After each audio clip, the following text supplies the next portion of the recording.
busy for me. And I'm trying. Okay, now the app is showing me as live, and I'm going down to the chat room.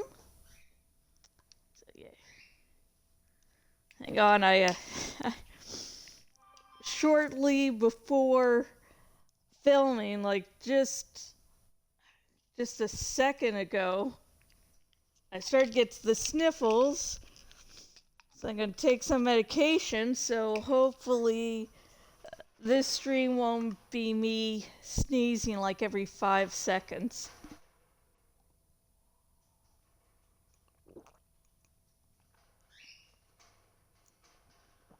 Okay, took the pill. That should do that. To do its wonders. I forgot yesterday. I thought tomorrow I didn't have any appointments. I forgot I did, and I do like whenever I stream to have enough time to sort of wake up, stream for a few hours, and with how chaotic tomorrow's going to be, not just an appointment, but then I have to be fitted for some arm braces, so yeah, that probably wouldn't leave me with a lot of time. And a game like this, you definitely need a lot of time. Okay, and let's continue to the boss battle with Everett.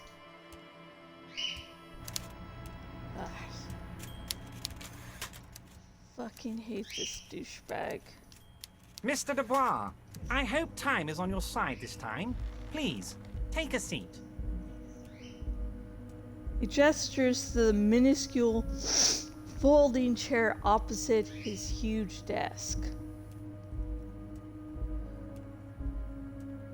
Why are you calling me Mr. Dubois? Please, Mr. Dubois, let us converse in a civilized manner, as equals. Take a seat. I insist. It's nothing. Yes, that's probably right. It's nothing. Forget about it. Filter it out.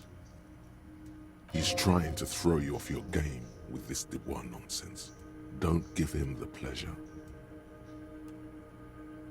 Take a seat. Excellent, Mr. Dubois. I can see that you're a reasonable man, and reasonable men can be of great use to one another.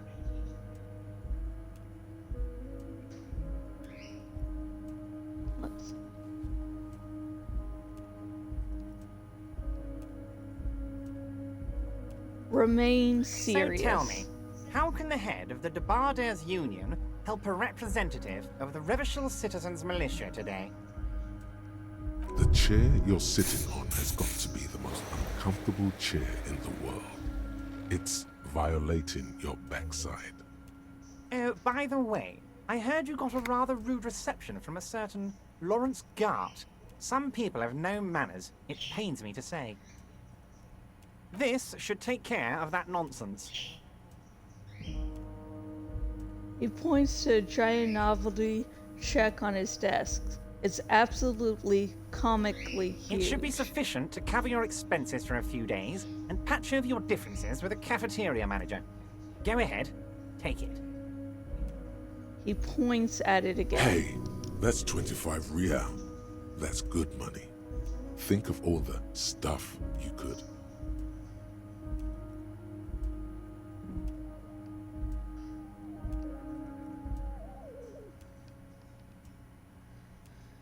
Wait, you know Gart? Yes, I know Lawrence. He's a real character.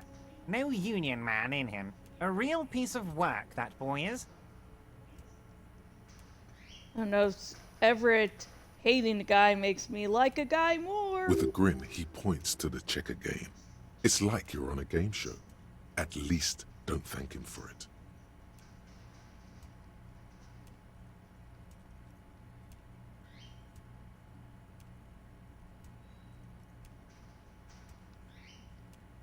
Yeah, the thing with taking the check to me would be putting me even more in his pocket than I'm already going to be. And besides that, it'll show him I like him. Or I am willing to work with him. So, fuck that shit. I could be calm and go, keep it, I'm good. But no. You can take that comically large check and shove it up your ass. Okay. I respect a man with principles. No handouts, then. He crosses his arms on his ample midsection and sinks further into his chair. I'd like to set your mind at ease about one other matter. Your lost gun. Let me assure you, Union people are on it as we speak. I've got my best hounds looking for that lost gun.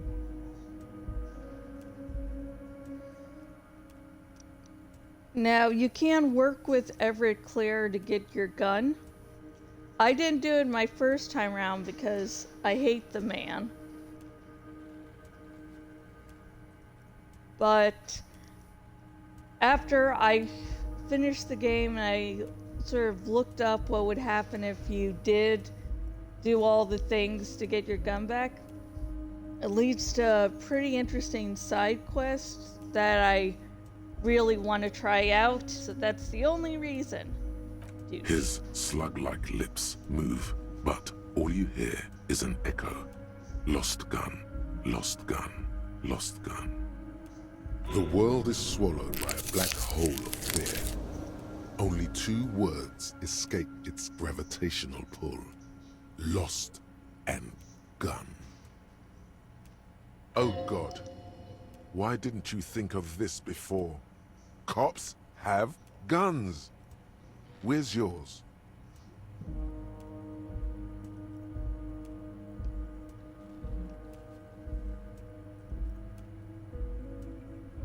This doesn't worry me at all. Who cares if I lost my gun and the love of my life? Fuck love. This is your gun. This is serious. You don't need a gun. We can still have fun without the gun. The fun doesn't need to stop. Have some right now. Are you all right, Harry? You seem anxious. Don't be. Everything's going to be all right. It's not like you left it loaded. You didn't lose a loaded gun. Local children aren't out there playing with it right now, pointing it into their own mouths. It's in a safe place. I just know it. I have a feeling everything's going to be all right. Thank you for putting the image of a child accidentally killing themselves.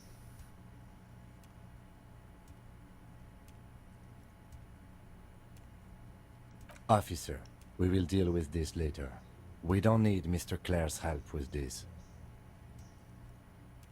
I'm Kim. I wouldn't be so sure about that.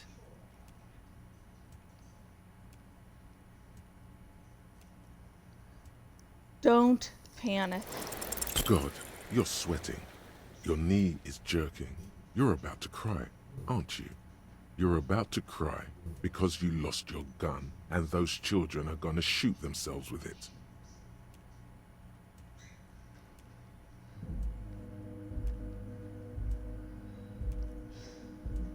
So what? Men can cry too. You want to cry?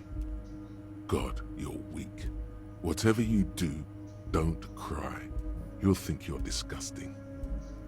Oh, like I give a fuck about his opinion. Mr. Dubois, you don't look so good. What is this, Mr. Dubois, he keeps repeating? What is he trying to pull here? You need to cool the fuck down. Chill. Mr. Dubois! Mr. Dubois! Harry! Large man snaps his fingers, but to no effect. You're in some stupor.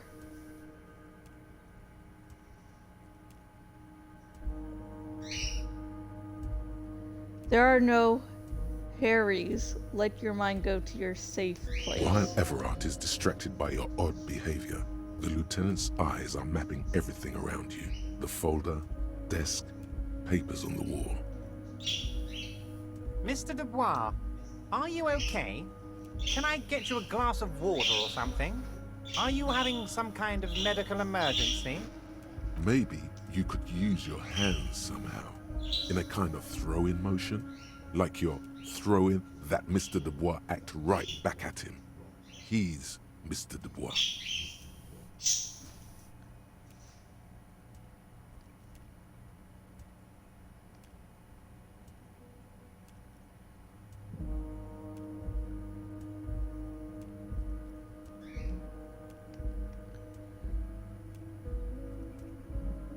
Actually, this chair is uncomfortable. I could use that glass of water.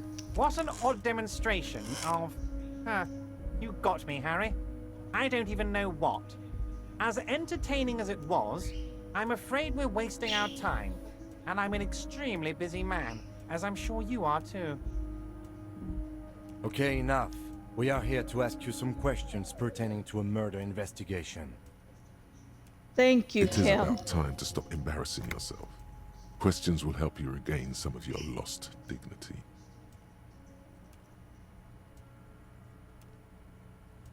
Aren't you going to ask me how I got Honestly, in? I didn't want to bring it up, Harry. I heard you have become Measurehead's race pupil.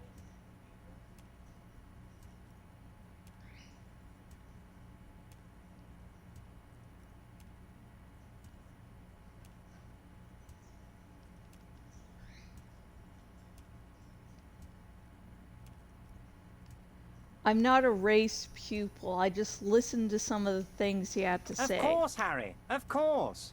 You're not some kind of a fantastic racist now.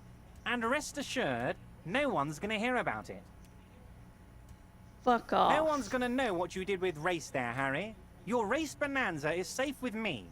Word of how racy it got will never leave Martinez. Anyway, I assure you, I am a very well-informed man. Information reaches me before I even get the chance to request it.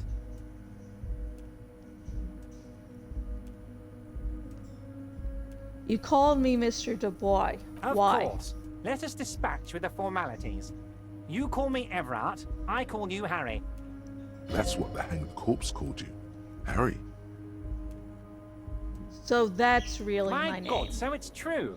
I didn't want to believe it, but you are a fantastic science fiction amnesiac cop, aren't you? What are the odds of that?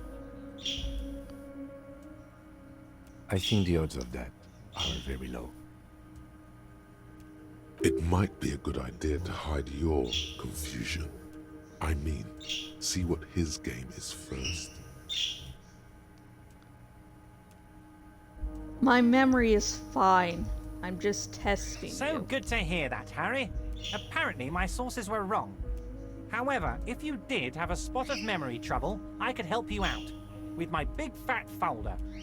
Words flow like a river of honey from his lips. I guess word has already reached him. No matter. No harm done. Are you trying to tell me you've gotten hold of some of our documents? The lieutenant inspects Everett over his spectacles. I love you, Mr. Kim. Kitsuragi, would you mind? Me and Harry are talking about his lost identity right now. Asking too many questions will make you look weak. You should maybe focus on the folder. Don't just jump to the folder. That's not smart. Shows you're on the edge. Do some probing first.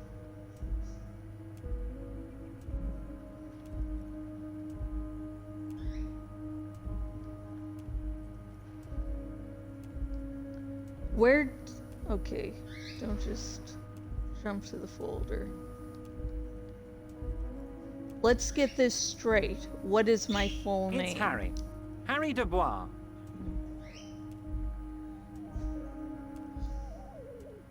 That's actually... Spoiler alert, that is very close, but it shows that Everett really is trying to put on an air of knowing more than he does. You feel like a Dubois, but you don't feel like a Harry. Strange.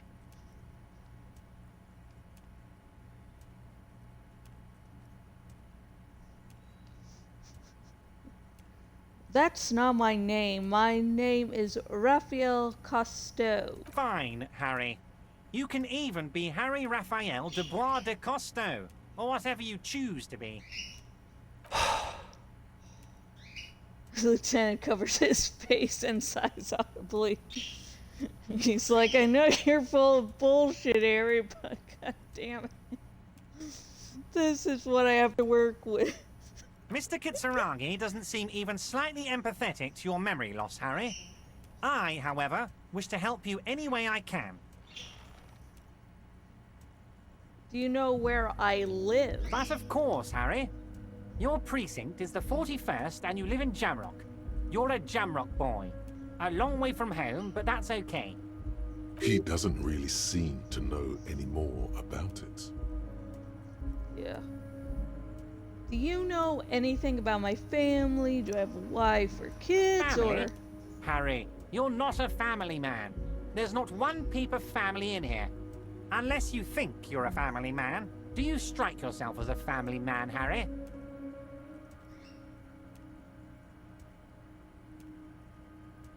Never mind the family.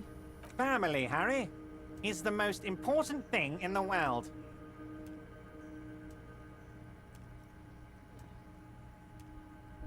Yeah, it's saying he's not a family man when Harry went through a really bad breakup with his wife. No, I don't think they were married. Shit. Well, I'll learn that with you as the game progresses. What kind of a cop does it say I Well, am? Harry, if I were to sum you up in one word, it would be apologetic.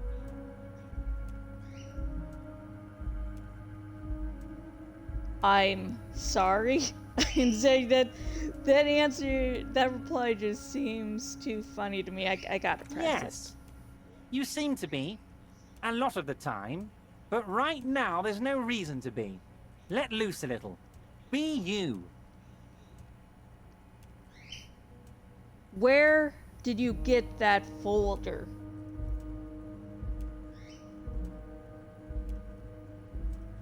Ah, this? My friends in your organization gave it to me, Harry. This translates into, haha, you guys are so corrupt. I find that very suspicious. May I have a look? I'm afraid this is meant for Union eyes only, Mr. Kitsuragi. I'm sure you understand. Please continue, Harry. Don't you diss my Kim boy. Have another look at that folder. Kim suspects something. Read shipping folders before. Hopefully this is high enough for me to make this roll, but... As you look at the folder, Everard covers it with his hand and pets it. He's hiding it from you because it's not a real RCM folder. It's just another one of those brown folders you saw in the file cabinet. That's not an RCM folder. Okay, Harry, you got me. This is from the Census Bureau, not the RCM. Those Census Bureau people are absolutely corrupt. You should do something about them. He Fuck got the name off. from the Census Bureau, and everything else from your actions here in Martinez. Yes, Mr. Kitsuragi from the Census Bureau. Like I said, now I'm actually a very busy man. So is there anything else I can do for you, Harry? That means he doesn't really know anything about you. Yep, as I said, he was just putting on a whole air of knowing things. Like Harry Dubois is very close to your name, but not exactly. So if someone actually knew all these things about you, they would use a slightly different name, which we'll finally find out when we find his badge. A pity. The mystery of you will have to remain a mystery for the time being. The Census Bureau says my name is Harry Dubois. Yes, that's what I said. Try to keep up, okay? Let's move on.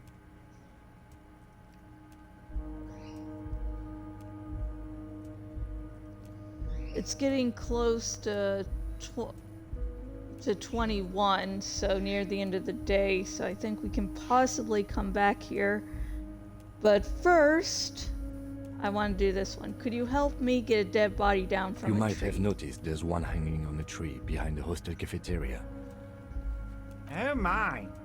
Don't take this question personally, but why would I get involved in this matter? Mr. Clare, the man was hanged with a cargo belt. A steel-reinforced cargo belt. It's safe to assume the Union had something to do with the murder.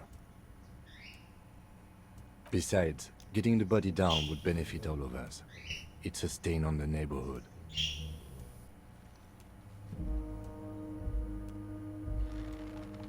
Say I can nothing. certainly see how having him up there might start affecting some real estate values. He licks his fat lips and But of smiles. course, all joking aside, I am going to help you. He picks up the handset of a radio phone to his right, then clicks a Jean-Luc, button. my boy, I'm sending 2 police officers down. They have a dead body in a tree problem they need help with. Namely, they need it to be taken down. And, Jean, please take it easy with the race signs. He's had enough of that. He hangs up and You can turns back find to you. Jean-Luc down at the gates, but you already knew that. Anyway, he's going to help you.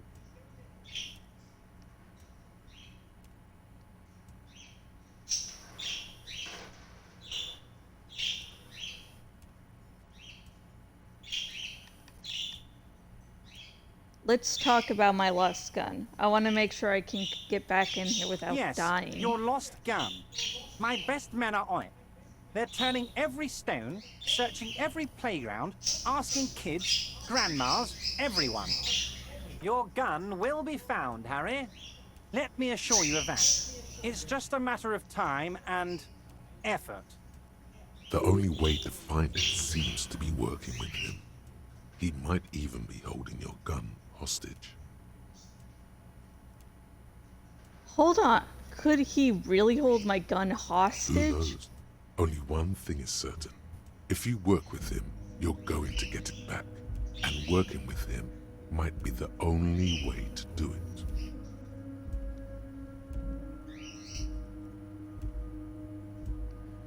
Does this mean if I do things for... Does this mean if I do things for you, I will get my gun Damn back? it, Harry. That's exactly what it means. I'm only kidding, of course. Of course. I understand. We help you, you help us.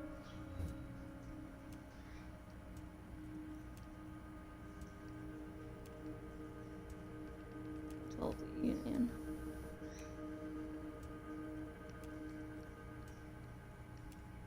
Everett, I'm going to leave now, but we might talk again later. Wait. You need this to get in and out through the gate.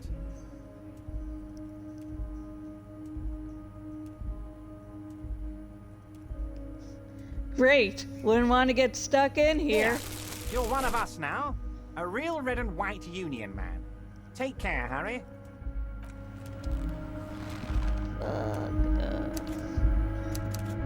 Now figuring out how to walk down the stairs. Okay, I got it down that good. Fuck.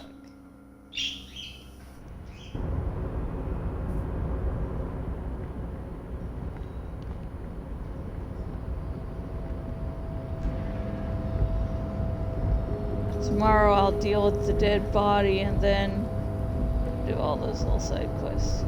Okay. Gelso means Whale Fjord in Arden.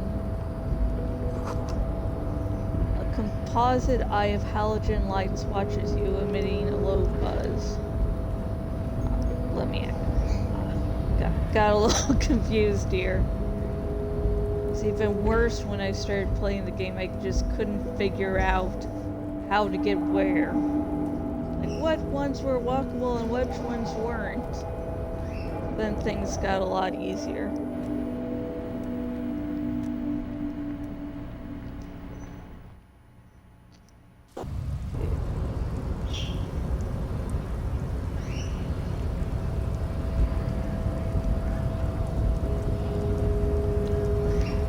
The unpromising race pupil returns.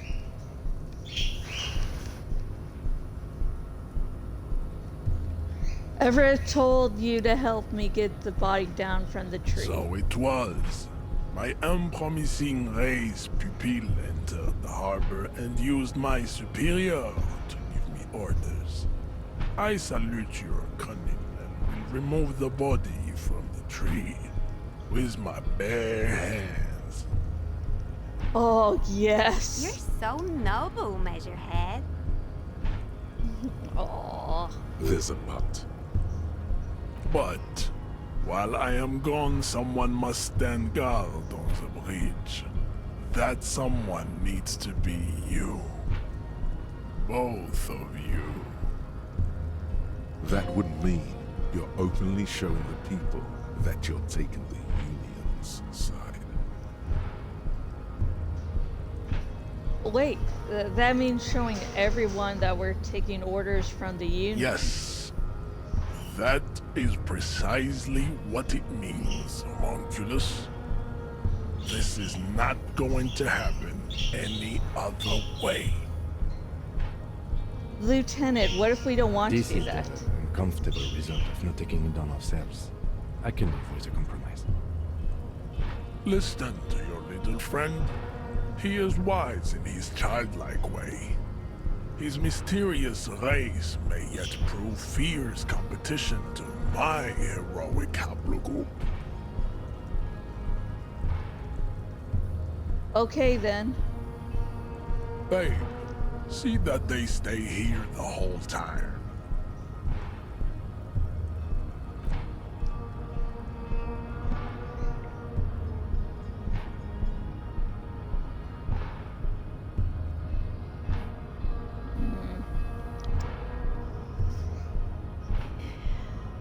The woman's gaze follows Measurehead as he leaves. So, you guys are like cops or something?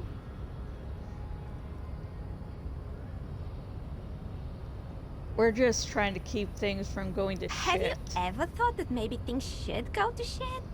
I'm Katya, by the way. You hear that? That sound. He's breaking something. Yeah, Jean-Luc must be really tearing it up over there. I wish I could see it. I also wish I could see Look it. at you! RCM rent-a-cops! Guarding that bridge like Everott's lapdogs! Is this where it's at now? The RCM is for sale! And who are you? What is your business here? Why are your clothes 4 sizes too small for you?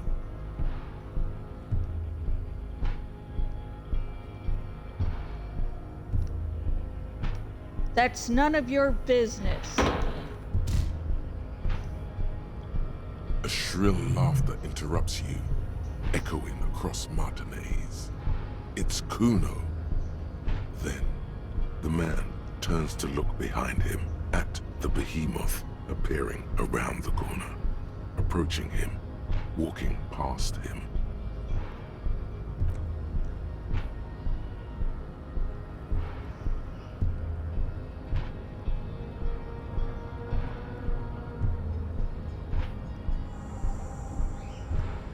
The corpse has been removed from the tree. Stand down and congratulate yourself. You have sided with Ray's victory today. Thank you for your cooperation, Measurehead. Oh, my sweet little Reese's little Farewell, Hamson Witch. You are a Union man from now on. Okay. Ham sandwich.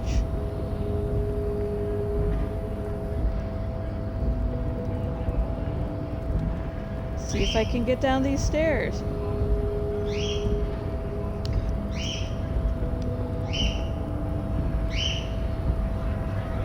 Okay, I got down. Yes.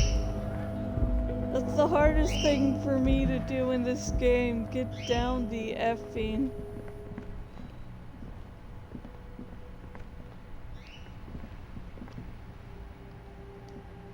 Yes?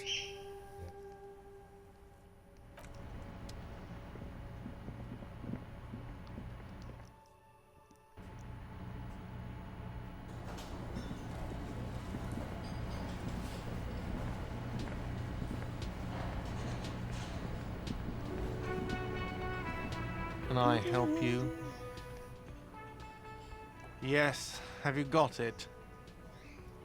How much do I owe For you the again? room, 60 real. Like what? I was rarely enjoying talking about the money you owe me.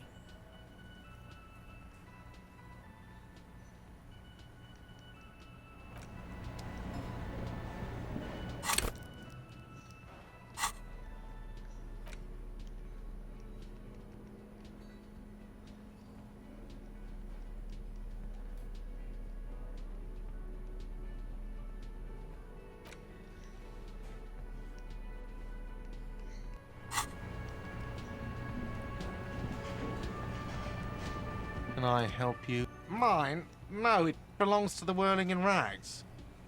Thank you for clearing that up. Why do you keep the container locked? Why? To keep the hobos and drunks out. That's why. And the neighbors too. They put their trash there and they don't pay for the garbage company. I thought as much. And are you the only party with access to the trash container? Well, yes. Us and the garbage disposal company. It seems a little callous, doesn't it? Something stirs in you. I wonder what this feeling Prod at him is. and find out. Doesn't it seem callous to you, guarding even your leftovers from the Callous? What are you? Kras Mazov? Almost all establishments in Revachol keep their trash locked. The Whirling in Rags is not special in that regard. Krasmazov, nom de guerre, was an economist and a historical materialist. He was a leading figure on the Grad side of the Centennial Revolution, where he headed the 9-day government. Mazov is considered the father of scientific communism, Mazovian thought, or Mazovianism. Maybe I am Krasmazov? What are we talking about? Was this not about the trash container? No, wait.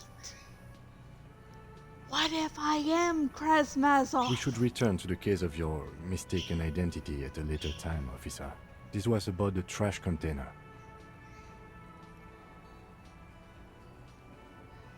We need those keys. What for? Mazov? Are you planning to nationalize my trash container? It concerns the case. Please cooperate. Just bring them back once you're done, please.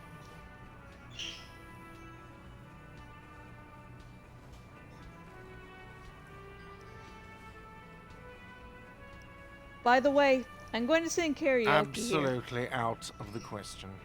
You wait and see, cafeteria manager. Absolutely in the question. First we find a sad banger. Then we sing this place to shit. Your body is ready, sire. Yes, have you got for the room? 60 real. Yes. I've seen something here at the Whirling Guard.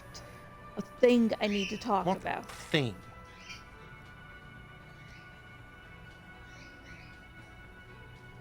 I saw a sign that said the mess hall is reserved for the Yes, union. not the whole damn union, thank God. Just the nastiest and loudest faction. He tosses his head into They disdain. come here in the evenings. Dumb, unruly types. Think they're big shit.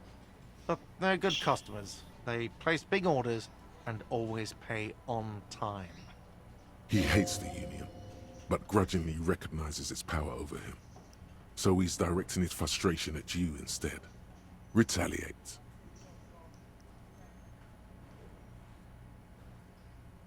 Let it go. You're above gratuitous baiting. We should find out who this Lord faction is, occupying the booth. Loudness means talkative, and we need info. How do we We find don't. them? We have to wait. They'll show up sooner or later. Men get hungry, even men on strike.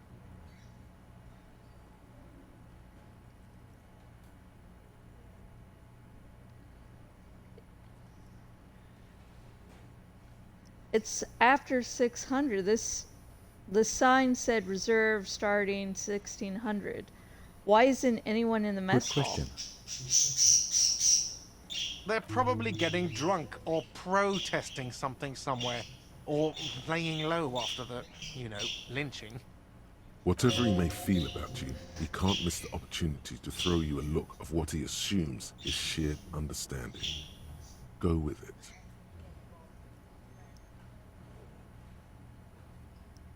Nod sagely. Yes, I think I see. Yeah. The Union guys think they're untouchable. They probably fucking killed that guy or something and now think they can hide out till it all blows over and it's fair weather again in Martinez. I have a feeling we'll make their acquaintance sooner or later.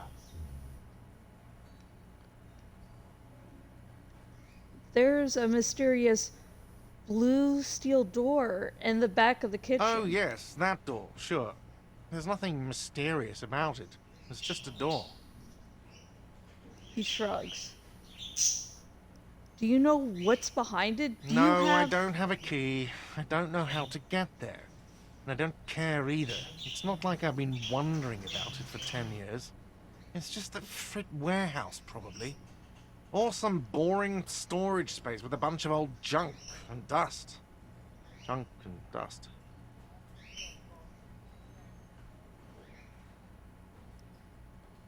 He runs his fingers across the counter to check for He's cherries. attempting to maintain an air of indifference. It's absolutely not convincing.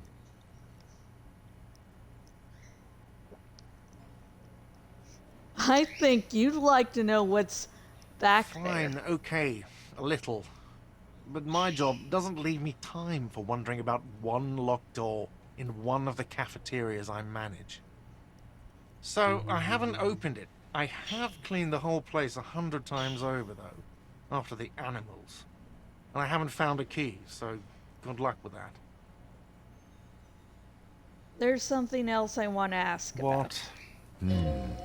You feel like you should come back to this thing-based questionnaire if you see anything interesting in the whirling later. Gert, I saw another thing at Another that thing. whirling. Great. I love them. Yes? Yes. Have you got... For the room, 60 real. For the room. Yes?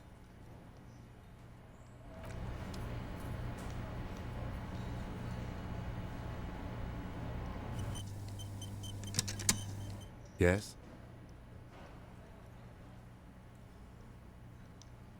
Okay, I know there's a way for Kim to pay for the room.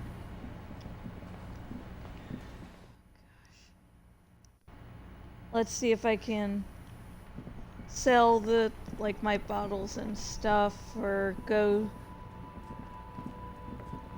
to some free, free. Oh, is Freeze open? Okay, let me sell them their The bottles. tear machine stands in... Your bottles clump Insert. into the... The tear machine stands in the corner. A sign says, 1 bottle equals 10 cents. Excuse me, I have the tar bag, but no tar. Can I still use the tar machine? No. You need tear to use the tear machine. Yeah. Well, it's a dialogue option. I pressed it.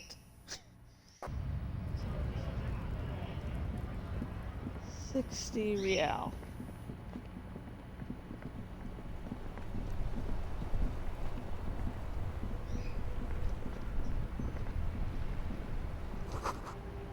An ancient fountain. It doesn't pump water anymore. There's a tree in it.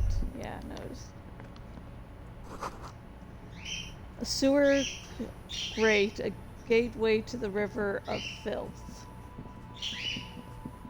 Okay.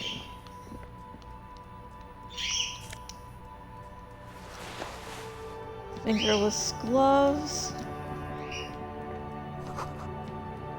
Water, lock out of order until Wednesday at 7:15 a.m.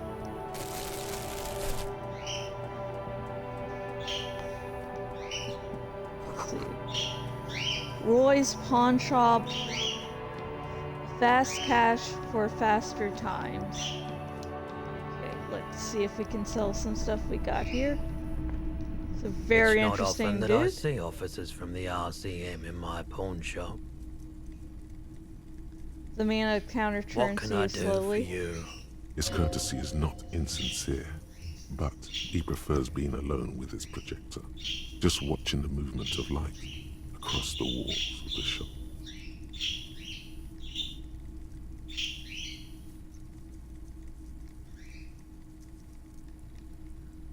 Sorry, I feel like I'm interrupting Oh you. no, not at all. I guess I haven't had many customers lately. RCM or otherwise. Who are your customers usually? All kinds of people come through here. Locals, travelers, people looking for a deal, people looking for a keepsake. People who are terminally bored. As you can see, I have a wide selection of goods for everyone to choose from. I should not have begun this conversation. My head says now start digging into my head slightly, so this is fun.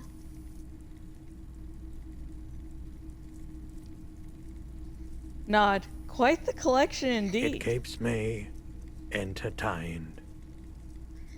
His attention is drawn once more to the play of lights and shadow on the walls behind you.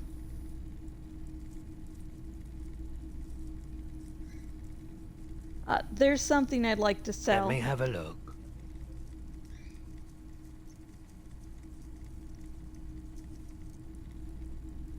I'll check my pockets. Anything else you're thinking of selling?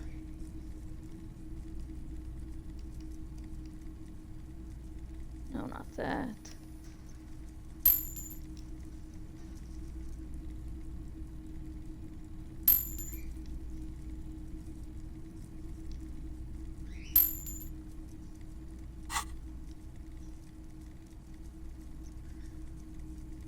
Another time, perhaps. I have other business to take care of now, like changing my clothes so I can sell them. Okay.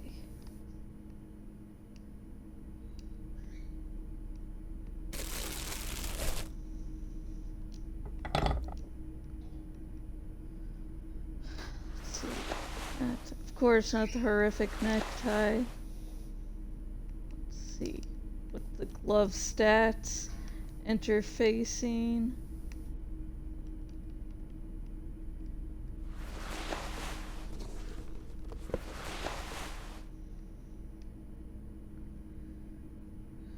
That's the only pants we have at the moment.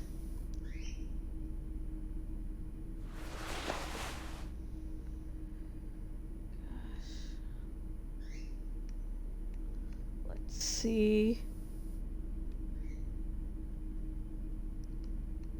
Flight.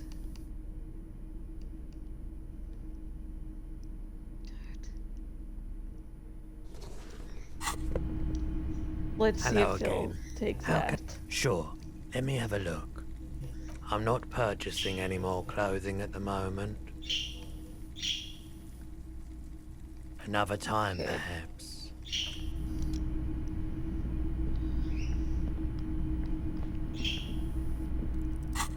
Let me actually change my clothes, so, necktie.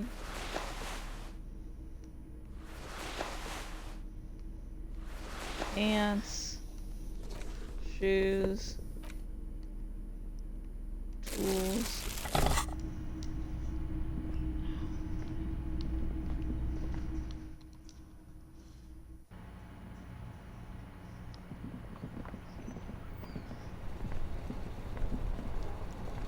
Oh, what's that little thing over there indicating something?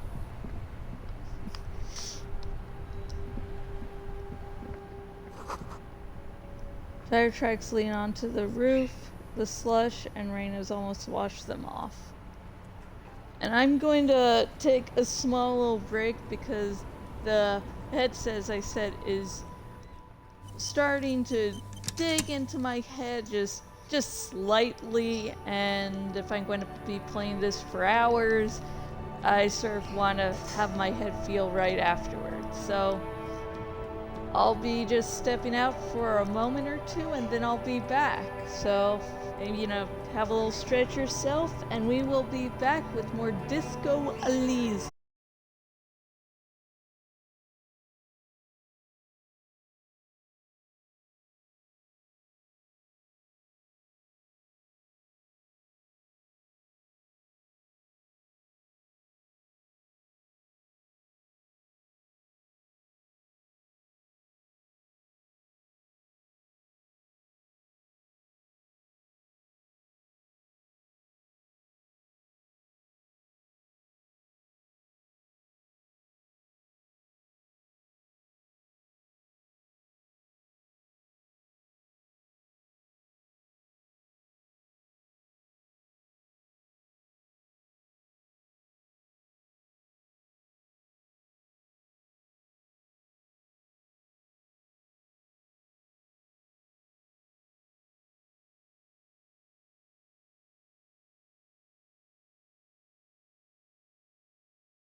Hello, and I am Jash, and I am back. Besides preparing my birds, couldn't figure out how to move for a second there. My birds' weekly snack bowl, I also looked up how you can make Kim pay for your room for the first night because I knew there was a way to do it. I had just, forgotten. Actually, I'm going to try to see if I can do more with that soup quest thingamajig, and then go back to Everett. Turns out all you have to do is wait till like 2200, and then Kim will pay for you. So I just have to, so I can actually get a few things done here now. The man ponders his cooking utensils and gives you a little nod, acknowledging your presence. Leo said you're friends with Manana. Fudge. Manana. I can speak Spanish. My grandma was Puerto Rican. I can do this. I can't speak fluent Spanish, but I do know a few phrases, and definitely manana is a common one. Leo said you're friends with Manana. Fudge. Manana. Leo said you're friends with Manana. Is that true? The mention of mañana gets his attention. He smiles and delivers a whole slew of unfamiliar words and lively gestures. Then he falls silent again. They're friends? What's in that borscht you're making there? Point to the large The man pot. says a couple of sentences in that strange language of his, and then seems to wait for you to speak. I'm pretty sure he asked you a question. He doesn't know your language. You can just say something cool in return.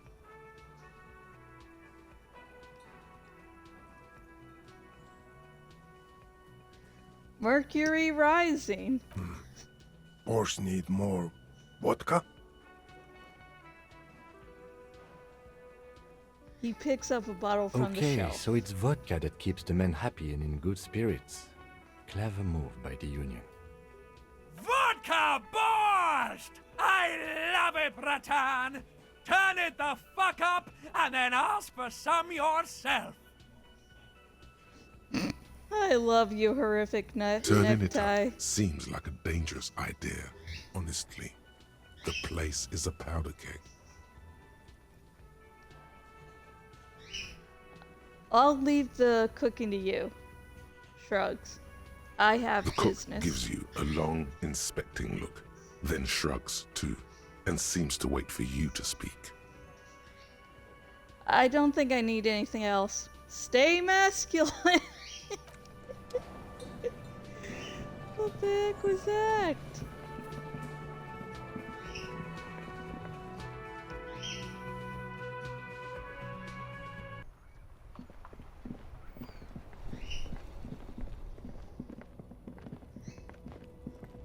Stay masculine.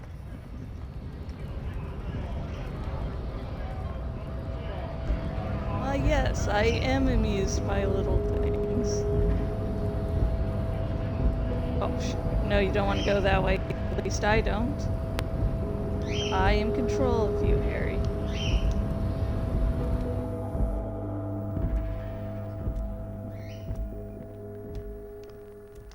Oh no, wrong one.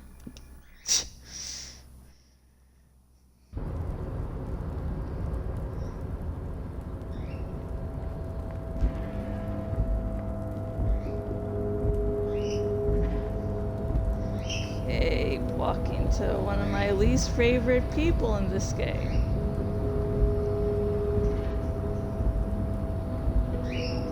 I know Everett has some good qualities to him, but I hate him. Hate him with a passion, if you couldn't tell.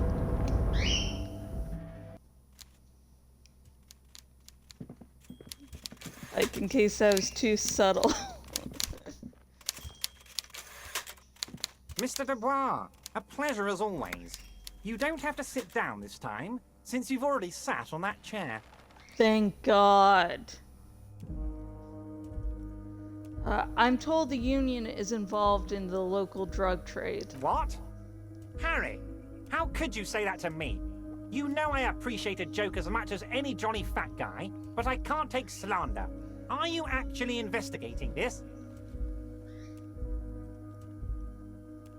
The reaction appears to be sincere, but it's impossible to tell with this guy, honestly.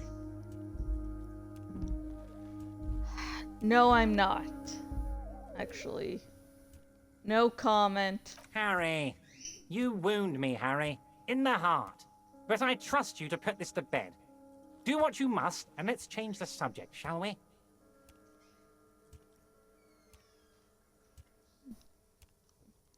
He's hiding his real reaction beneath courtesy.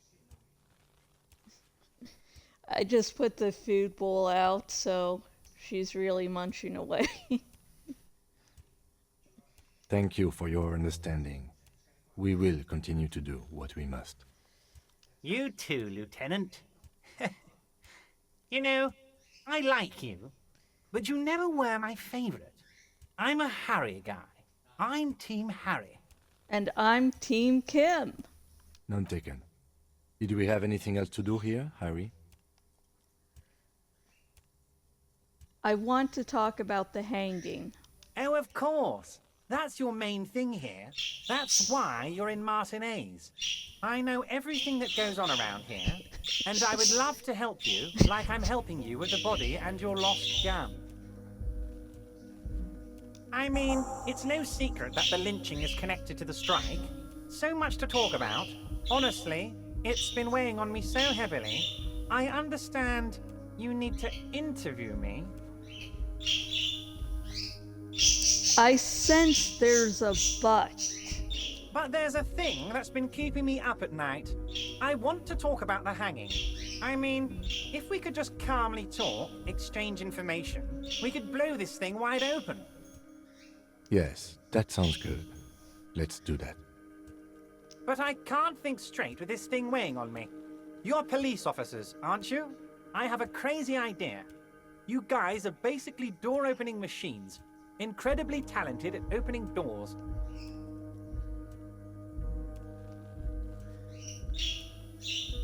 Kim, is that true? Are we door-opening machines? I'm not sure I understand.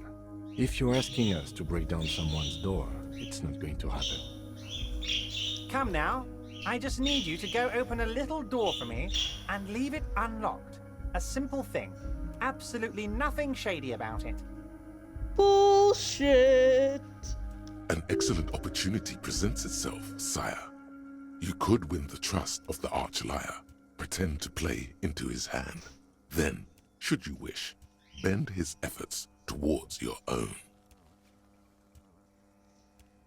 Why don't you just open it yourself? Harry, I'm a very busy man, and more importantly, I don't have that extraordinary physique you do. You look like you could run around all day. Yes, the guy who's, been slowly killing his body with booze and drugs has a great physique. You want to send someone a message that the police are working for you. I repeat, I'm a very, very busy man, Mr. Kitsuragi, and therefore I must occasionally enlist outside help. So what will it be, Harry? Whose door is it? Oh, no one's. It's just a weasel. A weasel lives there. Nothing for you to worry about. What? Okay. What do you mean by a weasel? A loud blabbering weasel. When weasels feel no one is watching, they start acting foolishly. He removes his glasses and rubs his nose. Just go there, unlock the door, and leave it open. It's been such a burden on me, Harry. I just want this to be over so I can discuss business with you. I bet you don't even know anything about the hanging. Harry, my dear friend, I am what people call a local bigwig. I know everything that goes on in Martinez.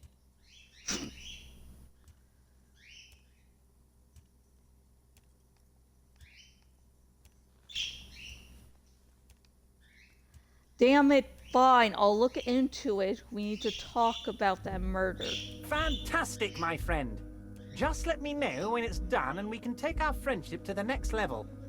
He flicks his fingers. God damn it, no, I don't want to take our quote-unquote friendship to the next goddamn level. You can get the key from Manana. He's down by the gates. Manana's like a free agent in the Union. Special operations. Hardened socialist. A real free thinker, too. He'll tell you precisely where the door is. One last thing, Harry. Just open the door. You don't need to go in or anything. I just want that weasel to come home and see the unlocked door. I'm looking into your shady brew. I don't know what that means, Harry. Shady brew? There are so many moving parts in my operation, I can't keep track of them all. You know what? Don't even tell me. Whatever it is, do it. Surprise me. Just one thing. If you can, make it even shadier. He sincerely has no idea what you were talking about, and he doesn't care either.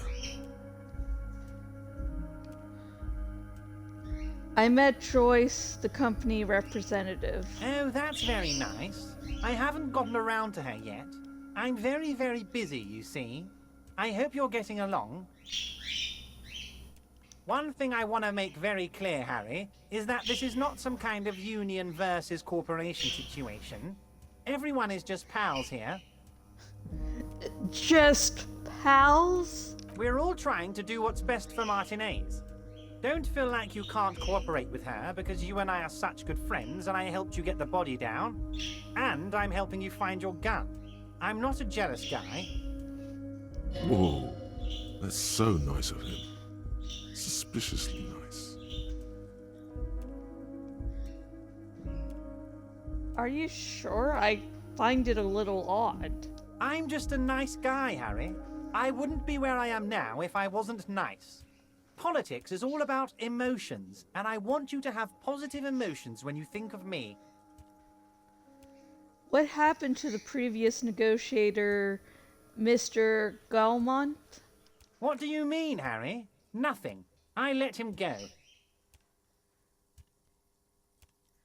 He made concessions for the company in previous negotiations. Why would you let an ally like that go? He's an old man, Harry.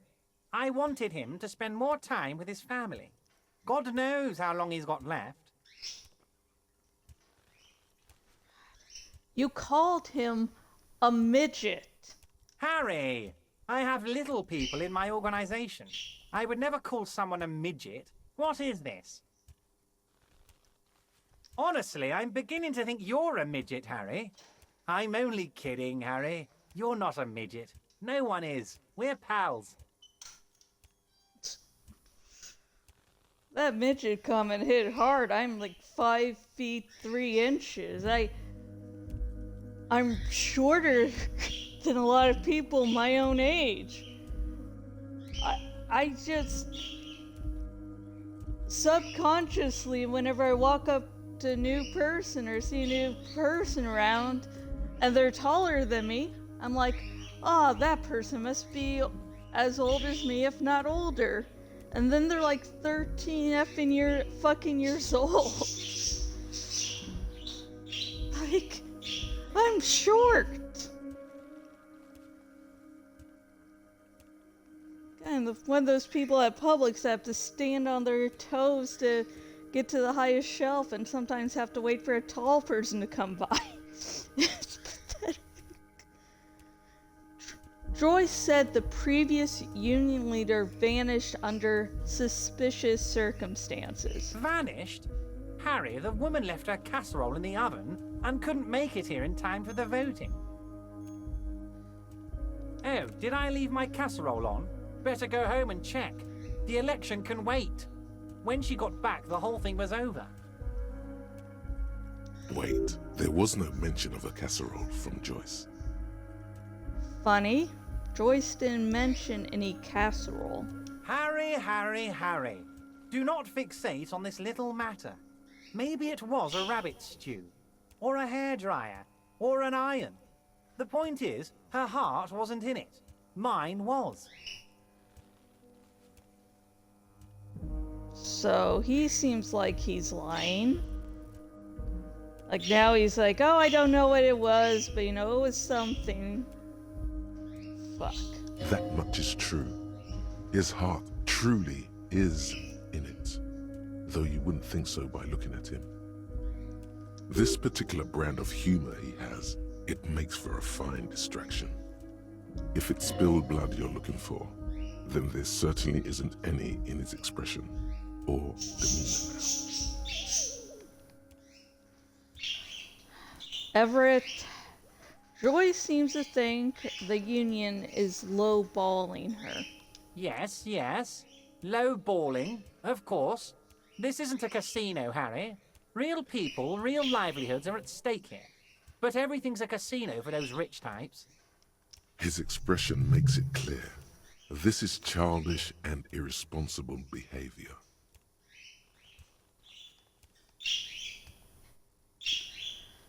Why haven't you let her in to see you?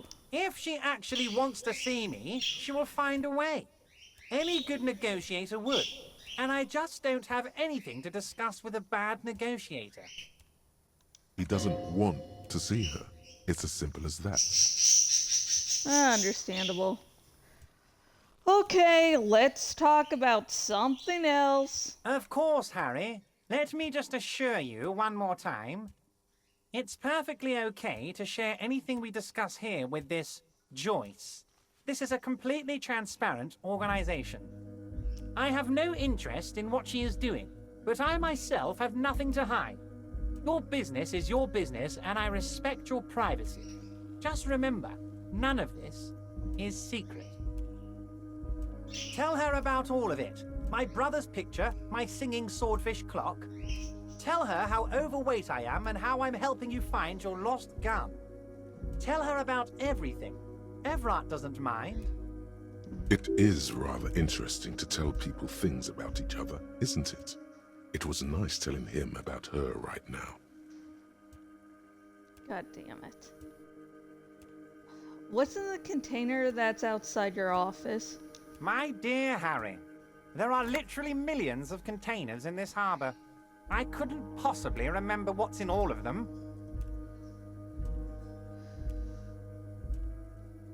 There's something special about it. It was attached to the Cavald crane. I mispronounced that.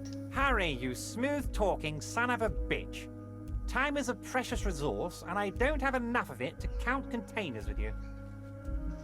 Smooth talking. Maybe that's the way to go about opening the container. You should at least try convincing it. Everett, I'm going to leave now, but we might talk again later. See you soon, Debardeur. Just kidding, but not too much.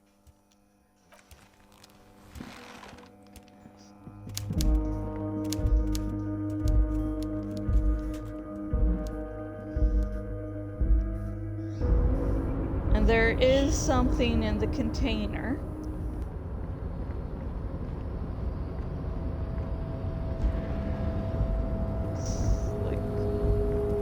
A rich guy likes traveling in it. And that's not getting to the strangest part. I don't know if I'll be able to unlock before it the now. cargo container. Its drawer has not lessened since you were last here. If anything, it seems to have grown slightly. Persuade the door to open. Okay, this is only 3% likelihood, but remember, that's only a percent. That doesn't mean it's for certain. I'll lose this toss. Here we go. Despite the dirt that surrounds and trails you, a beacon of light emerges from deep within you. I made it! I think me telling all of you that I might most likely fail is really helping me get a good look on this shit. Hello? Is there anybody in there? The door stands silent. Satisfied, detective? A wry smile crosses the lieutenant's face. Try again. If there's someone in there, I'd like to talk to you. Just like that, you hear a click, then a rattle. Some mechanism unlocks itself inside the door. Ahoy! Come on in! You can't be serious. Yeah, fuck you, Cam. Come on in.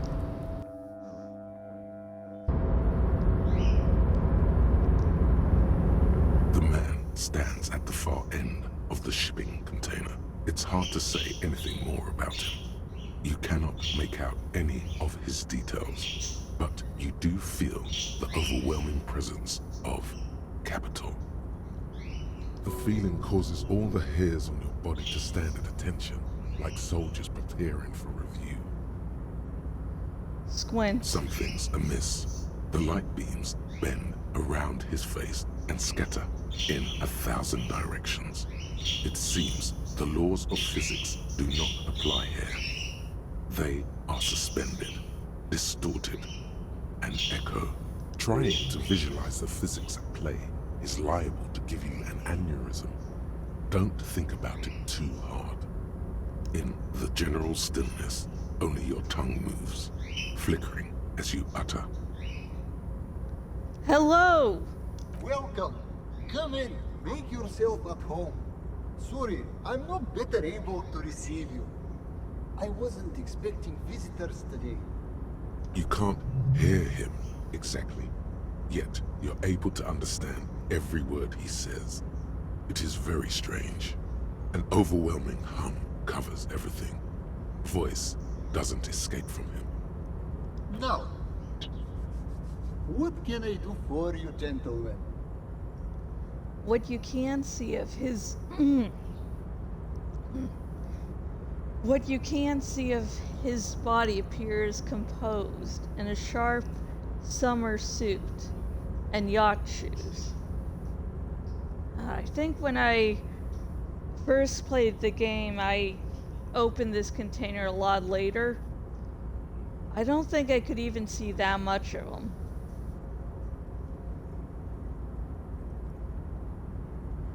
Who are you? Who am I? Oh, I haven't been asked that question for such a long time. I don't meet a lot of people outside my circle these days. Anyhow, my name is Rustam Theodore, investor, license holder, and extremely high net worth individual. And you are? Mr. Theodore, I am Lieutenant Kim Kitsuragi of the RCM, and this is my partner. The name's Raphael Ambrosius Cousteau, most likely. Pleasure to meet you, Raphael. I'm surprised in a positive manner, to understand, about your exceedingly high net worth name. It is not. Never mind.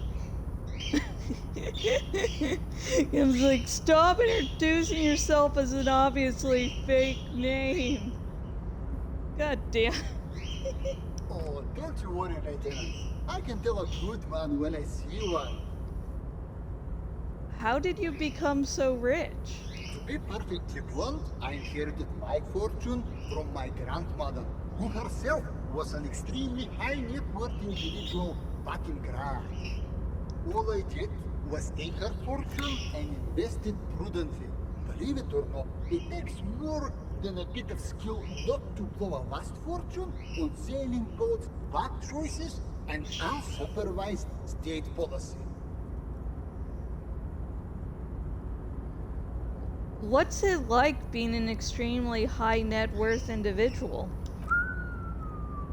I gotta tell you, at first, being rich is a lot of work. You've got to work hard because everything's so darn expensive. You know, prices increase exponentially at this income level. But then, once you've reached my position, it's nearly impossible for me not to make money. My assets are so diversified that I'm bound to come out ahead no matter what.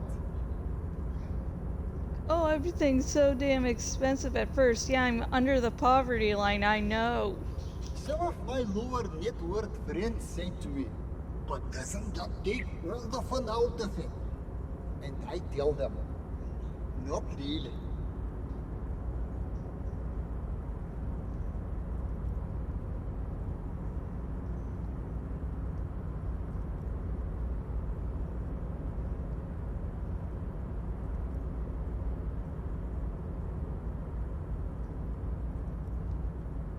Cool, I don't even have any interesting replies. You're a thief. People out there are working their asses off while you chill here. And that's what? Unjust? I think it's perfectly just. His tone is ever so slightly less agreeable than before. You're using your money as its own justification. Listen, Mr. Cousteau. Raphael, I used to be an idealist just like you. But the truth is that we have no objective system by which to measure someone's value other than the market. We should just embrace that rather than resist it. Because you're doing so well with it. The hand that allocates resources among men is invisible and cruel, but it is steady, measured, indeed, it is just. Say nothing. Capital makes one speechless, does it not?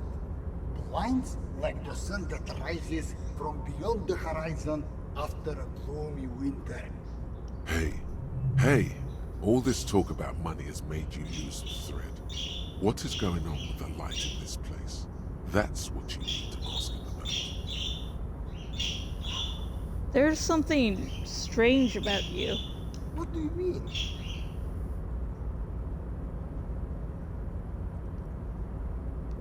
Well, I don't know how to put it. You look somehow a little different. Are you talking about my chin? No, I mean, I can't even see you. It's as if something is happening to the light.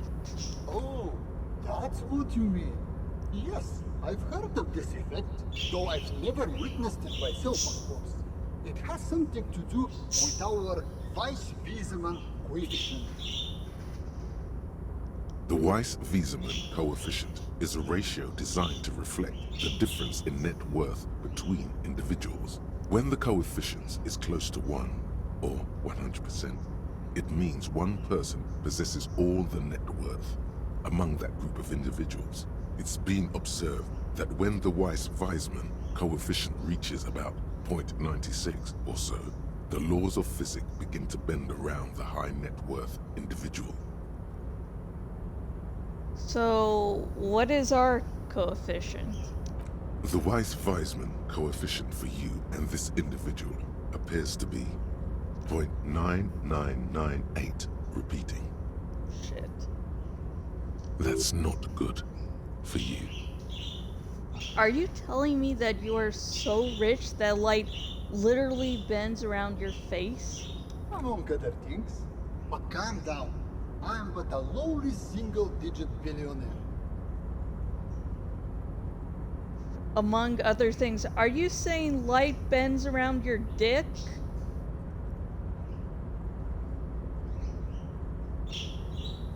Really? No, not really. There are actually quite many digits.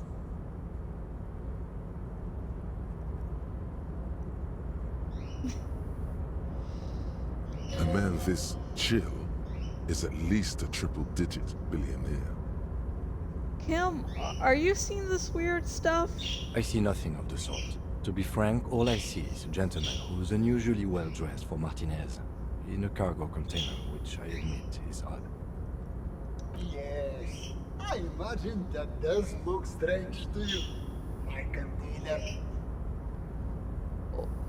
What are you doing in this container? Traveling. This is a great way to get around. It's fun, it's safe, and it gives me lots of time to think. By the way, let me now ask you a question. Where are we exactly?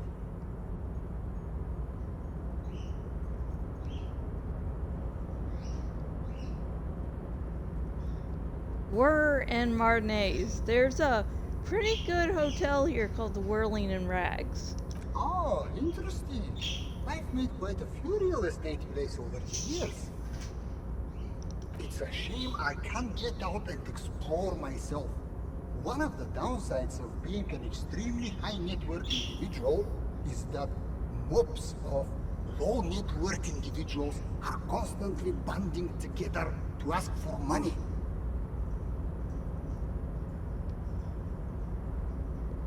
Wait, why don't you help them? You've got so much money, it can't make a difference to you. There simply aren't enough hours a day to hand out all the handouts. It's like feeding seagulls. There are always more, and they never seem to do anything interesting with it, except more seagulls.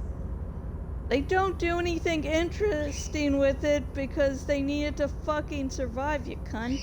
Spending money is a matter of desire. I'm sure you agree. I don't have the desire for spending it like that. So you travel from place to place via shipping container? Smart, you know? It also provides a means to hide from all the targeted advertising we extremely high net worth individuals are constantly subjected to. Even us poor shitheads are subjected to targeted advertising. That's not just a you thing. Luxury yachts, high-fidelity portable radio systems, fail-proof outerwear, and so on. It just gets a bit middle class after a while. A bit bourgeois.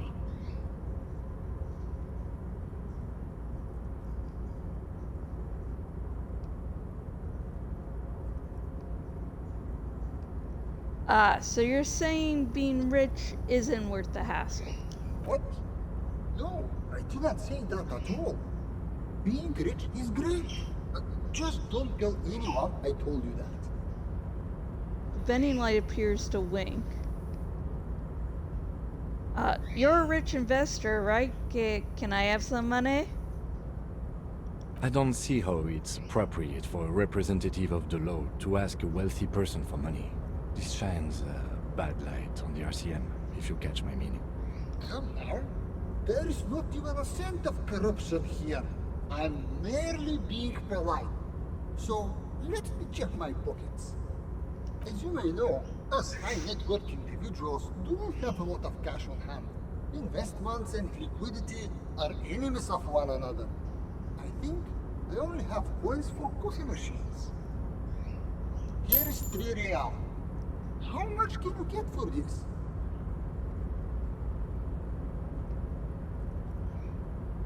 Are you sure you don't have any more? I thought you were a billionaire.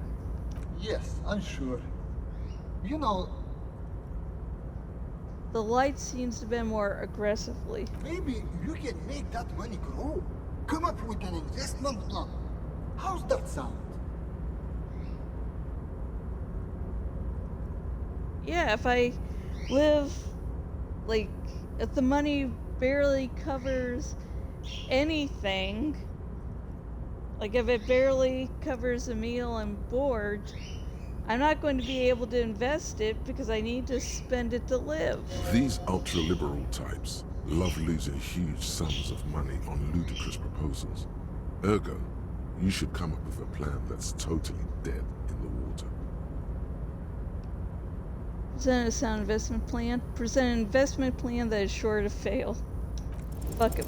Congratulations. You've somehow managed to fail at failing, which means, in a strange way, that you've succeeded. You should invest in a youth center. A youth center, huh? What kind of youth center? A place to teach them practical skills, like teamwork and self-discipline.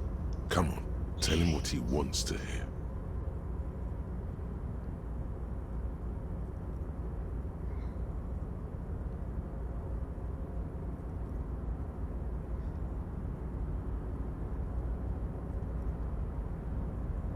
One to inspire the future leaders of tomorrow to public service. Would that impress him?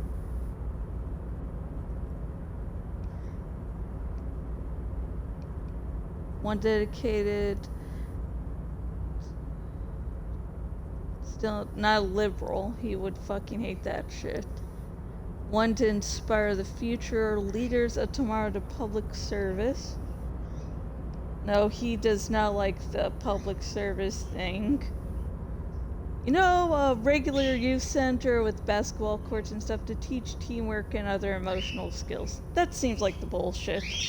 No, no, no. You've got to think bigger than that. Okay.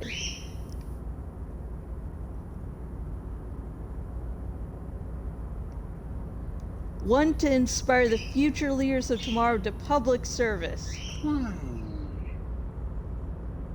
I like that you're thinking about the future, but couldn't the center have a more economic focus? One dedicated to instilling liberal economic values in children from lower net worth families. Brilliant. Without children, who'll be there to buy stuff in the future? Okay. My thing of going, he would definitely not go for that was the one that's right, I'm an idiot. Yes, and if it doesn't work out, we can always repurpose the center as a shopping mall or private equity firm. When life closes a door, it opens a window, yes? What's the expected return on this? Ready, human capital ready to be directed toward any number of us.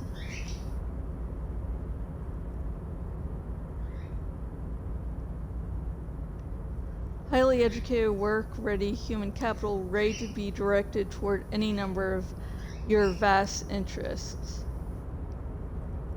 Just wave it. Okay, highly educated, work ready, human capital ready to be directed toward any number of your vast interests. You're deep into ultra-liberal territory now. Good work. Very impressive.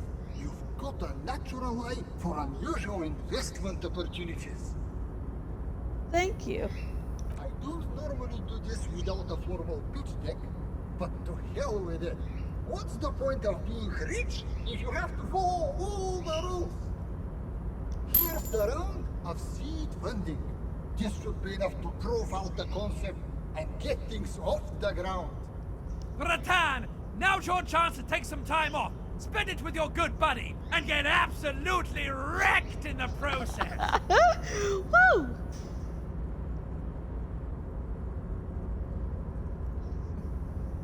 I'm sorry, man. I'm an investor now. I have to stay sober to calculate this. To calculate risks. What is this shit? Calculating risks? Bratan! The risks you can't calculate are the only ones worth taking!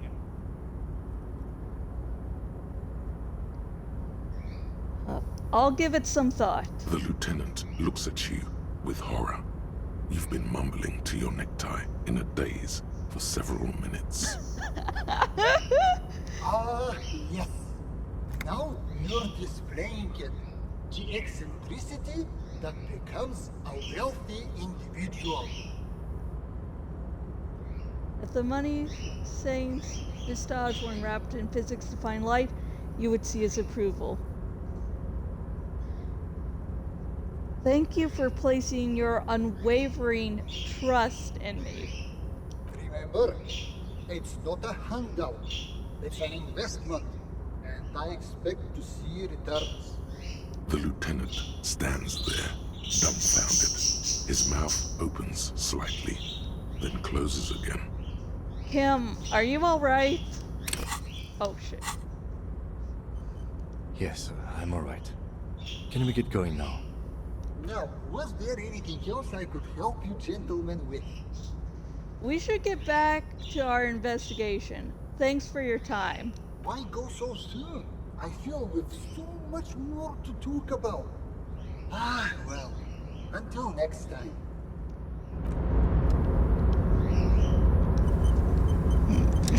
It worked!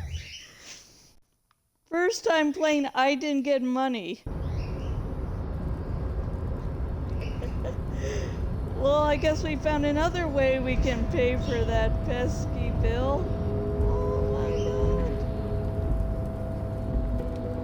Oh my god. It worked. unlocked. This game is insane!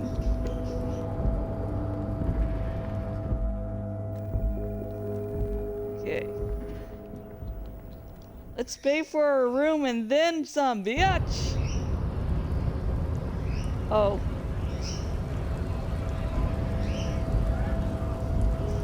Walk down the stairs, and I made it down like a pro.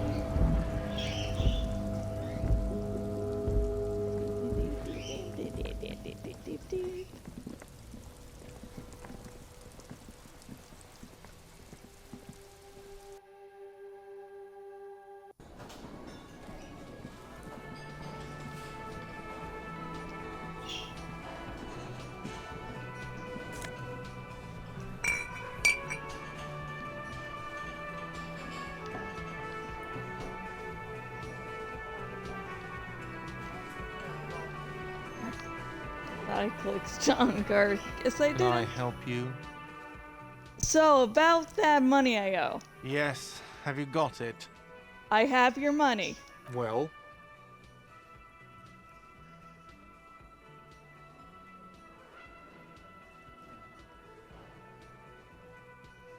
Here it is. Sorry for the trouble. Great. Thank you, officer. That's all I wanted. Payment for services rendered. If you continue to stay here, I just ask that you please pay your nightly bill in advance starting tomorrow. He's not sorry about his behavior for your sake. Now that you have money, he really wants to make sure you're not angry with him. I'll unlock the electronic lock to your room. All the doors lock automatically at 9 p.m. Please pay for each night in advance starting tomorrow. 20 real per night. I'll take a room here too. Of course. Always happy to have officers from the RCM as guests. Anything else I can do for you? Goodbye.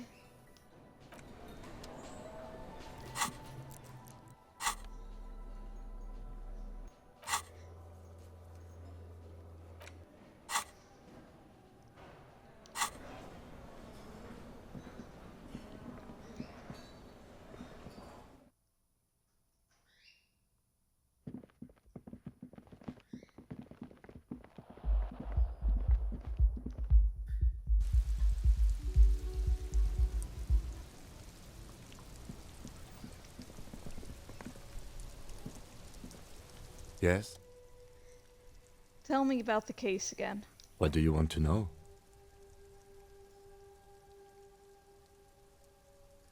Now that we've inspected the scene, I want to know more about this pissing competition you mentioned. What's there to say?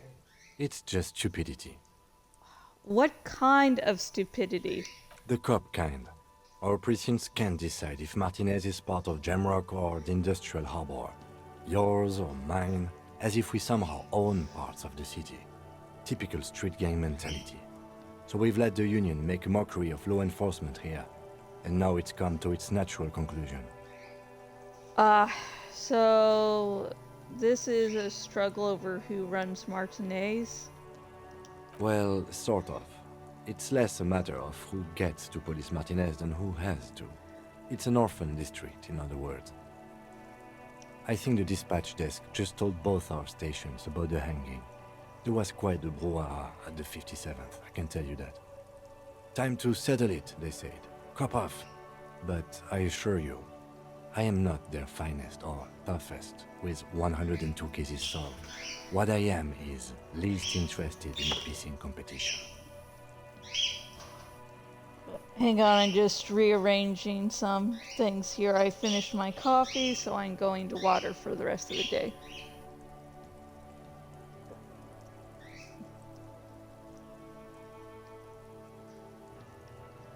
What's special about Martinez? Martinez? Nothing. It's just a puddle at the end of some drain pipe. No one cares about this place. They care about sports. Most of our colleagues don't even know how to get here. North of the interchange doesn't exist. I wonder what this says about me, that I was sent by my station. He raises an eyebrow, thinking it best to let you make the next move. Tell him why it's you. It's all part of the master plan, you see.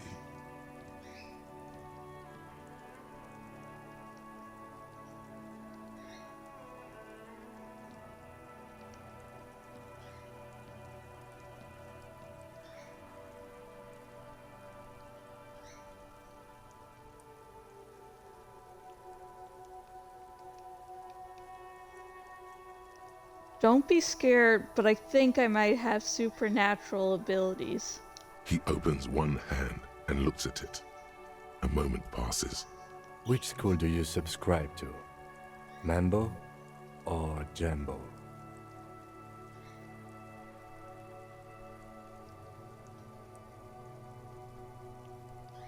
Wait, which one is the one where you hear your Thai talk to you? Mental illness.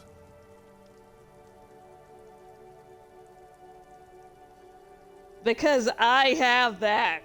So, the 41st Precinct sent you because you are the most mentally ill out of all the officers at your station?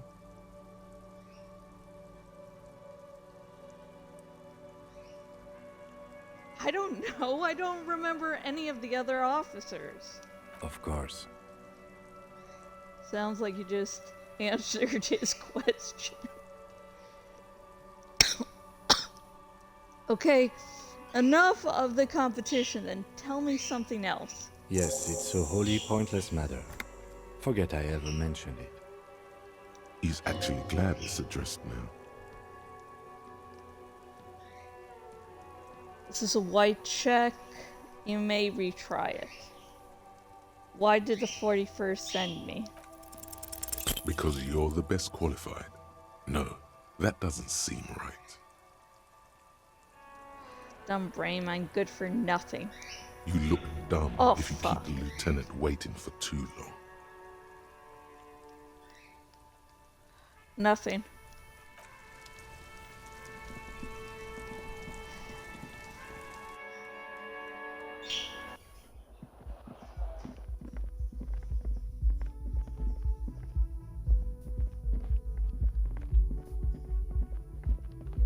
Okay, I guess he's still with me. Okay, let's see what else we can do.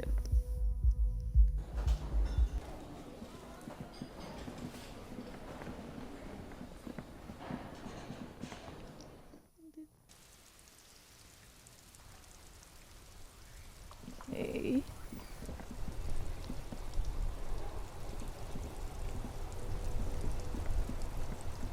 Inside, you see a set of steering levers, a radio microphone, a pull-out toolbox, and the soft glow of the fuel preheater gauge. As you tap on the gauge, the indicator pin jerks as if startled. It's in the large orange sector, indicating the engine is warm. Next to the gauge is a red switch labeled heat. There's no use pressing the heat button. It won't start without the ignition key. Translation. We're not going anywhere right now. Alternative translation. Don't even think you can drive my MC. Okay, how are we supposed to do the headlight thing?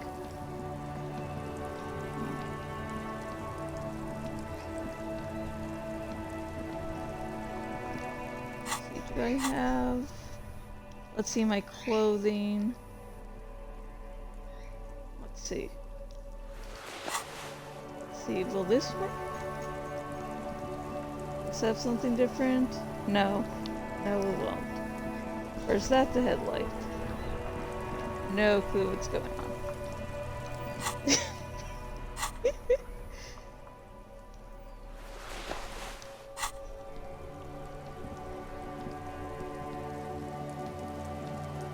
Okay, let's leave the dead body till tomorrow. But let's get into this little container here, shall we? This trash container is locked. The sliding lid has a padlock that says, "Whirling in rags." Open the padlock with the key. With a well-oiled crack, the lock pops open. It should now be possible to simply raise the lid. Don't. Maybe you shouldn't. Didn't I just have a premonition that there's something in there? There is, but you won't like it. Sweat forms on your brow. Your hand is still on the lid. Open the lid. The smell of rotten food rises to greet you. You see soggy cartons, dirty rags, and organic waste. We're just in time. This hasn't been emptied for over a week.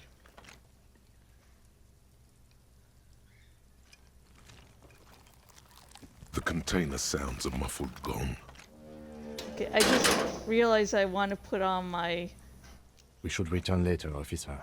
I don't think we were thorough enough. There may... Okay, I want to put my gloves on. Just if I'm going to go through the trash, The trash I container want some stands gloves in on. The smell of rotten food rises to greet you. You see soggy cartons, dirty rags, and organic waste.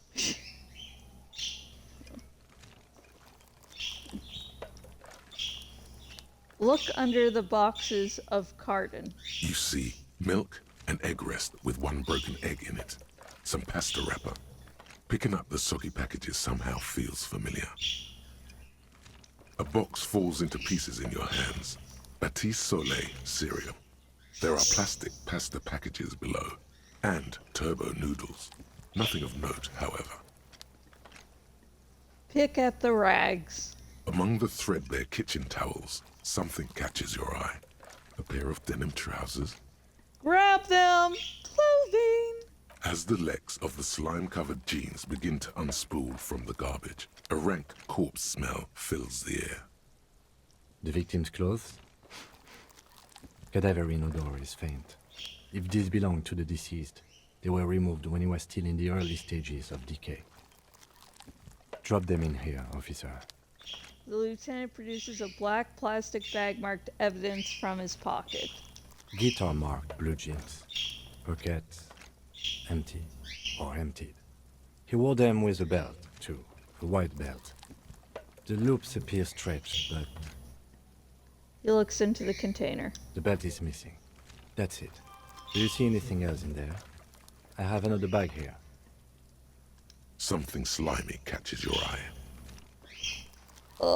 Reach for it! A drab, long-sleeved shirt, olive-colored, appears from the food waste, dripping with pus. Bag the shirt. This is a military-type overgarment. No label or serial number. This is the kind of rib-knit shirt that's worn over light armor to conceal it in an urban scenario. Anything more? The rest of the rags are just kitchen variety waste. A yellow old mug that catches your eye. But other than that, A thrown out towel, a mug, that's all. All right. We should go to Gart again and ask if he knows who put the clothes in the trash. It could be as simple as someone from the hostel cleaning the yard. Or that one. I'd advise against confronting that force. Yeah, we need to ask the kids who put them here. The fuck's he on about, kids? You hear that, Kuno? He thinks you're an infant or something. See? You think someone from the whirling might have been involved, maybe? Not really. All we know is the victim's clothes are in the trash. The lid was locked, and his establishment had the key. It's just a small loose thread. Okay. the lieutenant nods, then looks back into the trash container. The mug. I'm getting that mug. You pick out a broken mug with an oddly racist depiction of the yellow man frolicking in saffron. This mug's going to be important. An antique? Only in its social sensibility. Take the mug. Mm-hmm. Lieutenant briefly glances at the mug, then returns his sight to the trash. Like, the super racist is says he's just doing it to get the mission done, and now he's taking a racist mug. I'm gonna get killed tonight. Search the food waste. It's just organic waste. cold and slimy on your hands. Apple and potato peels, mostly. Unidentified sludge, and the occasional chicken bone thrown in for good measure. But hey, nothing. It's nothing. Nothing more to see here. Okay, hang on just a sec. Husband's calling.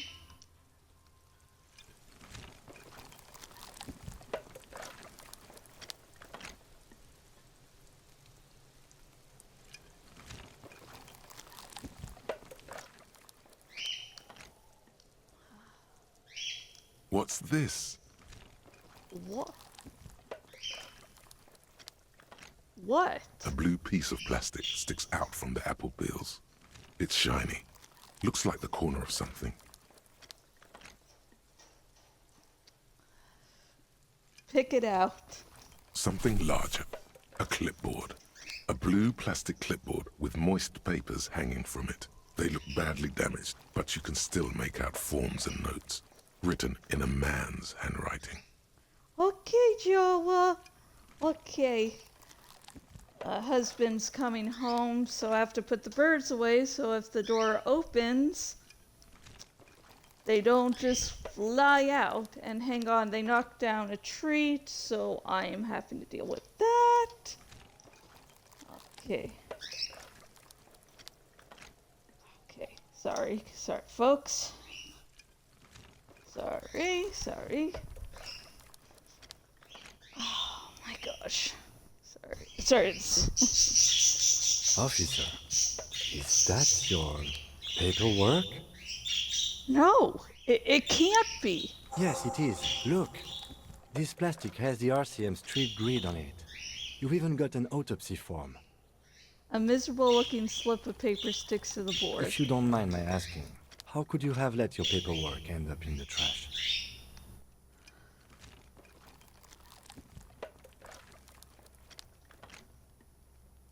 I think I didn't want to be a cop anymore. That's why I tried to flush my cop life down the toilet. Well... His eyes express a rare condolence. Then he picks it up. Lucky we found it. You should take stock of what remains, just to be sure some has not made it into the hands of the RCM's adversaries. Organized crime and the like. There might have been police secrets in your notes.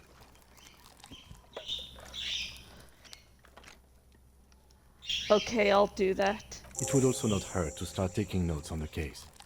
Now, tell me what your eagle eyes see. Or are we finished?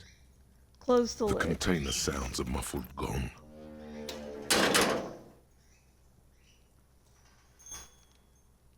Leave.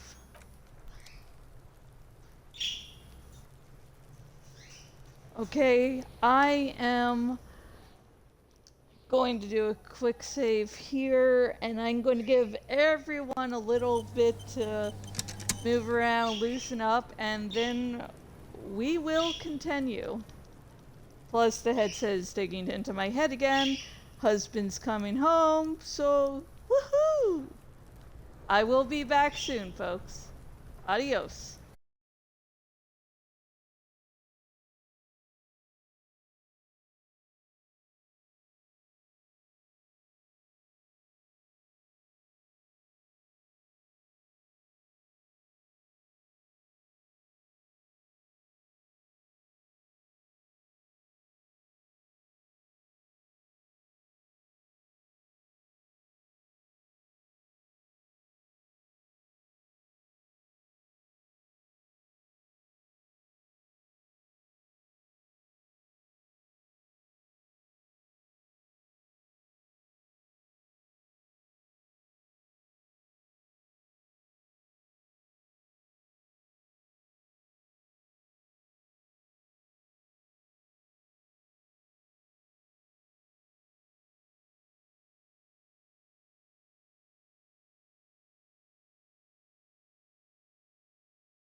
Hello, I'm Jash, and I am back. Okay, I think The there's a way trash for you container to... stands in the spring snow. I think you can sleep The in the smell of trash rotten can, food rises to greet you. but You see I soggy guess you'll die. cartons, dirty rags, and organic waste. But, you know, I just saved, so that shouldn't be a problem. Okay.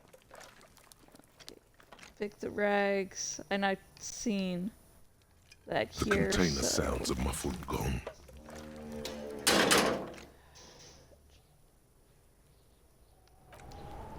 Leave.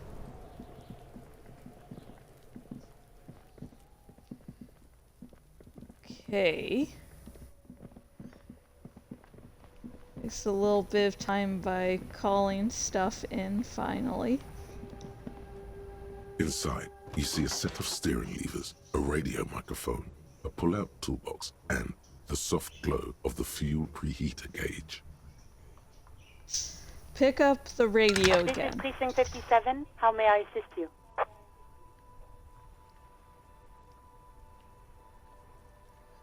Could you run a serial number from a pair of armor boots for me? Sure, officer. What's the number? And the make of the armor, if you know it.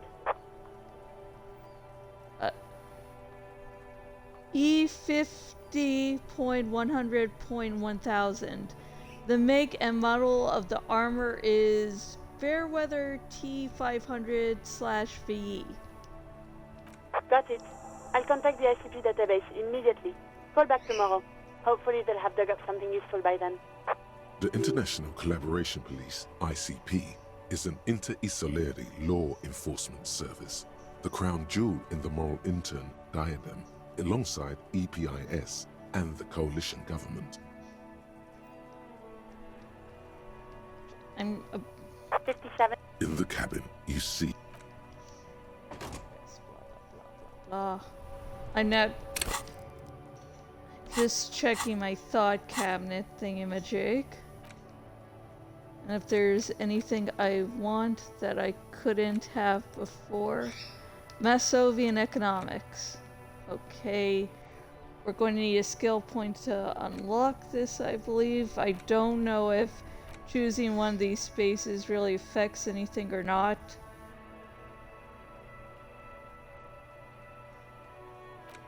But I'm just gonna go with the hell.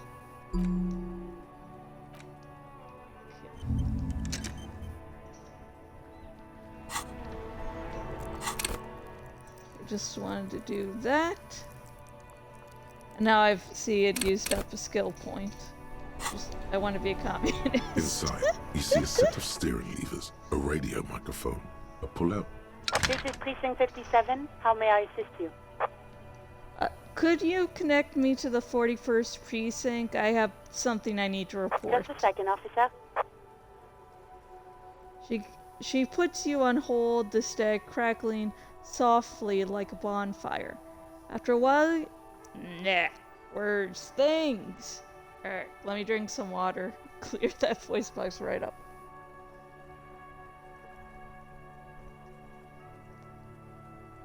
After a while, you hear an old man greet you from the radio. His rattly voice is oddly familiar. 10-2, 10-5. This is 41st, come in, over. A scrawny old man sits in a dusty cubicle, smoking, with a large white rectangle sewn on his vest. In front of him is a box-shaped apparatus with an array of wires and antennas. The radio switchboard. The man uses relay code. You got this. You're a cop, and cops know relay code. 10-4, Station 41, I've got a urgent business, over. 10-4, message received. 10-5, relay message. What's your status? Over. Just reporting in, over. 10-18, state your message, sir.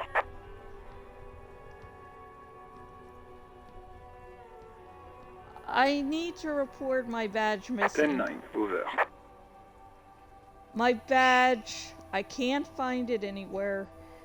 Basically, it's gone. 10-4, message received. This is a very serious situation. I need to 1022 the captain. Over. Is it him? What does he want? Says he lost his badge and needs to report it. He what? He lost his badge? Hey, who is this? This is Communication Officer Jules Pidieux, sir. Over. No, the other one. You mean your partner? Over. What is he saying? He's asking who you are. I could try to, I could probably try to lie and say I haven't lost my memory or some shit. But I remember this station conversation just being too fucking amusing. I'm his goddamn partner. It's your partner, Satellite Officer Wittmar, sir. Over. Did he lose his memory along with his fucking badge? The man in the background sounds like he's losing his patience. Who lost his badge? Dick fucking Mullen. Who do you think? It's Officer Dick Mullen from the bestseller Dick Mullen and the Lost Identity. He says, fighting off laughter. Dick Mullen is not your name. It's the name of a fictional detective who would not lose his badge. Defend yourself. Immediately. They're laughing at you.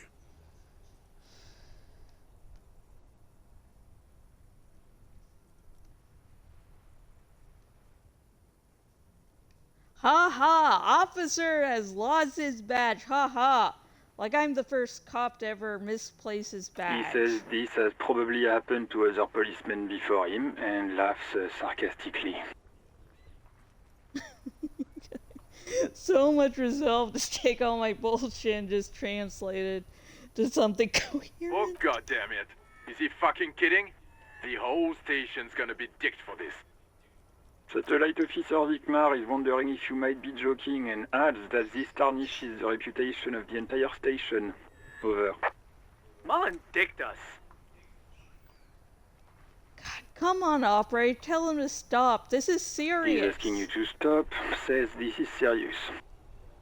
Of course it's serious. He lost his fucking badge. Satellite Officer Wittmar concurs, losing your badge is serious. Over. Can we just move on? I want to get it reported and be done with it. 10-4, I hear you, officer. I'm just going to make a note here that you are in pursuit of your misplaced badge. Over. Fuck me. Mac, come here. You've got to hear this. Dick Mullen lost his badge. What's going on? Super Cop here lost his badge. He lost his what now? His badge. He lost his goddamn fucking badge.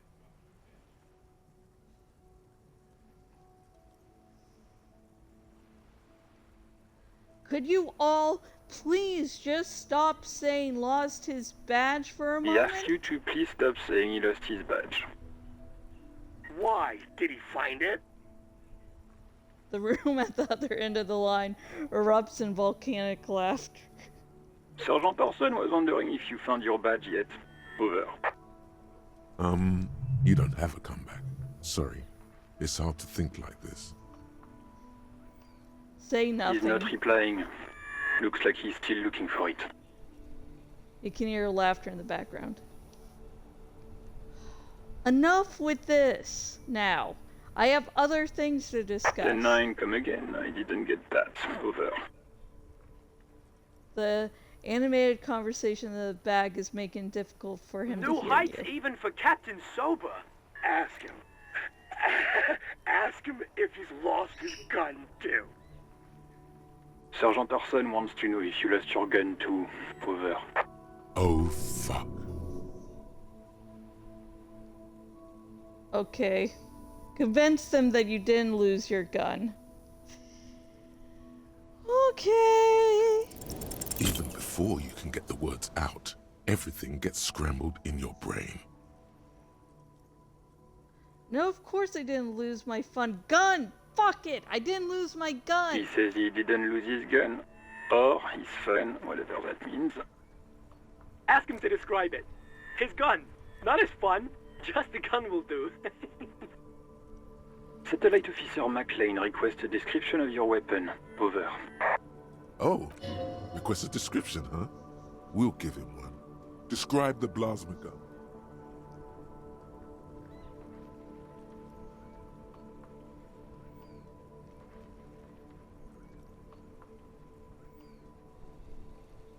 Cam, what are you packing? It's a single-shot kill A9. An armistice, to be precise. It's a single shot, armistice, Kidgel A9, over. Says it's a kill 9mm armistice. Armistice? What, is he a fucking...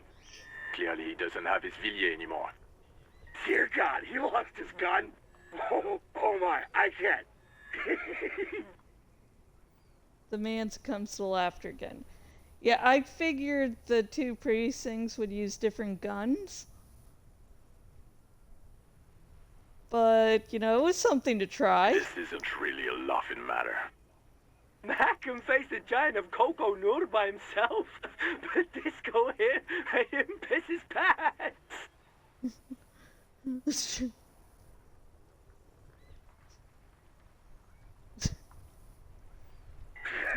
Oh, I can't. Fuck. He lost his ass. He still got his wiener. I'm not going to. Ask him.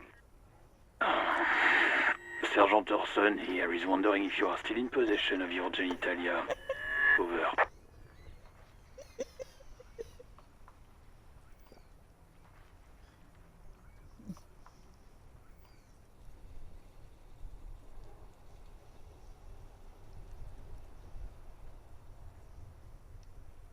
I left it at his mama's after I fucked her all night. Tell him that. That's a negative. Not going to say that. Over. What's he saying? Share with the class. He said he sodomized your mother. The prick ate Mama's vanilla waffles at the captain's birthday party. Some nerve he's got. Sure her vanilla waffles were the only thing he ate? Shut up, Chester. This isn't funny. This is my mom we're talking about. Tell him to apologize right now. Sergeant Orson requests that you apologize for the claims that you made about his mother. Over.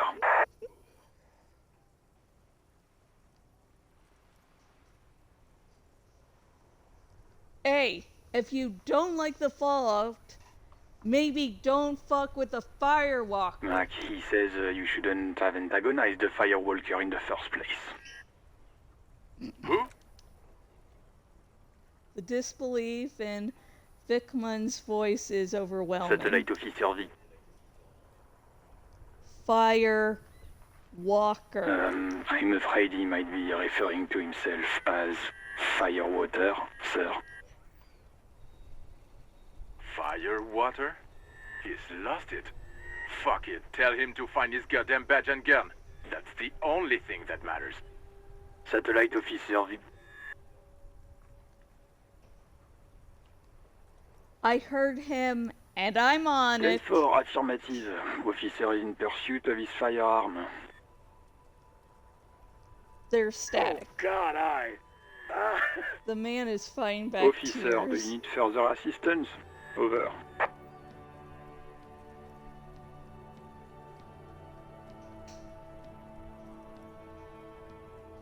Ten, over. Roger that. 10-10.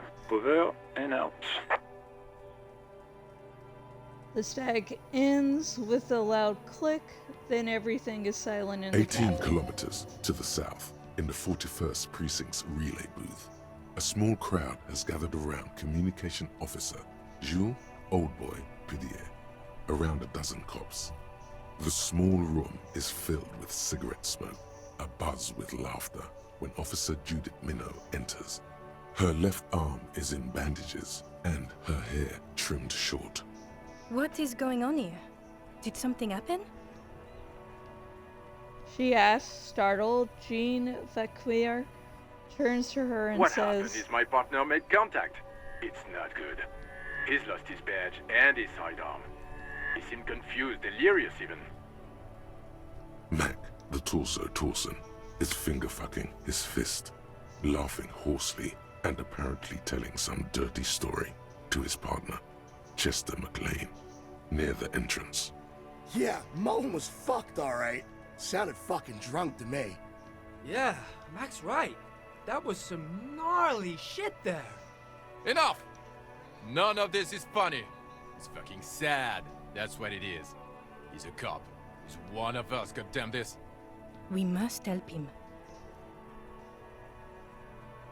Minoy looks down at her neatly polished black shoes. There's a quiet,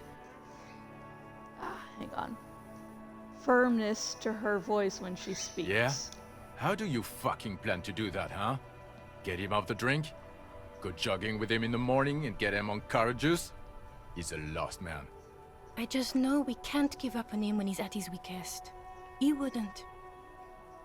The crowd in the room has started fidgeting uncomfortably. Someone's trying to slip out Mac, unnoticed. man the door. You know what he told me? I don't want to get better. I want to get worse. Those were his words. He sighs heavily and turns to address the room. This shit does not leave this room. Not a word of this to the captain. Or anyone else. We'll give him a couple of days to pull his shit together. I guess I can hold off the report for a few days. Old boy lights another cigarette. Okay, everybody. Nothing but a prank call here. We all got our laughs. Now get back to work. Far north, on the other side of the motorway, the officer quietly hunches with his hand in the motor carriage.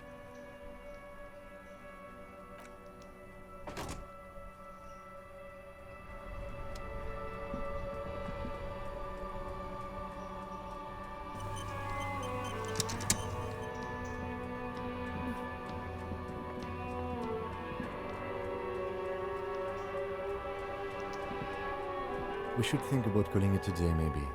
The nights are still miserably cold this time of year. Yes, my hostel room calls. We can pick up where we left off tomorrow morning.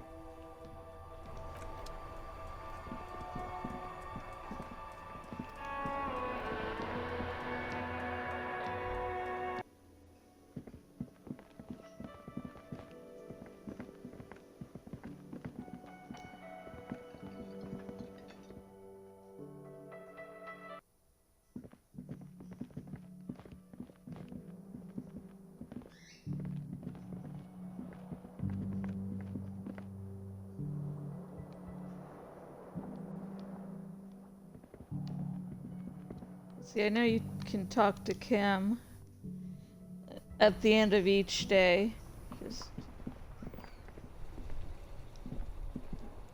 Yes?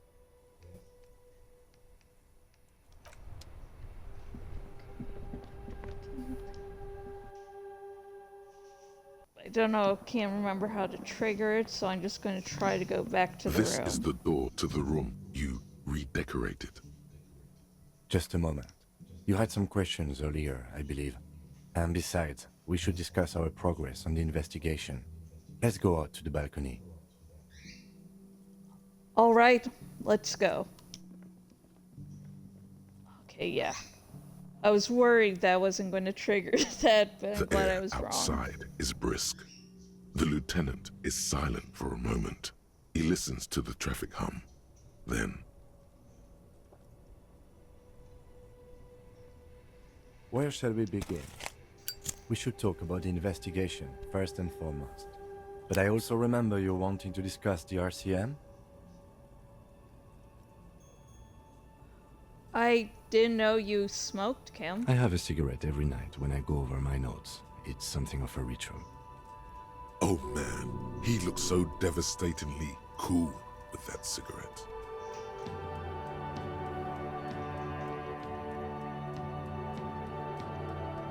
How did you get so cool, Kim? You mean this?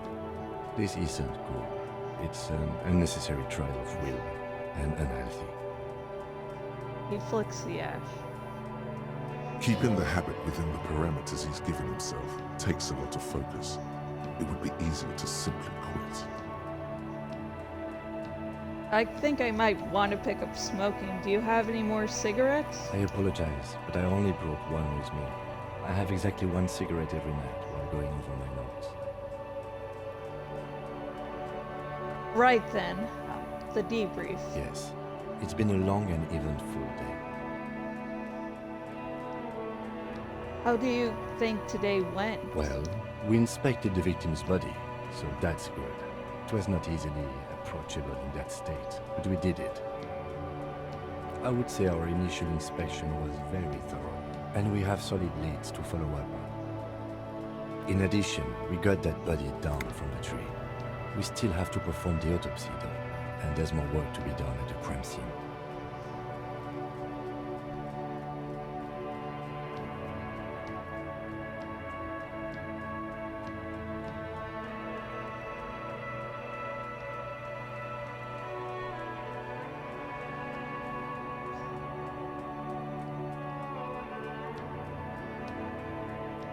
That's my forte. Unlike most cops, I understand the... Gosh darn it. That's my forte. Unlike most cops, I understand how important communication is in our line of work. Very important indeed. Well, we conducted an interview with Everard Clare. He wasn't particularly forthcoming with useful information, however. He's not saying much on the matter because he thinks you could have gotten more out of Everard.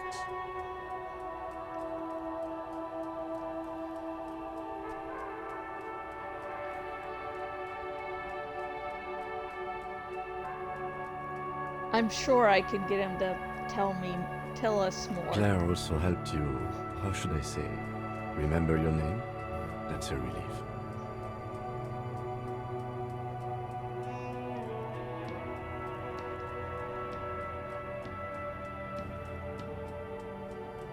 I want a different name, one I haven't ruined yet. You can look into the process of changing your name after we finish this investigation.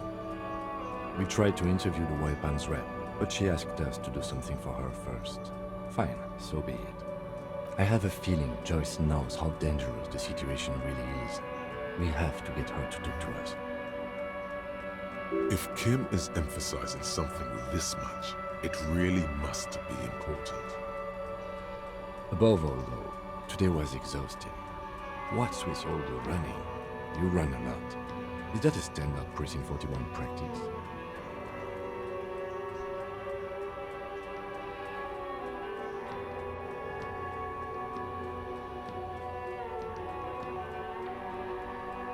I don't like to waste time, you know. My mind moves fast. The rest has to try to keep up. It's impressive, especially for a man your age. And in those hills. Nice shoes, by the way. I like the green. Goes with the orange. Looks at your snakeskin shoes and smiles suddenly. Aww.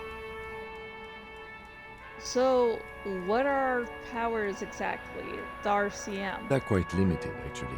The power officers of the Revachol Citizens Militia exercise most frequently is imposing fines of up to 1,000 real for offenses, in accordance with an interdepartmental schedule.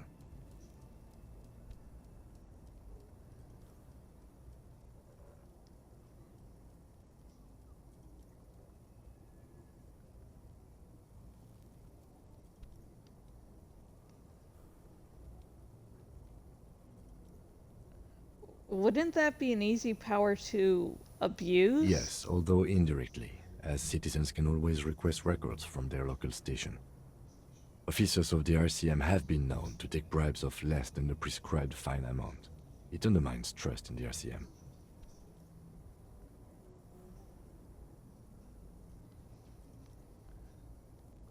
Okay, what else? We can arrest people, of course, but rather than bringing someone in directly, it's preferable to serve a station call slip. It prevents confusion and overcrowding. Wait, how can you be sure the arrestee will show up? You can't. Those who don't show up become fugitives, though, and have fewer legal rights when they are eventually caught. It's about power projection. Thus far, they seem to mostly show up.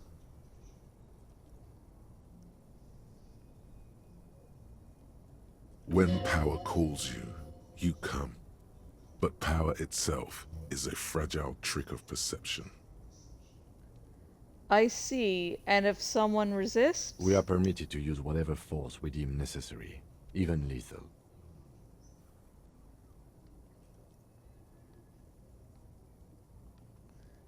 Oh, wait, so if I kill someone while on duty? You have to supply compelling evidence for why it was necessary to use lethal force. In these cases, your partner is usually your witness. Oh, that doesn't stack the odds in favor of the goddamn cops or anything. Not a good position to be in, by the way. Internal Affairs handles these cases thoroughly, by cross-examining you for inconsistencies. It is hard to cover for anyone, which is for the best. Have you killed anyone, Kim? Yes. The last time was 4 years ago. He says it matter-of-factly and moves on. Have I killed anyone? That's an improbability. Perhaps even impossibility. I don't know if I really want to know. Precinct 41 is known for a higher-than-average rate of police violence. He's not judging you. He's respectfully acknowledging the difficulty of working in your precinct.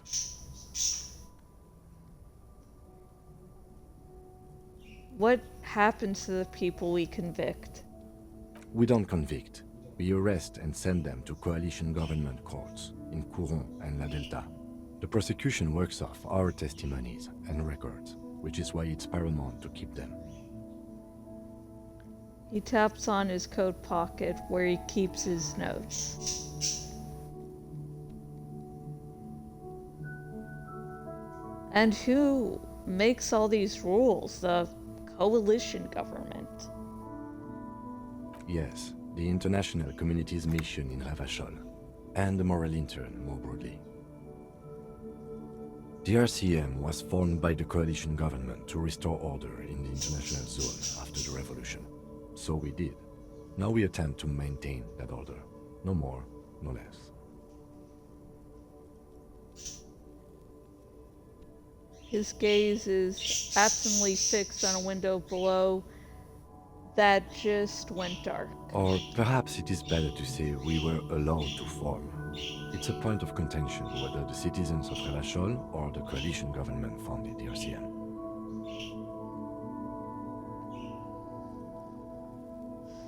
Say nothing. A great comment to such a conundrum. The moral intern, what is it? The Moralist International are the world's largest political organization. You know who they are. They have been running this place after the revolution failed.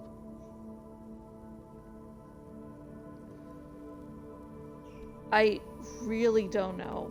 That's how bad it is in here. Point to your head. Okay. There are a union of center-left and center-right parties across the Real Belt. Our coalition government is just one of its many projects. They also run the ICP, EPIS, most intergovernmental organizations in the world. What do they believe in? What do they believe in? They are Dolorians. They believe they continue the humanist project set forth by Her Innocence Dolores Day 4 centuries ago. Others say they are just technocrats. Those others say they continue the humanist project set forth by Dolores Day. What is their symbol? Interesting question. It's a blue forget-me-not. Their motto is love, compassion, self-discipline. I think you can gauge what they want you to think of them from that. Something kind and usual. Something almost self-explanatory. Something ominous. Who was Dolores Day? A historic figure? The author of the modern age? You will have to look elsewhere for opinions. The subject of humanism is too abstract for me. What do you think of The them? moral intern are a fact. I try not to have opinions on facts until they change. And it doesn't look like that's about to happen. It is more than that. There's some kind of affection in him. You like the moral intern. Yes, I did, when I was younger. In my 20s, I considered myself a moralist. A blue forget-me-not, a piece of the sky. They're not all that bad. That's another leitmotif associated with moralism. I believe if you do the... Later in the game, you can, I guess, do a vision quest about one of the political alignments. And the moral... I believe it's the moral intern that will just disappear you. You can actually play the game without doing one of those vision quests. Like I did without realizing, you know, that you, I guess, were encouraged to do them, and I guess they were added on to the final cut. But yeah. But the years have changed that. I don't know what I believe in now. No, I believe in the RCM. That's enough for me. I have an opinion on the moral intern. Do you?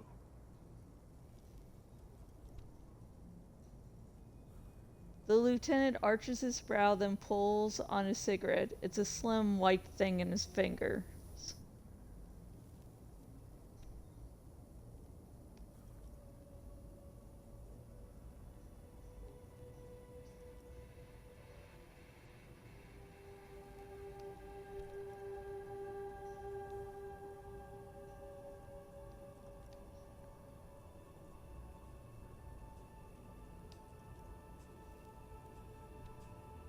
They've done an awful job here. Have you seen the place? This isn't humanism. We are in what is called the twilight of international law.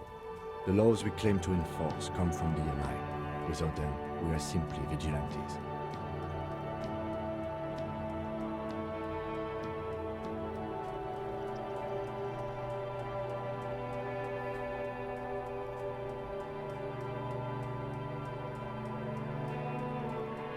Maybe we should make our own law? Spoken like a revolutionary, not a cop. But hypothetical aside, in Martinez we already are vigilantes. At least the Union thinks so. I expect our job here to prove quite challenging. He looks at the roundabout.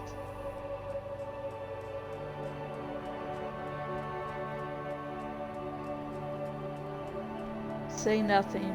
Just look into the night. The dying lights of the city shimmer below. Slowly, like luminous clouds, they pass on his lenses. The lieutenant looks at his slim cigarette, contemplating the next drag. This soldier is the highlight of the day for me, he thinks. This little stick right here. They really don't like us here. And the mouth on that kid, Kuno. It's different in Man, in Jamrock, and the GRIH. Why are they like It's this? our fault for leaving this place to the dogs, to the Union, to the company, not daring to come here more often. It's like I told you, this place is an orphan, fallen between the cracks. And in Jamrock and the GRIH? We run this city. West of the river is RCM land. He looks at the dark silhouette of the equestrian monument cutting into the night sky. It's incredibly hard. Human beings are. But we are in control, and it's worth it. The organization works. Our systems work. If they didn't, the city would disintegrate.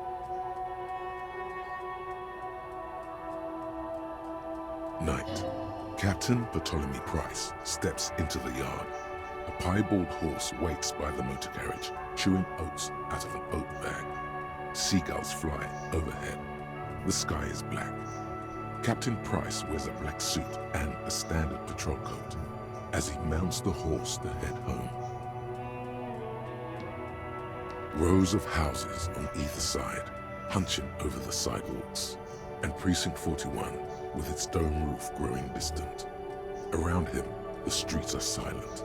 The kid on the corner waves at the captain as he takes the turn on Addition and Main. The horse neighs.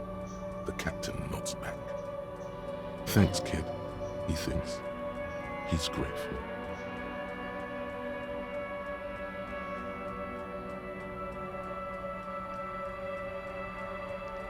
I hope our investigation will help improve the situation here. At least do some good. Me too. But I wouldn't count on any drastic changes in our lifetimes. Thank you for this. Yeah, it's getting very cold now. Let's go. He puts out the stub of his cigarette and looks to the door.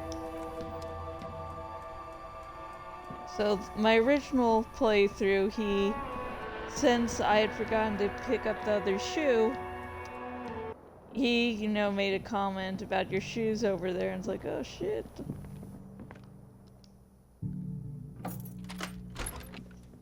See you in the morning.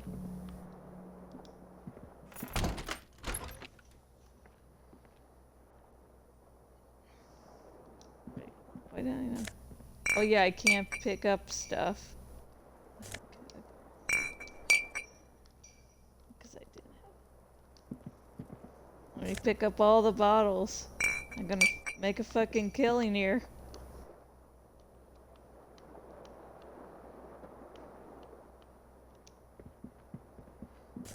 Hello, little guy.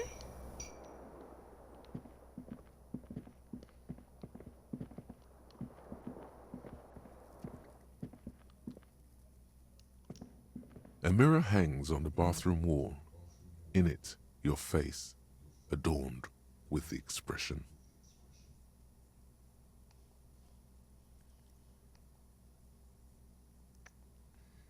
Use your shin cutters to fix the faucet.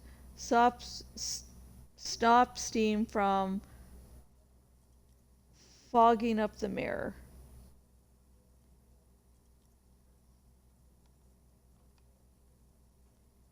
Chin cutters. What the heck was I reading? Okay. Chin cutters. Here's some chin cutters, folks. A mirror hangs on the bathroom wall. In it, your face, adorned with the expression. The chain cutters slip out of your hands as you attempt to twist the faucet into place. Well, you know one thing for sure. You've probably never been a plumber. Well, at least I know something. And I can try again. So, if I put some skill into an ability. Let's see. Tools. Okay. No. Okay, good. Yeah, that's how I like them. Now with clothing, maybe do with something a little more stylish.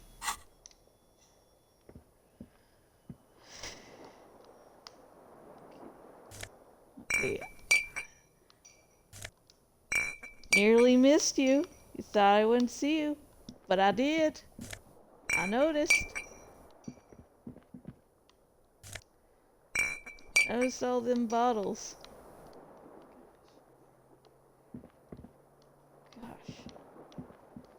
I can't pick up that obvious spell there, whatever. Oh, there. There's the broken window. I knew it was here. I don't think I noticed that before when I first woke up.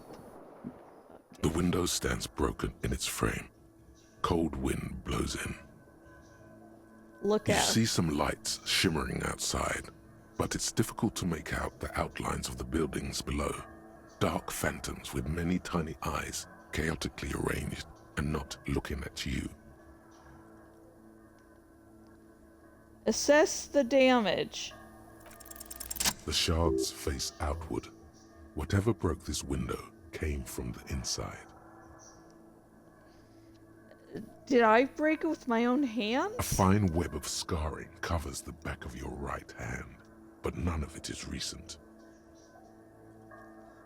What did this More likely a projectile than a held object. There are no fragments on the floor from pulling a tool back in after impact.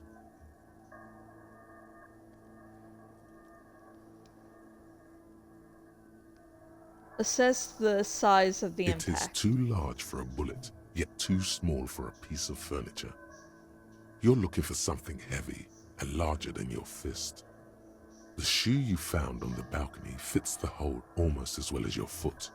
It would have also been heavy enough if thrown with force.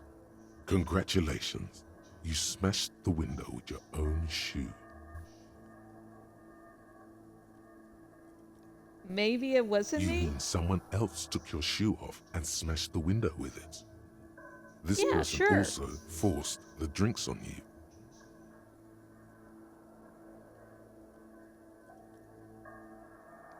What a stupid thing to do. Pretty much. But hey, at least you found your shoe. Yay! My life is shit, but The god window damn it, I stands found broken my in its shoe. You see some lights shimmering outside. You see some lights. Okay, I wanted to see if there was any other option. Okay. I'm gonna do a quick save. And for this first night, I wish every night was like this first night, but yeah. The bed is cold and not particularly inviting, but it's yours. The sheets look awful. Crawl in. The sheets feel at once coarse and clammy against your skin. The bed sags beneath your weight as you stretch out and finally close your eyes. And then sleep doesn't. And then sleep doesn't come. But I want to sleep. Obviously, you're in bed with your eyes closed, but it's not happening. Why? Maybe it's the bed's fault. Check the pillow. Actually, I'm going to do what I do in my bed if I have trouble going to sleep. Roll over to the other It's a little side. better. Colors, scenes, and half-formed phrases still litter your mind. Part of you is still trying to solve the case, isn't it? No more thoughts. Fall asleep Your now. breathing steadies. A great silence washes over you until your eyelids twitch in your sleep and images start forming. Well, this will be fun.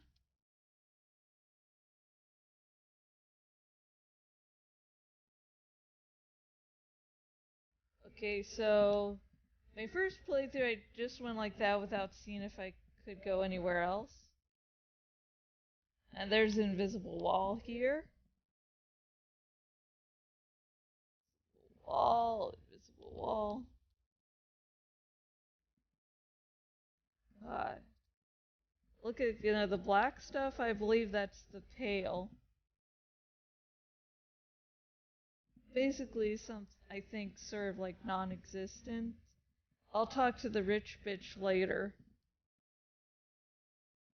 So you can get a little more info on that. But okay.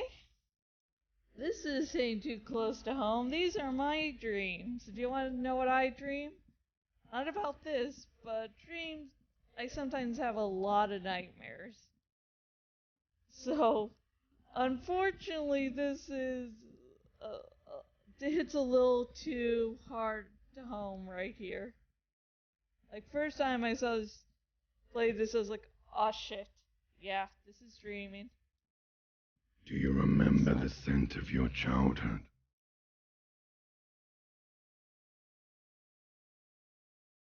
What is What it this? says on the can, Harry. Answer the question.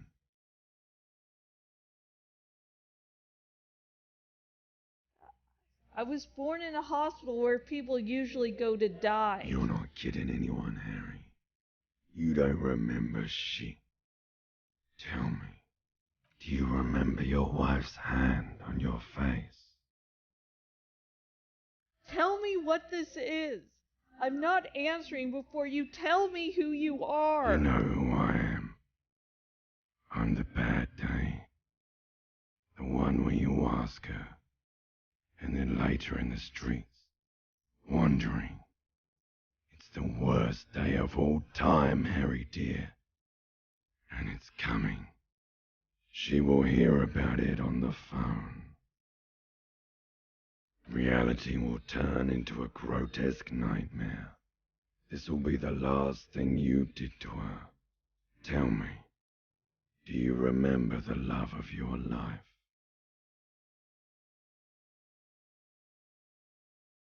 I was left. That's right, funky baby. And you just stood there. One hand on the bottle and the other on your dick. Watching her go. Let it all be dragged away from you. Tell me, where are your friends? Human beings have friends, Harry boy. Where the hell are yours?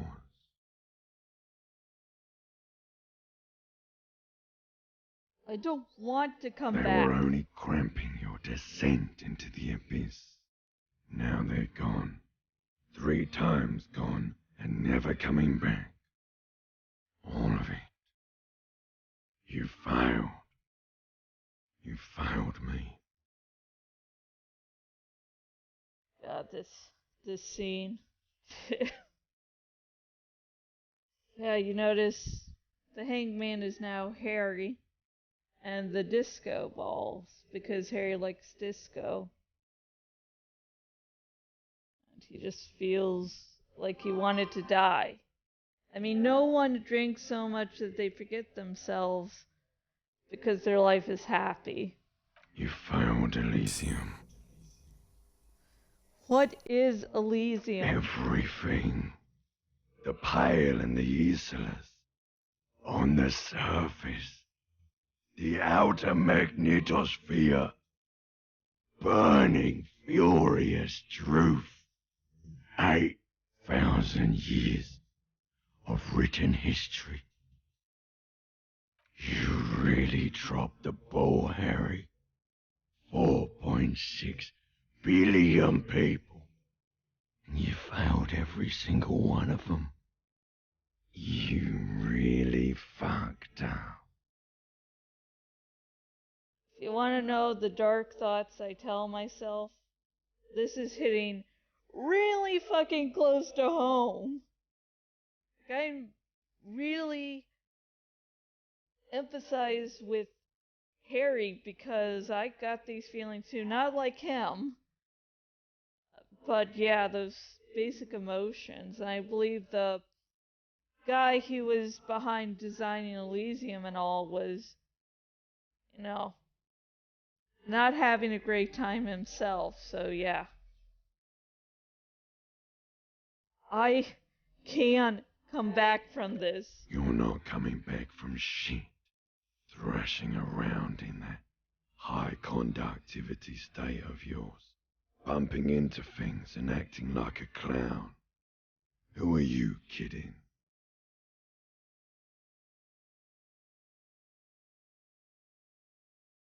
I'm trying to solve this case. You're trying to what?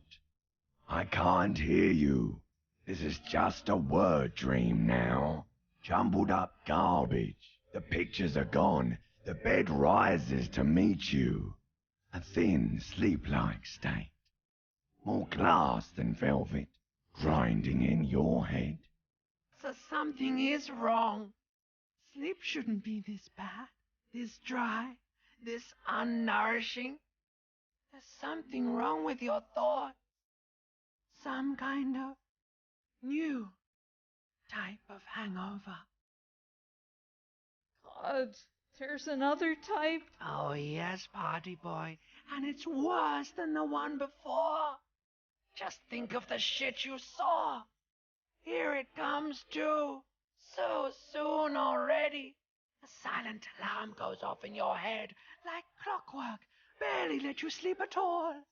Time to get those clothes on, Harry. Time to go to work in the shit factory. Yeah, that's how I greet my day. Hallelujah.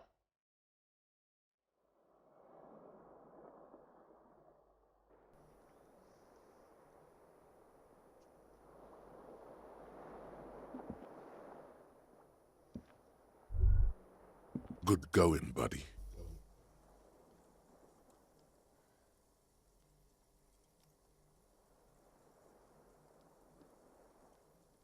Is that how it's going to be now when I close my eyes? Yes.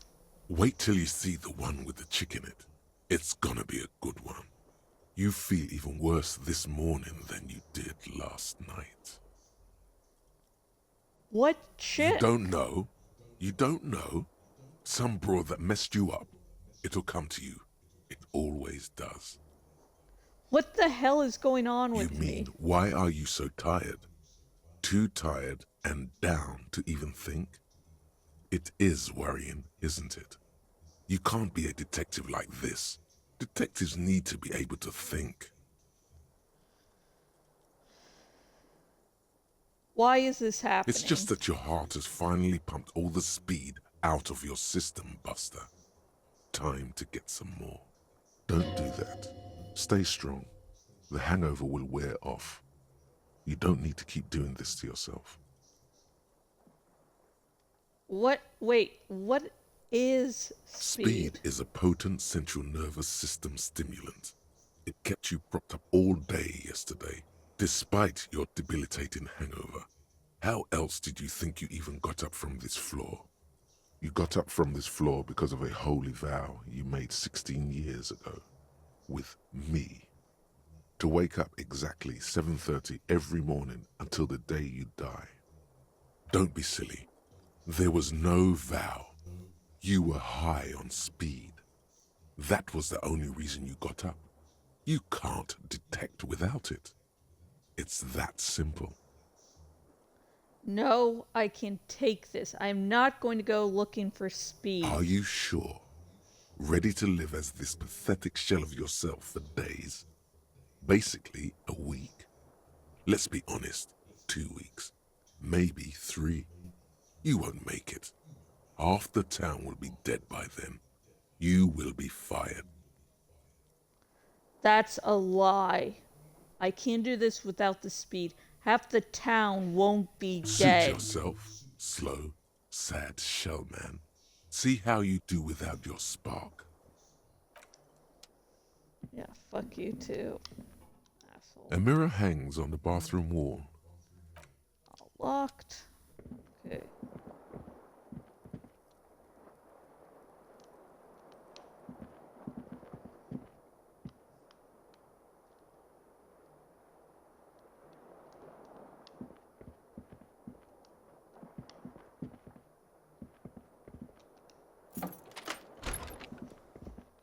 I don't need to shut the door behind me, but I will, because I am that good of a person.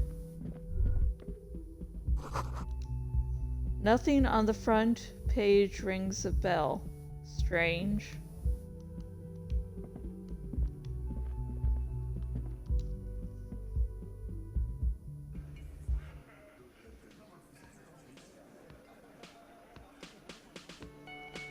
Do do do do do do do do.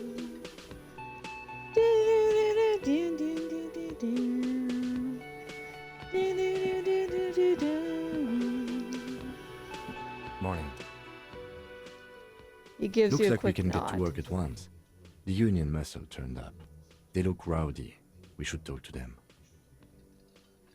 Why do we need to talk Everything to them? points to the dock workers union. The belt used for hanging him. The circumstances in Martinez. My preliminary information. Which may, of course, all be wrong. But we still need to talk to them. And it won't be easy. What do you mean rowdy? I mean ungovernable. Martinez isn't exactly enthusiastic about the RCM being here. They prefer to be policed by the union. These men here. Men who drink beer for breakfast? There's talk of an armed wing of the union called the Hardy Boys, who are responsible for state policing. I think it's them. Are these the men Gart told us about I yesterday? completely forgot. Sorry, I had a rough night's sleep. It's them by the looks of it. Loud and nasty, just like the manager said. One loose thread less to worry about, and one big problem to replace it.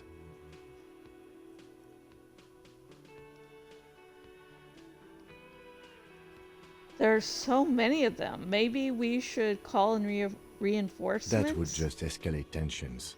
No captain would sign off on it. Solving one murder isn't worth a conflict between the RCM and the Debarders Union. In fact, even the death of 2 detectives might not warrant an all-out war. So let's keep a cool head, okay?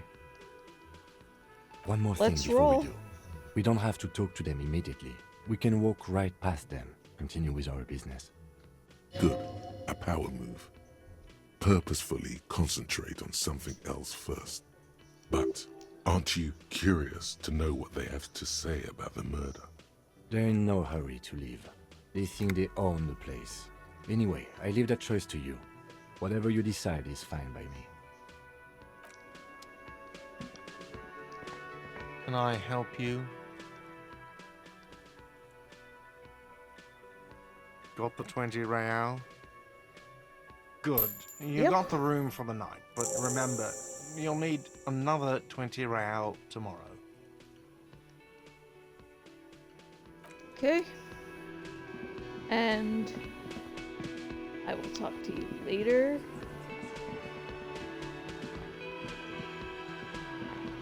Oh wait, something to pick up?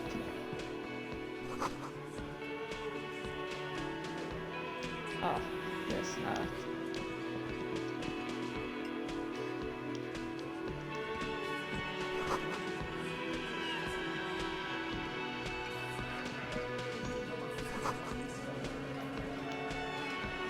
Behind the dockworkers, a ceiling height window. The hawthorn branches scrape the glass like bony fingers. Now to get into the mysterious blue door, the key's hanging in there. The men are talking, but you swear you hear those black limbs tap on the window as the wind blows outside. There's a little slide panel up there to let some air in. No need to open it in spring. It's still too cold outside. You're not so sure about that. Somehow you just know there's something out there behind the glass. There's something... Oh shit. There's something out there. Your mother. Oh, that's where she is. It's not Thanks. a very good mother joke, but the room still laughs. Something about those mother jokes just works.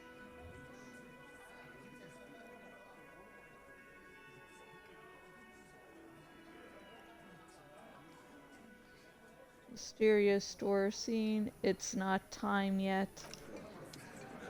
Okay. I remember original playthrough. It was already hard to get to when it was time. So, yeah. Let's get that dead body.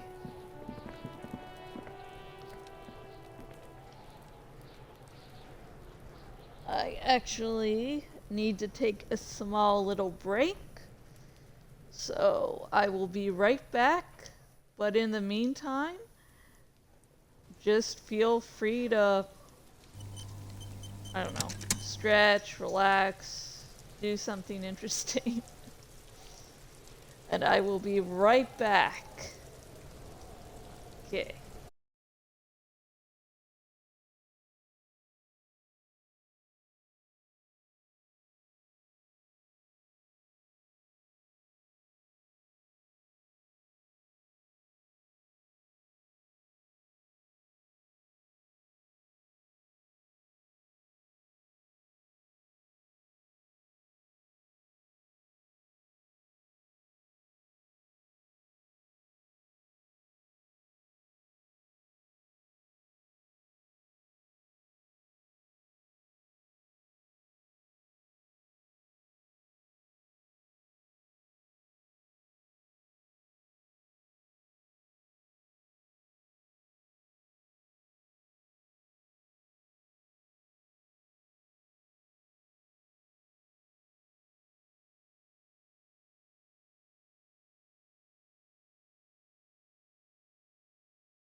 Hello, I'm Josh, and I am back. Let's examine this dead body. Actually, let me see. Okay, level up. I'm gonna level... God darn it. Can't level up perception. Damn it! That might be important later, so I'm not gonna waste a skill point now.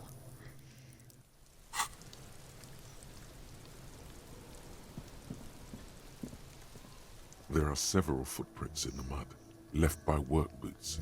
Anywhere from 6 to 12 pairs have walked here.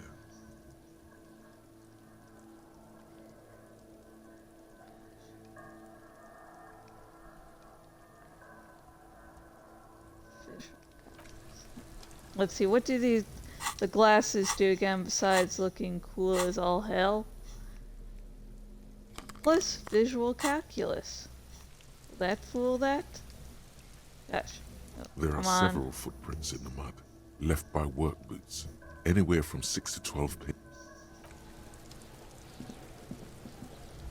See if we'll need any more visual The calculus corpse than I lies need. on the ground among the remains of an absolutely demolished pinewood branch. It's gently laid on one side.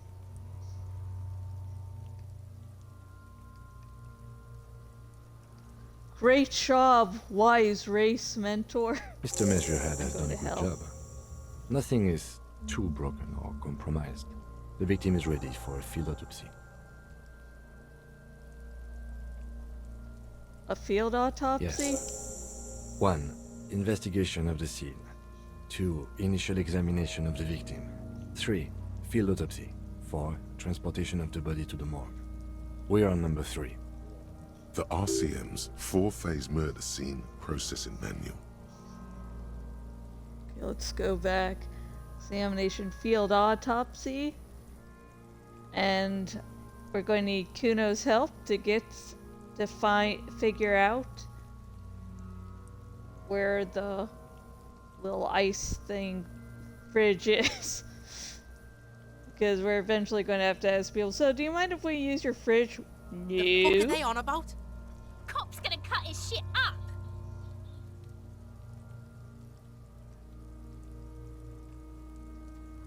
Don't we have someone else for this, doctor? No, you and I are detectives.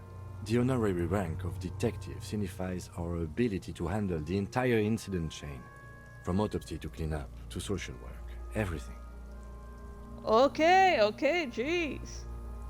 Wait, honorary rank of detective? An honor and a burden attached to your rank once you've proven yourself able. Usually after 5 to 8 years of field work. Mine is lieutenant detective. Yes, I feel like a detective. You are. Your station would not have assigned you on this case if you weren't. Now... The lieutenant adjusts his glasses and takes a deep breath. First, what exactly is a field autopsy? Come on, officer. You know what a field autopsy is. You've done 100 of them. What you do know is, at 18.9 kilometers, the dormant shield volcano, Corpus Mundi, is the world's highest summit, and the failure of the 38 single, Et puis descend, to crack the top 20 was the death knell of disco. But what a field autopsy is, you have no idea.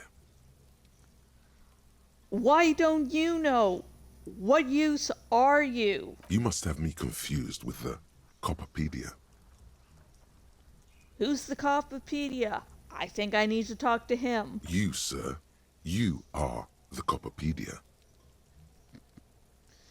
See what I said before about the encyclopedia sir being a little dick and not always useful? Yeah. I'm going to give you a bunch of information, but none that is important to the moment.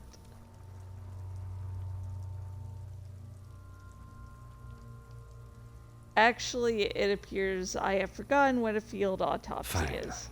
It's a 3-part form to be filled out on the scene by the detectives responsible. One takes note, the other dictates. The goal is to establish cause of death. Do we need a scalpel for A scalpel it? is not always required. I hope this is one of those cases. Latex gloves are, however.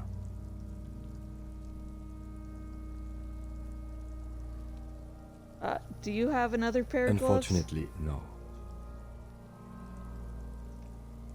I have gardening gloves. Maybe they are enough? They are better than nothing. Tell you what, I perform the anatomical side of things while you will take notes.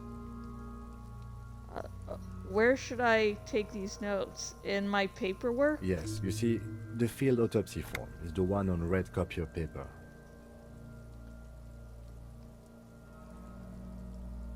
Open your ledger at the field autopsy The dead form. man stares in silence as you crack open the ledger. The bright red paper is covered in boxes and lists, describing the condition of his skin and organs in 3 parts. Above those, an 11-field info form needs filling out first. It begins with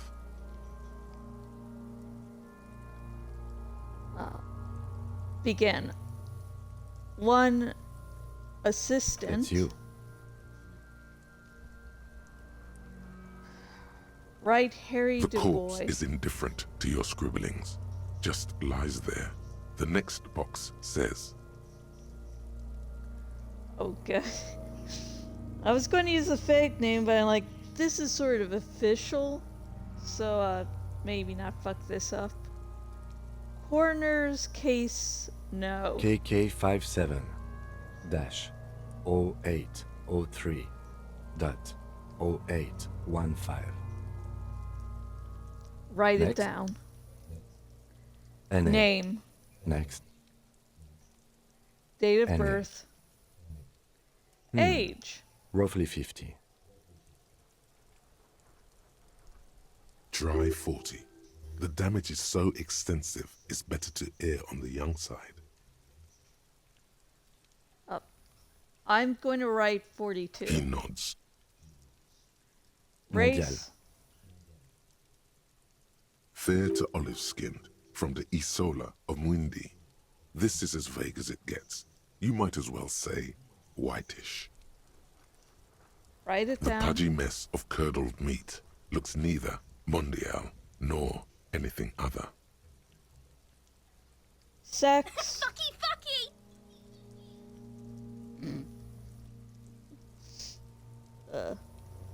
Yeah. Male. Pigs can have sex? Right. Nor Male. does he look male, with his pregnant belly and indistinguishable face. Date of We're death. still going with March 4th, 51. What else? 9. Body identified by is non-applicable. 10. Case number is the same as the coroner's case. KK 57 0503 0815 listens motionless, with the cargo belt still around his neck. Only one box remains. Evidence of treatment. None. At least not after the initial examination. A strange word. Treatment. What exactly is treatment anyway? Interfering with the body's position or wounds post-mortem. How did you not know that? Aren't you a cop? You're leaving a weak impression here. Say something sure-handed. Oh, fuck Don't off. overdo it. It's okay to be unsure.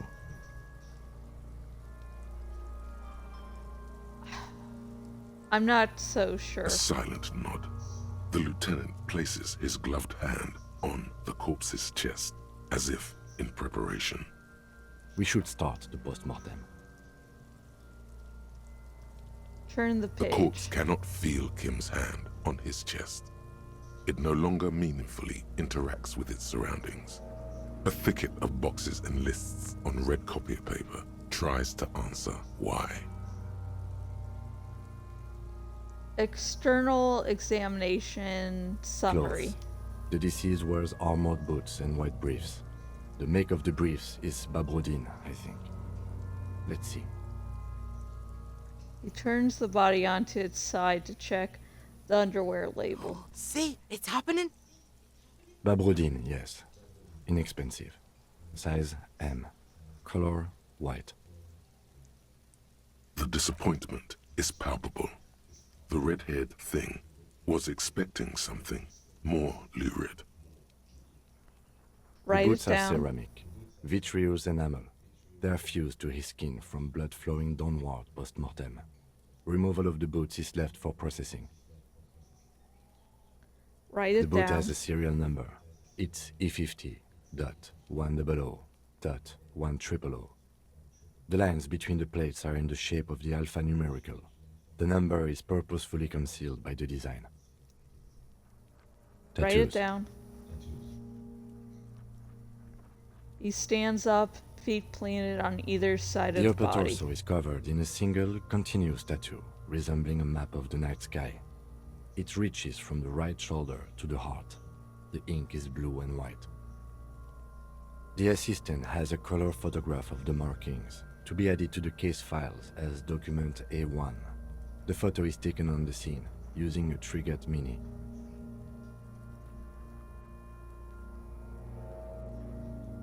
Write The it down. deceased has a belt for airlifting cargo around his neck, tied with a hangman's knot. Color yellow. Length 3 meters. There is a buckle on the other end. Write it Well down. nourished, athletically built, measuring 1.8 Sorry. meters. Generally consistent with age 42. Preservation is good. Ambient temperature below freezing. Write it Body down. hair is light brown. Distribution is consistent with age. The deceased had male pattern baldness. Hair is combed back, short.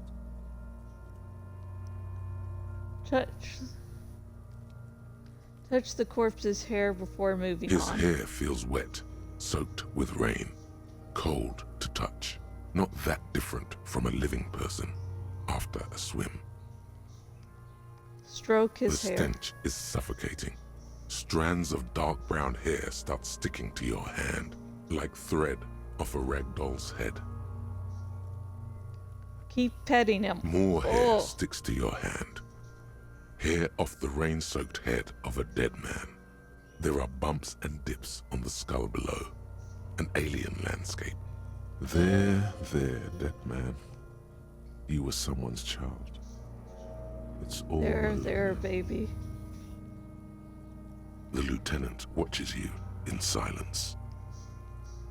Write it down. Short, light brown, male That pattern was some baldness. sick shit, Sekopa. Lividity is consistent with hanging. The head is congested. Contusions are present on the head, chest, and thighs, consistent with stones thrown. Low velocity. I thought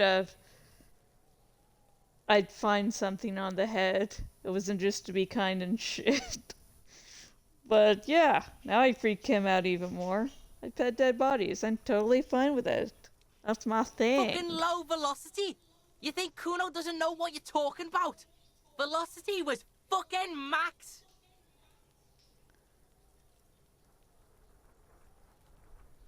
Talking shit about Kuno's velocity. In addition, there are bite marks on the face, scalp, and chest, consistent with predation.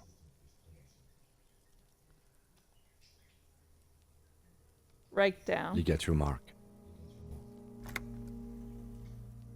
The lieutenant produces a small folding knife. With the other hand pulling on the belt, he starts cutting into the polyester. The stench is horrid. After a while, it's obvious the material cannot be The cut. steel wiring. There's too much of it.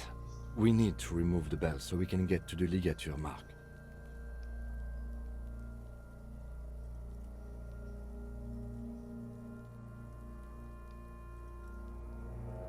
Good thing we got the chain cutters. Always good to think ahead.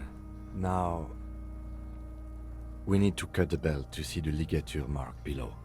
Carefully, with as much precision as you can. See, my pig is gonna fuck his head off. No, he ain't. Your pig's a boring fuck. Look for a good spot The to belt cut. is equally tight around the whole circumference of his neck. swelling over their edges like white bread rising from the east. Yes, I'm Kuno's pig. I agree. You are? This pig is Kuno's. Aw, you. Being Kuno's pig has a steadying effect on your hand. Go with the flow, man. After some deliberation, Oh, yes. you sink the cutters into the knot tying the belt together. You squeeze the rubber handles together, sweat forming on your brow. Press down. Snap.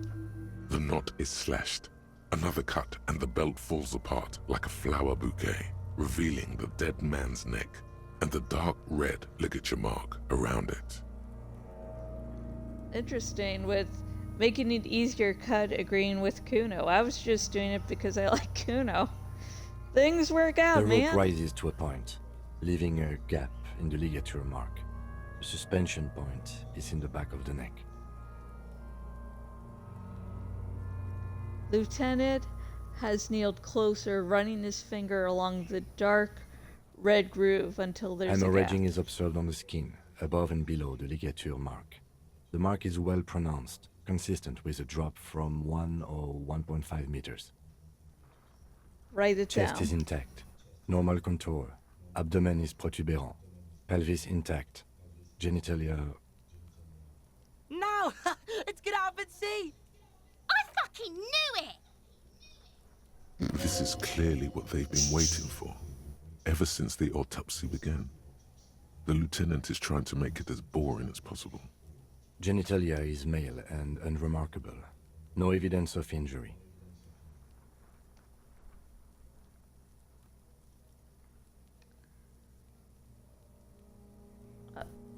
Does it look like he was enjoying his moment of death? Yes, your hunch before. We can have a semen analysis requested from processing, if that's what you meant. Yes, pressing... fudge. Yes, processing, science, that's what I meant. Just write down that we request an analysis. The corpse with his pants down does not have an opinion on the subject. All he has is genitals and a deathly odor.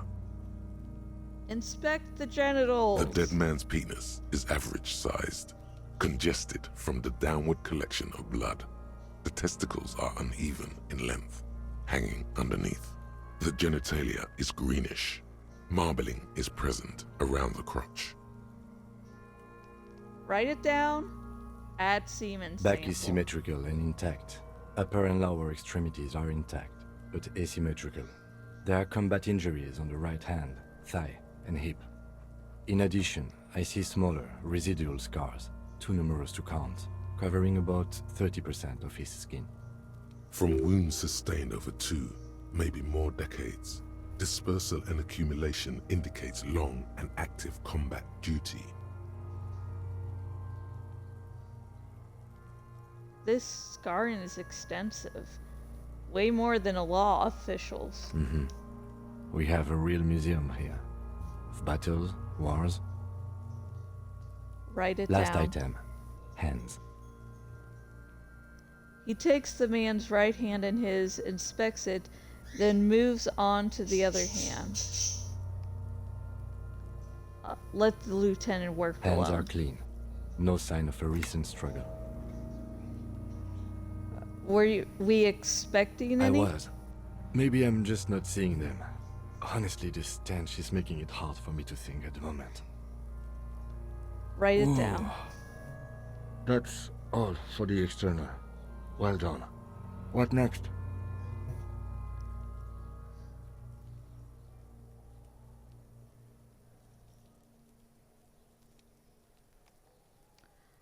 Internal examination. Summary. Central nervous system. I have nothing. Do you have anything on this man's central nervous system? Of course, there is a moral to be drawn from it. A moral to this story.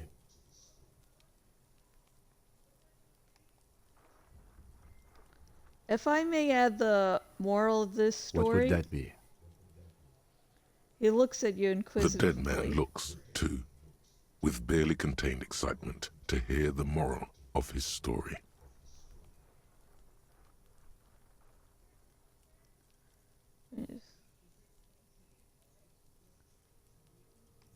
All right, Good. NA.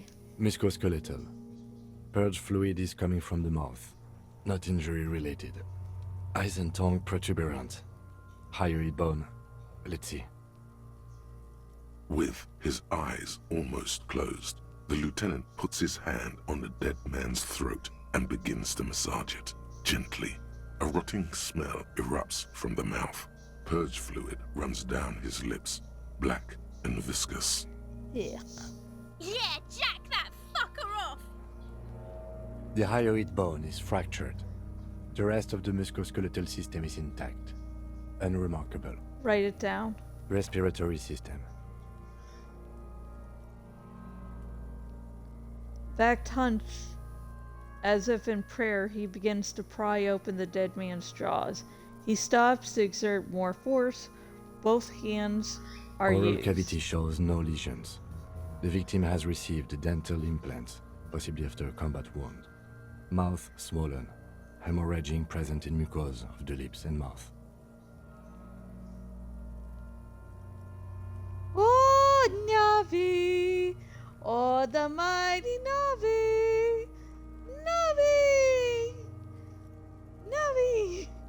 Sorry, when they sort of spread their wings and such, they won't stop until we start praising them, so yeah, sorry about that. Now that the praising is completed to her satisfaction, she's going back in her cage. From here, it looks as though the clown-faced man is screaming. The tendons of his jaw are torn apart. Hyoid ripped from the force of the lieutenant's hands. Look inside the dead man's mouth. No scream, no sigh of relief rises from the darkness inside. It's humid there. Sickly sweet air, unlike anything living. You feel like you're about to throw up again, straight in that mouth of his. Look deeper inside. It's hard.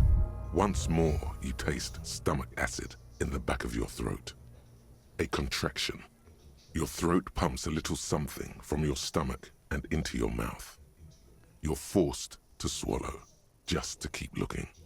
Inside, you see darkness. Just a mess of meat and dark. There are ancient mysteries down there, Kobo. Ask me later. Hemorrhaging present in mucus. Let's go. The jaw, the mouth snaps shut before you. Hepatobiliary. NA. Why? Don't we have any? Oh, Navi! The Navi girl! You are so lovely! Oh, she's doing her little tail butt wiggle. Oh, you're so cute. Are you a hepatobiliary expert? He looks at the corpse's stomach with a mixture of tiredness and disgust. I don't think so. Neither am I. That's it? That's it. Same Right, for NA. toxicology and serology. NA. Both? Unless you haven't tapped reservoirs of knowledge there? Reservoirs? No, but do they take obscure trivia and odd tidbits?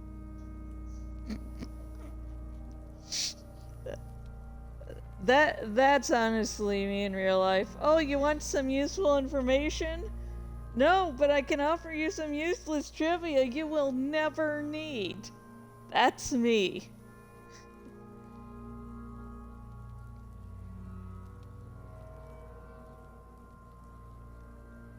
Would obscure tidbits and odd trivia fit the field? The completionist in me wonders if there's something we could still do. Breaking the fourth wall. We already have one test, as per regulation, and we already requested semen. Pigs requested semen like it's no big deal. I'm not even interested in these boring mulkus anymore. I haven't sucked him off for anything.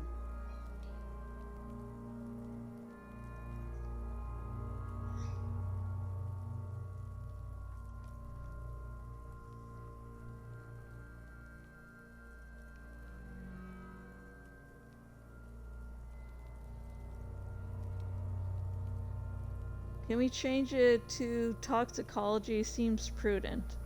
At a request, then, we'll know if drugs or poisons remain in his blood. At this stage, I doubt processing will find anything, even if he was brimming with it. Write an A and add toxicology requested. Cardiovascular. The body exhibits heavy lividity. Blood has gathered in the hands, feet, and neck. Hypostasis is visually consistent with the hanging. Write it down. Gastrointestinal. He breathes a sigh of reproaching relief. This is the last field in the list. He looks around to the ground, the pool of... Let's see. Hang on. I think it's feces or faces. This There. will do. Digested semi-solid food in stomach. Voila. Oh, feces. Yeah, it's feces.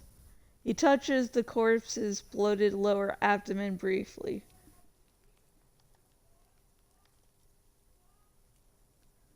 Oh, Nubby! You're really showing off. You want to be the star of the stream. Write it down amid the voila. Voila. What's next on the list? Description of injuries. Let's Summary. see. We have bite marks, contusions on the head and chest, and a ligature mark encircling the neck. You'll need 3 fields. Leave a 4th one too. Bite marks. Head, chest, and scalp bite mark injuries. Predation by birds has caused damage to the body. Odontologist does not need to be consulted. And your opinion, officer?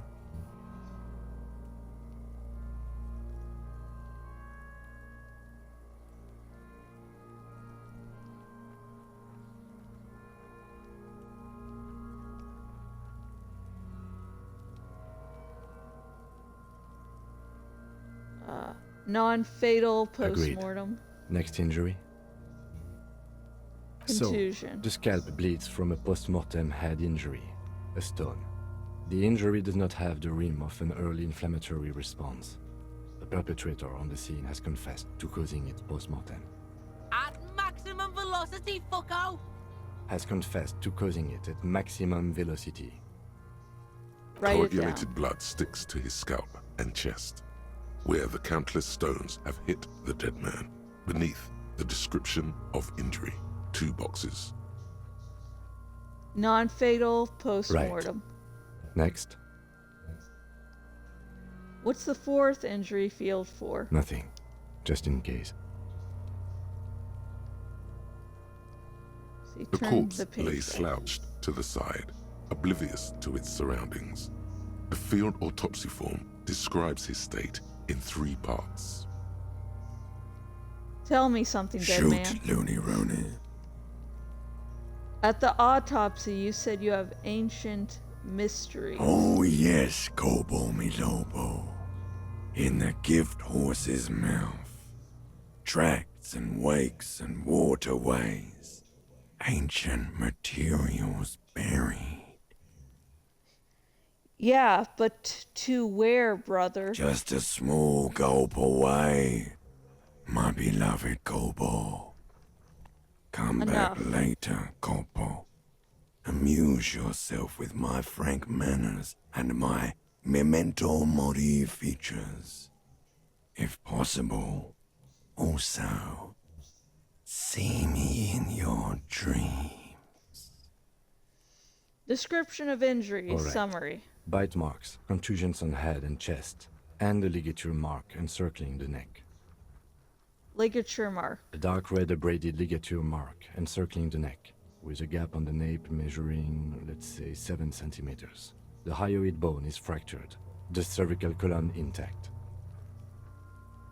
I see hemorrhaging on the skin, above and below the ligature mark. Depth of the mark, 1 centimeter. No signs of clawing on the neck.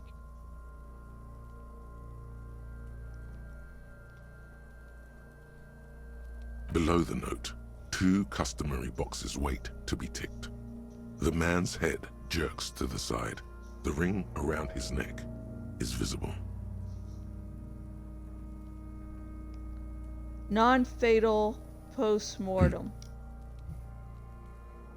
Lieutenant falls silent He is deep abruptly. in thought, eyes fixed on the bright red ring around the dead man's neck.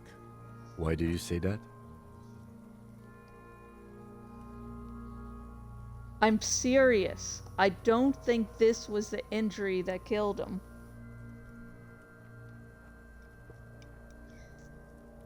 Oh, Jor agrees. Thank you. Okay. Why don't you think it was fatal? Through the psychic arts.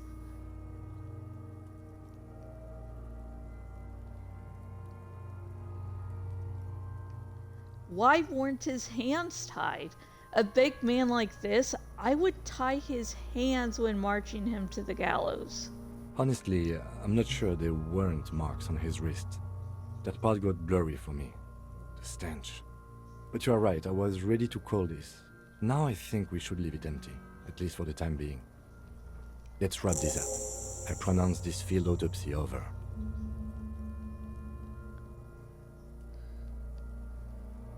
First, how did it go? It was an irregular field autopsy. We did not establish cause of death, which is supposed to be the goal of an autopsy. But, personally, I do not see this as a parameter for success. We requested a test to be run on the genitals.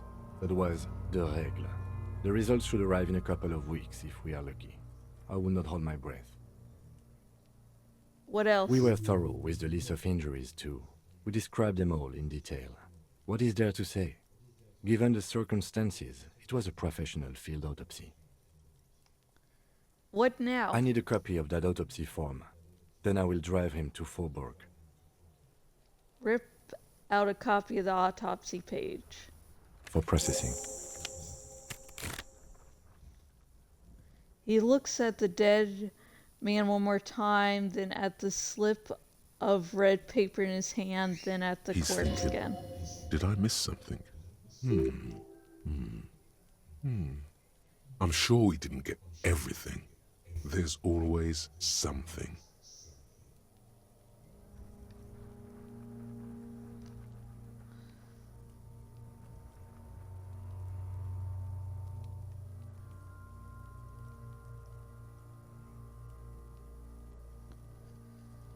Okay, I'm going to save this. Let's see, perception.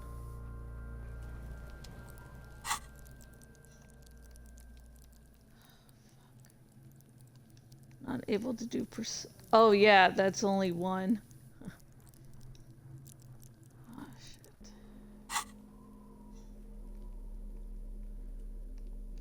Oh yippee.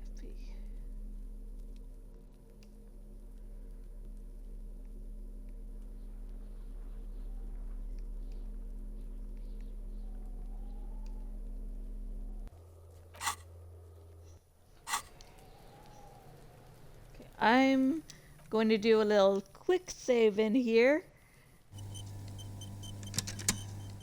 because I want to get this so we can get to the cool bear freezer.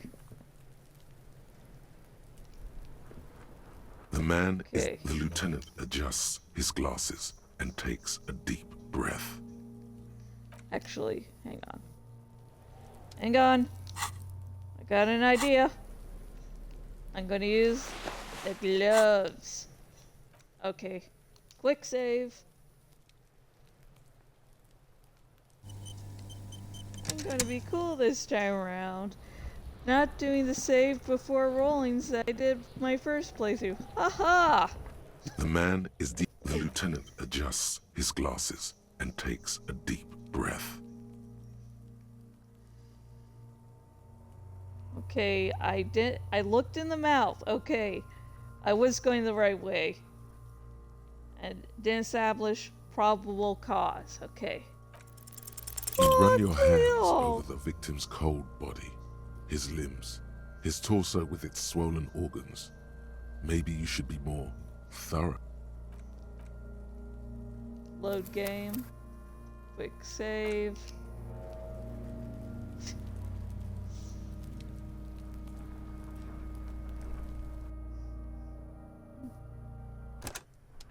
all my lovely birdies are pointing themselves. The man is decomposing. The lieutenant adjusts his glasses and takes a deep breath. Okay, let's try this again. You run your hand.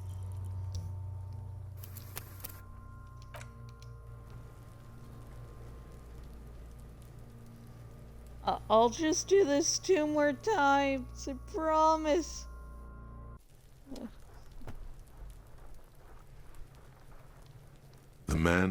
The lieutenant adjusts his glasses and takes a deep breath. Okay, 17%, so I'm probably not going to make this, even though I did the things to help boost it. Your arm reaches out, yes! And your eyes close, as if by their own volition. It's dark all around. You feel cold, dead flesh through the latex glove. It's right under the palm of your hand. Okay, yeah. Okay, so that's also what doing stats in the beginning does. Just really hinders you if you really want to, you know, improve upon them later. Okay, nice to know.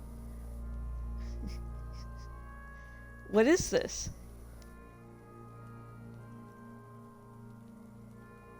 His face, his cheeks, his nose, his fat, swollen lips. Like a rubber spider, your gloved hand crawls on his features. Everything is silent, all around. Crawl up his nostrils. They are swollen shut. You need to really push to get in. You're not far. Else. It'll come to you. Keep crawling. Put your fingers in his mouth.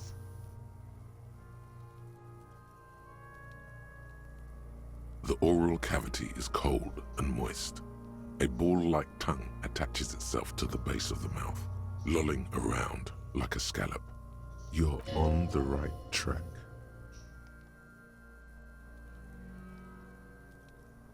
Play with it. This feels right. The tongue moves freely in the cavity. The mucus of the mouth is slippery, fragile, even through the latex. From the soft meat, teeth are budding.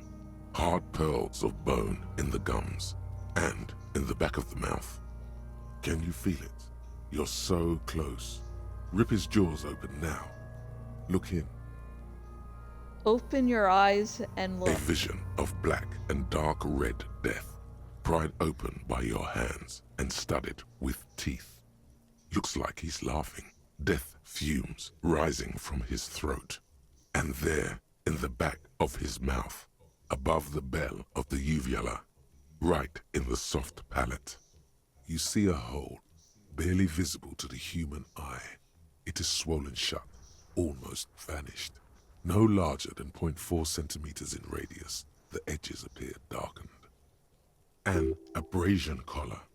This is what we're after.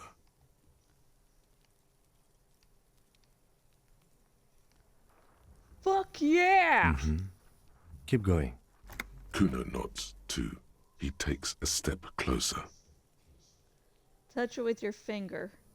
Gently. A black trickle of liquid runs into his throat from the wound. Put your fingers in. Your index fits right in there. A tight tunnel of flesh opens up. Tissue damage. Wide enough for 2 fingers. As you push both in, you reach through his mouth, right into his brainstem. Lovely. What the fuck is happening? I'm skull fucking him. What do you think? Ah, shit, see?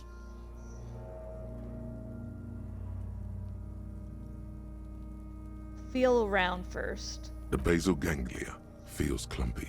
What entered here has torn apart his reptilian complex. This man will never sleep again. Never wake.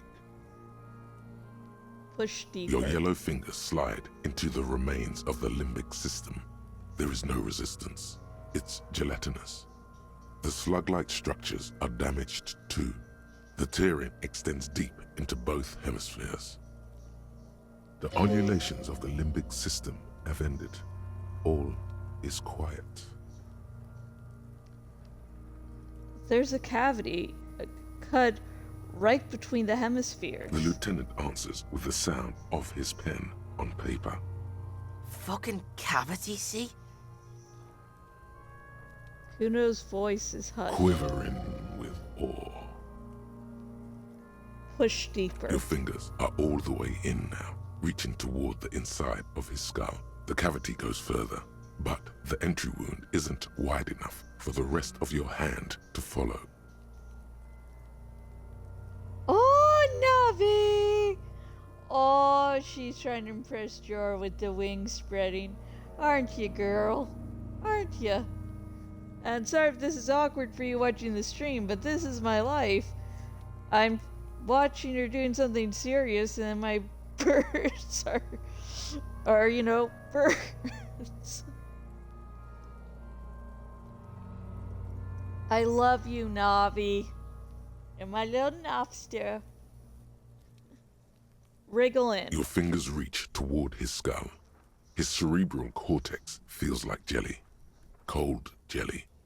Strange fluid streams down your wrist as you push deeper until you feel it on the tip of your finger.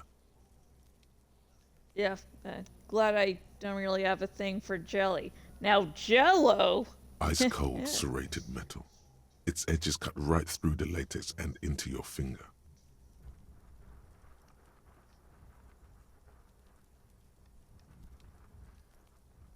I feel, let's see. I feel a solid object right under the skull. Can you get to it? Inspect the skull first. There's a tiny crack, a protrusion in the cranium, right in the back of his head. Your finger must be pointing straight at it, from the inside. The object that is in there stops just short of the skull, in the encephalus, knocking this tiny fracture into the cranium. We have the makings of a very small exit wound here. Lieutenant leans closer. Forget about the fucking exit wound, Beano. The pig is wearing him like a fuck puppet. Fuck Her yeah. voice is absolutely sizzling with excitement. Precise spot of exit wound. Don't let down Kunonis. Okay, come on, please. Yes.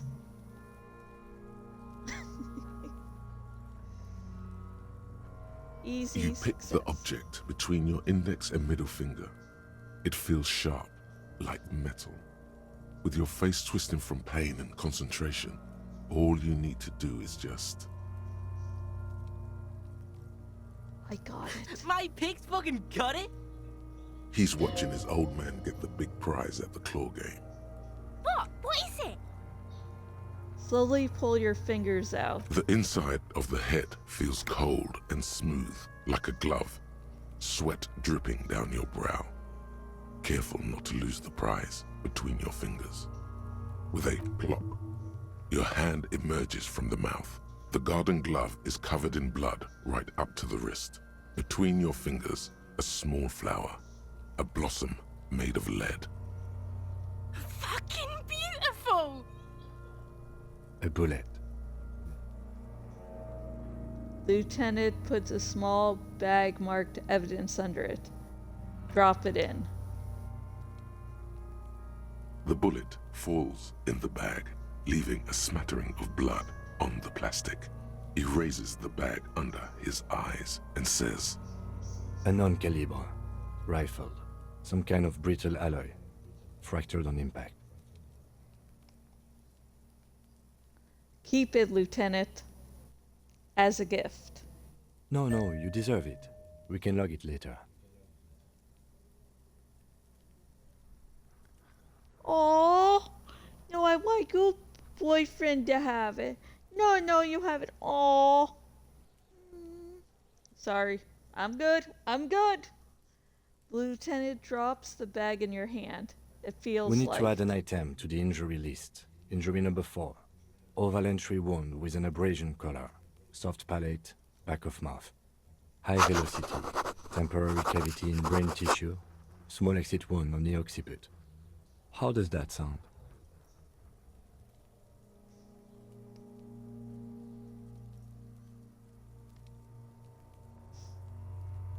Sounds like heaven. Opinion, fatal injury.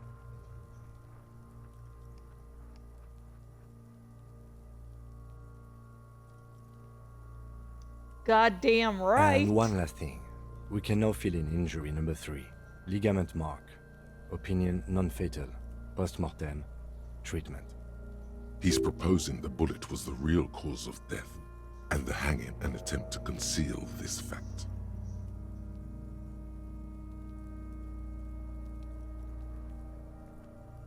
Ligament, mark, fractured, hoyed bone. It was all treatment. Yes, and the belt around his neck. The hanging. Even dragging him to the yard. All of it was done after this man was already dead.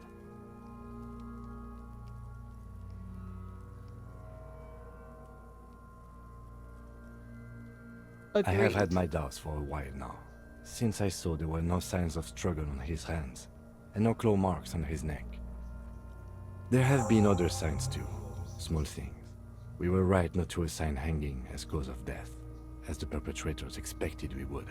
No such luck for them. We didn't fall for it, he thinks. There's pride in there. There is, of course, the very real possibility he was both shot and hanged.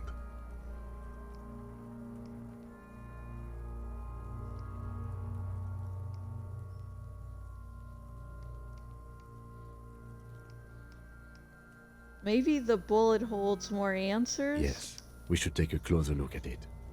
I am certain it has more to tell us. This little thing could reveal much about the weapon that shot it.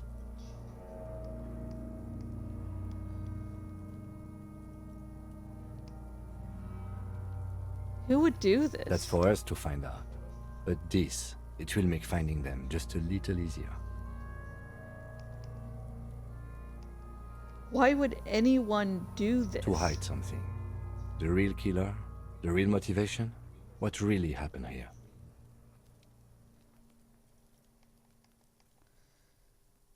I think I need to wash myself. Oh, you really do. I am glad to hear you say that. Your room in the Whirling in Rags should come with a bathroom. Be sure to make use of it in the evening.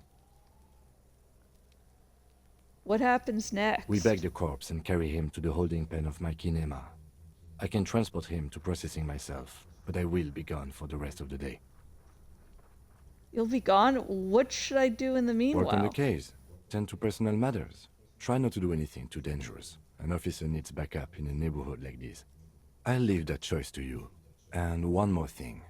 Great work, detective. The word lingers in the air of the yard. Far away, dogs are barking. Further yet, the sound of motor traffic.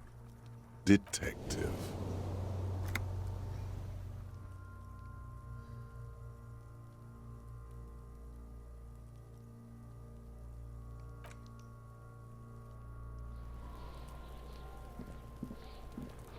I guess we don't need to take him to the freezer. That sucks. I'm gonna do some more stuff with the radio in here. And then we'll let Kim Boy go. And I'm actually going to take a small little breather myself. So, I will be back in a minute or two. So everyone, you can hang tight till then, you know, do a little stretching of yourself, for yourself. And I will be back shortly, so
Hello!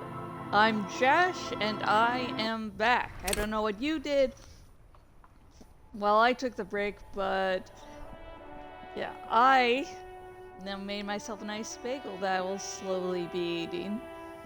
Actually, now that we're here, I think I should get some healing items. Let's see how much moolah I'm The made tear of machine stands in today. the corner. A sign says, 1 bottle equals 10 cents. Your bottles clunk into the machine, and the money appears with a satisfying jingle. You're a richer man now. Technically true. Actually, hang on. You see several packaged raincoats fill a low shelf beneath a display of croissants and juice bottles. The raincoats are I want to transparent, buy a raincoat. except for the big Fritta slogan on the back. I want to buy a Here you go. raincoat. Okay. Healing items. To the Here, left of here's- some croissants and juice bottles, you see several packaged raincoats fill a low shelf.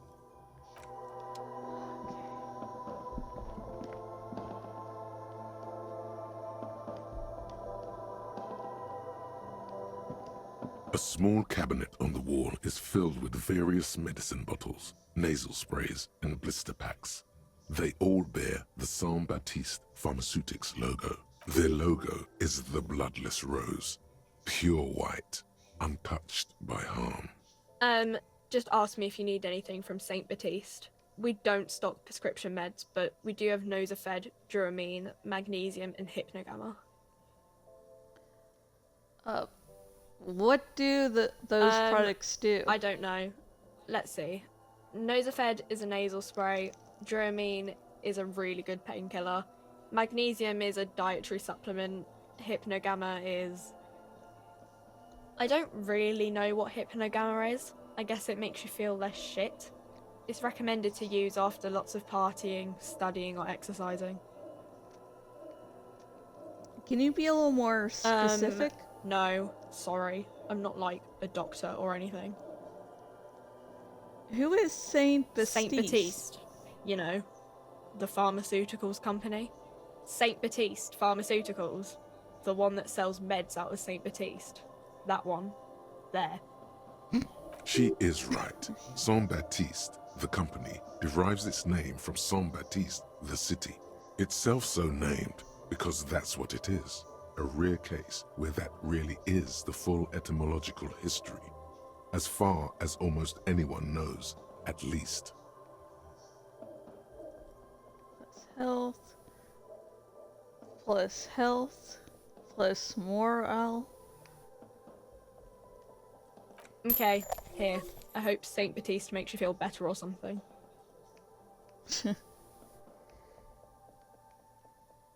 Okay, here. I hope Saint Baptiste makes you feel better or something. Okay, here. I hope Saint Baptiste makes... Okay, here. I hope Saint Baptiste makes you feel better or something. Okay. Or something. Thank you.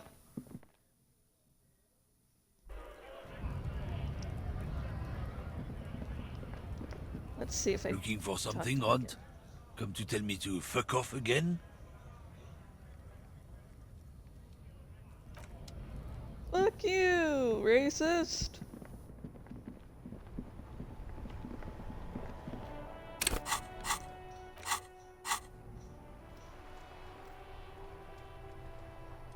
Are we done?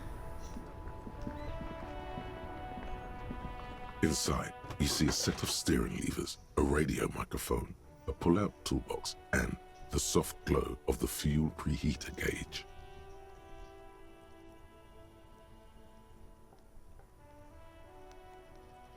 This is Precinct 57. How may I assist you?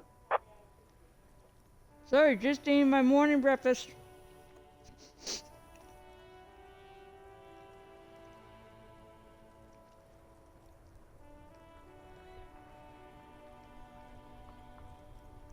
Have you heard back from the ICP about the serial number?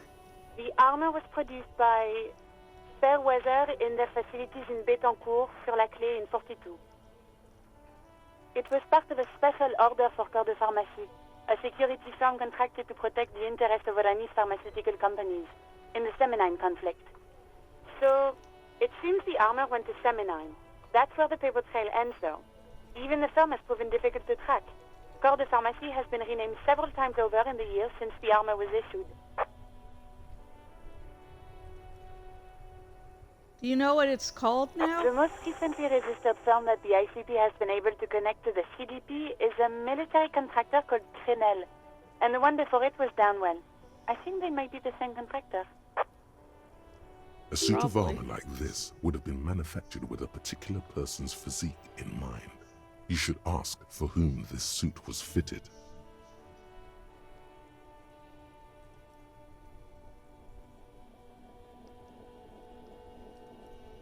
Hang on.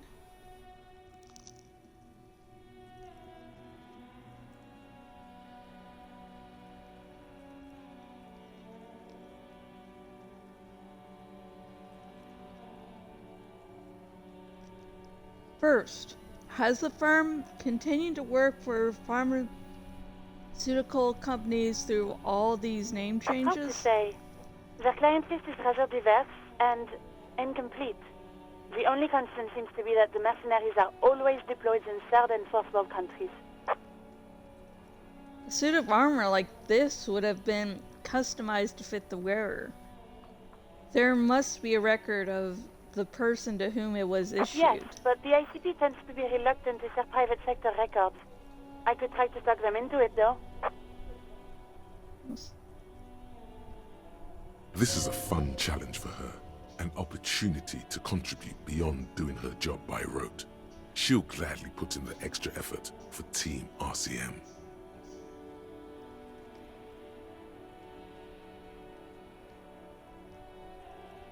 Yes, thank you, officer. I really appreciate your efforts in this case. Glad to help. Call back tomorrow. Hopefully I'll have more for you then.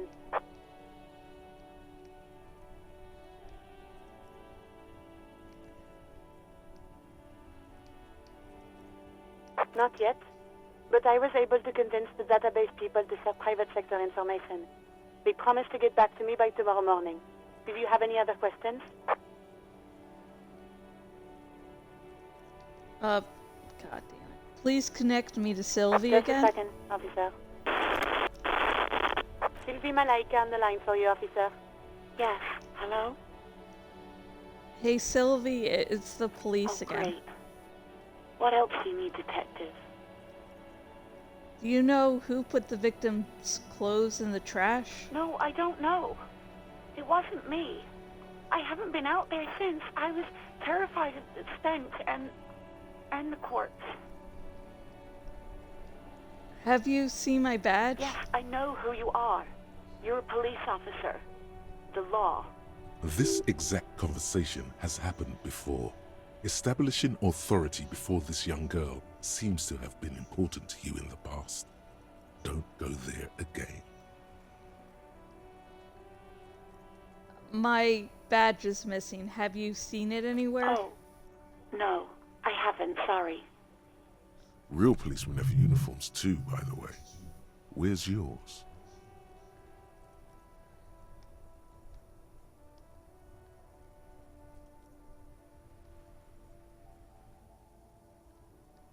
Kim doesn't have a uniform and he seems real to He's me. in plain clothes, voluntarily. It's different from not knowing where your uniform is. There are officers who wear the signature Perseus black uniforms to the highest ranks in the RCM and end up buried in them as well. Others do it more casually. Looks like you're one of them.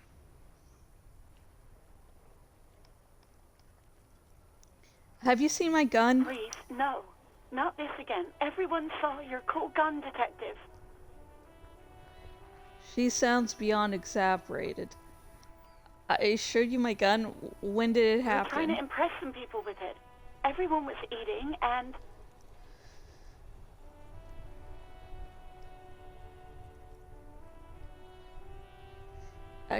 Actually, I don't want to know. I don't want to know what happened.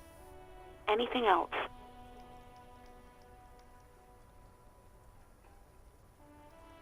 Hey, I found my patrol cloak earlier, but have you seen my policeman uniform?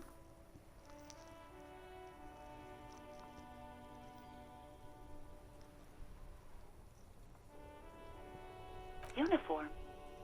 I never saw you in any uniform. You had your things on. The disco things. Somewhere in a dank rental apartment, two police officers stand in the dark. Trash and liquor bottles cover the floor. Things are not good. One of the men, trying not to slip on old newspapers, makes his way to the window and pulls the curtains apart. Roaches scatter as the light comes in. God damn. Officer Michelle Elfboy Williams speaks to himself. His partner, Sundance Fisher, looks at the patrol uniform he's wearing, then at an identical suit frame on the wall. It's blue and covered in dust. Let's get the fuck out of there. He turns to Williams. He hasn't been here in days. I think I got everything I need. Thanks. You hear the call breaking up on the other end of the radio, and then the already familiar voice. Anything else I can help you with, officer? Alice, this is Firewalker. Reconnect me to 34th. Right. Please hold. 10-4, come in. Firewalker, over. This might sound odd, but there's personal details I'd like to discuss. Okay, 10-4, sir. I hear you. Relay your question, over. Wait, before you say anything stupid, think it through.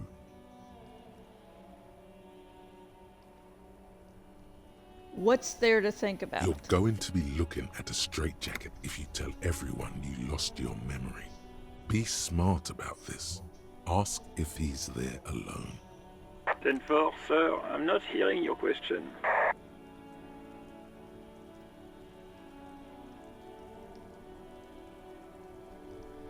Hold on, are you alone in the room? I need some confidential information about myself. That's a negative, sir. I got 10-12 visitors present here. Over.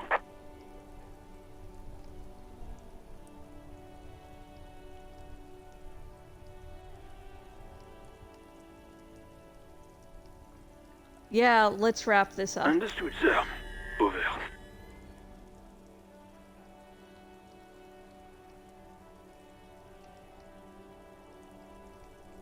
Ten, over. Roger that. 10-10, over and out. With those words, the cabin becomes silent again, the radio microphone resting on its hook.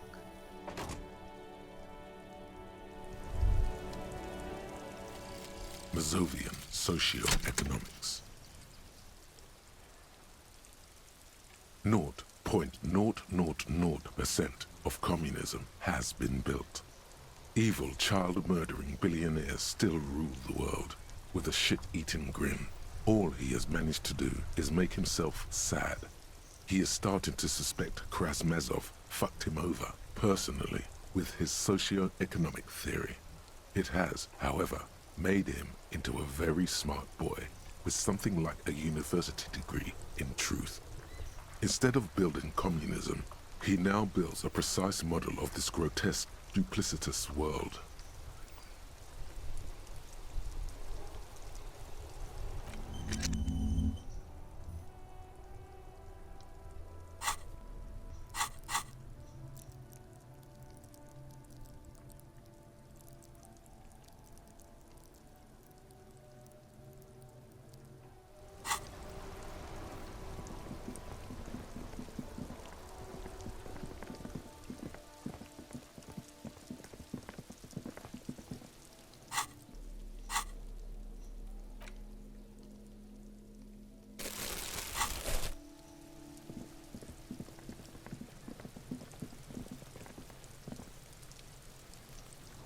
The man is decomposing visibly now. Every hour, he looks less like a creature and more like a... The lieutenant adjusts his glasses and takes a deep breath. Let's bag him, take him away. Lieutenant takes the body away, you work alone for the rest of the day. Alright. He takes out a shiny black body bag and starts pulling the plastic over the dead man's face. I will need a little help carrying him. You take the hands, I'll take the legs. Bag the corpse and drag it to the motor carriage. Woo! Yippee. Oh, my Kim boy. Okay.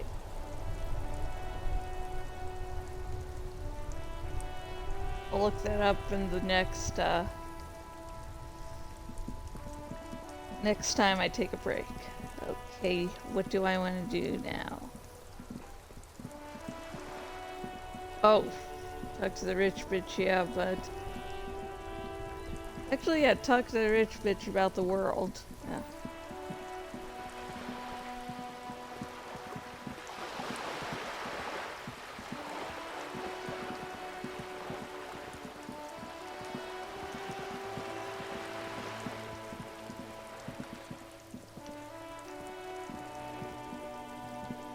Just an ordinary wall.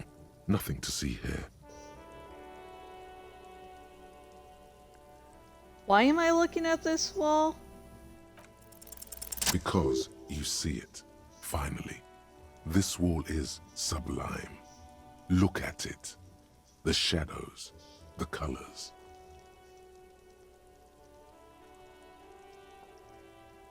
Let the conceptual joy flow into your pupils and blossom into thoughts in your brain. All the other walls on all the other houses must make a pilgrimage in adoration of this, the uncontested pinnacle of wallcraft, color peeled from the very face of God.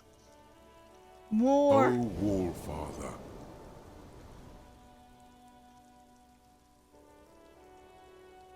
How did I lose? Oh, yeah. I forgot to heal myself. Great. Really.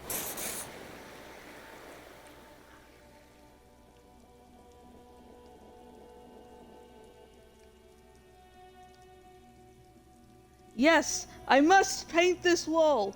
Add to it. Absolutely. Now you just need the materials.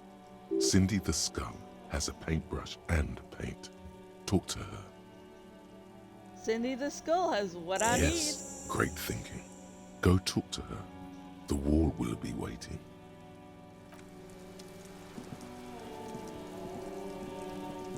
need. Let's see if this sexy guy there's.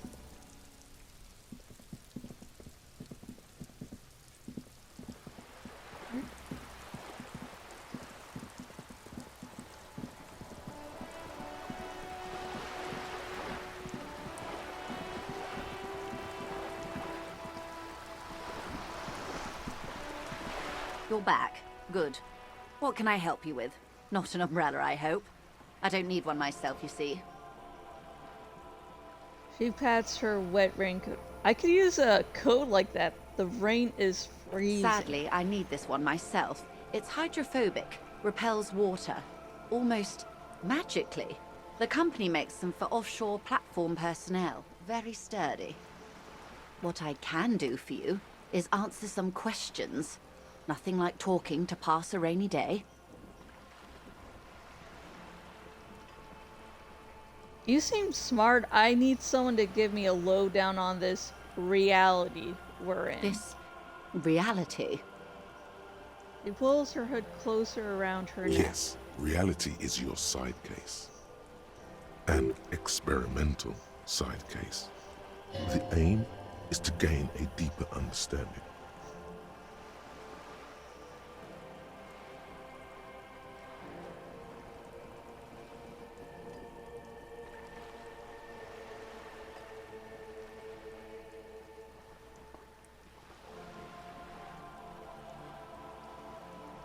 It's related to that medical episode. I have trouble remembering even the most basic terms of reality. Ah, yes. The episode. Sounds like an acute case of encephalopathy, now that I think of it.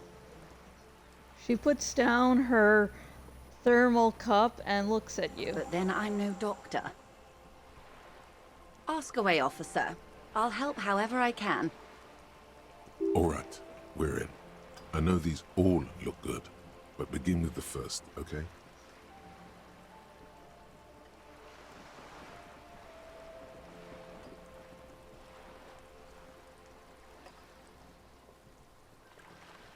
Where are we? We're in Martinez, baby.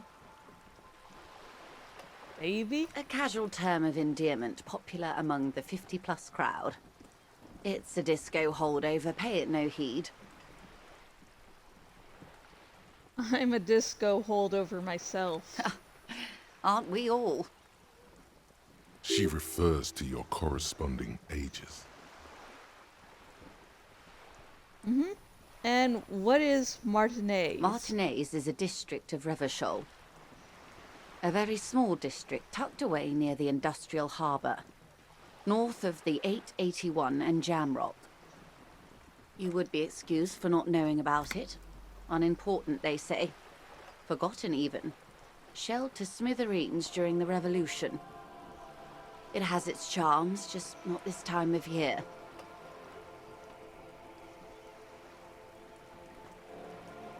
Tell me more about Martinez. I'm not a good ambassador. I've only been here once before, as a teenager. Not a lot has changed. There are ruins, a terminal, fishing boats, reeds, boys with boxy shoulders. As I told you, Martinez used to be a province, a workers' resort before the city swallowed it and the artillery did its part.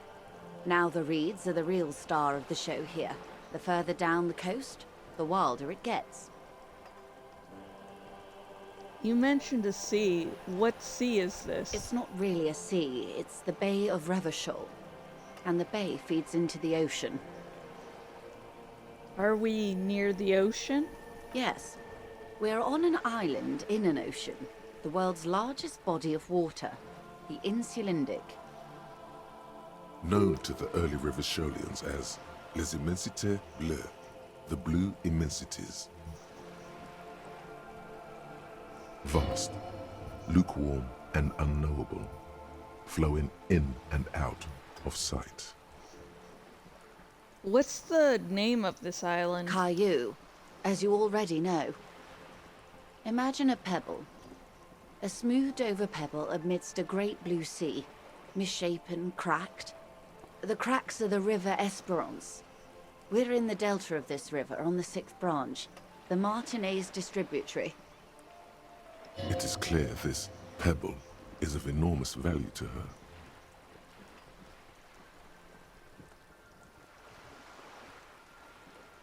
And to humanity at large.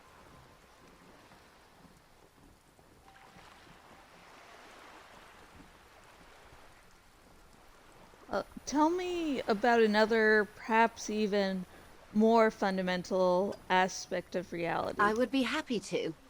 What is a preposterously expensive education for, if not sharing? We're in Martinez. A casual... She refers... Martinez. You would be excused for not knowing about it. Unimportant, they say. Forgotten, even. Okay, that's Martinez. What's Revachol? Revachol? Revachol is what you call a city. What kind of city is Revachol? A great kind. As if it's self-explanatory. Beyond patriotism. A fact. What makes Revachol great? History, detective. They built this city to resolve history. Our part in it, at least. Our centuries. Okay, who built this city? The nations of the Occident, or migrant workers from Seminine and Ile Marat, depending on your creed.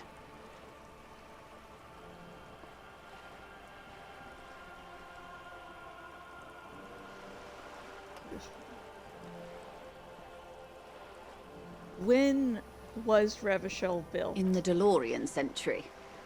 380 years ago. And why will it resolve history? They say it's where the terrible questions of our time will be answered. The tensions are highest, the fault lines deepest. By that I mean conflicts. Ideological conflicts. The stuff of men. We are standing on a fertile, self-sufficient island, able to sustain up to 200 million people, in the middle of the Insulindic Ocean, the world's connective tissue. It's where the money is.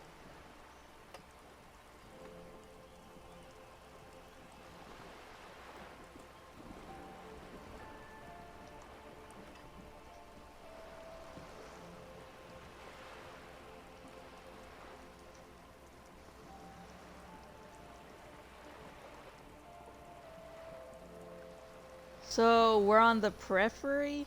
Basically nobodies? Speak for yourself, officer.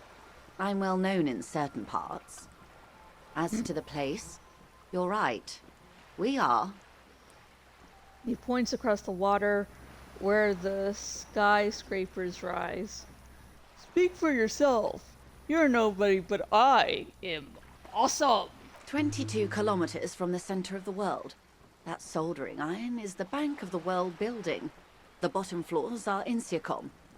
Coalition government, Insulindian Mission Command. Look to the sea. Silence. She lowers her hand. The water, the light. It's as though you're seeing it for the first time.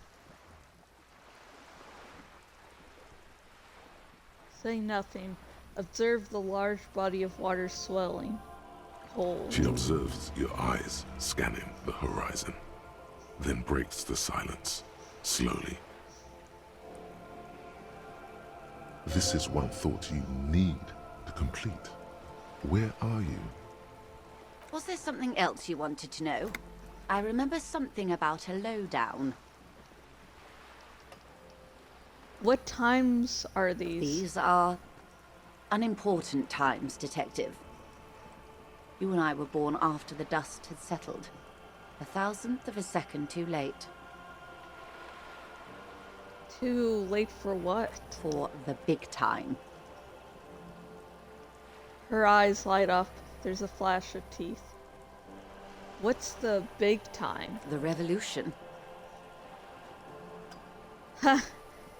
And what is this revolution I keep hearing about? It's quite easy. Every 100 years or so, our species gets together to decide what's next, who gets shot in the head, and who gets the mineral rights. It's a real kerfuffle.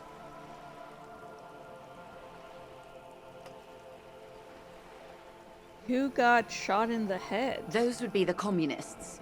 Generally speaking, 40 million people got shot in the head during the World Revolution. But the communists, they all got shot in the head. She's not gloating. It's a relieved celebration. Oh, and the anarchists too. They shot them well. So well, one forgets they even existed.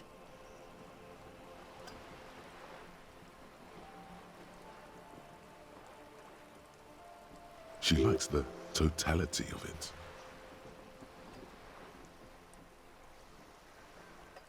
Did the communists and the anarchists shoot back?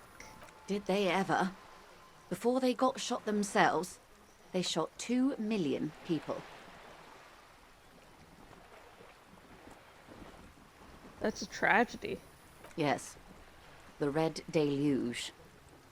The Insulindian Deluge, they call it.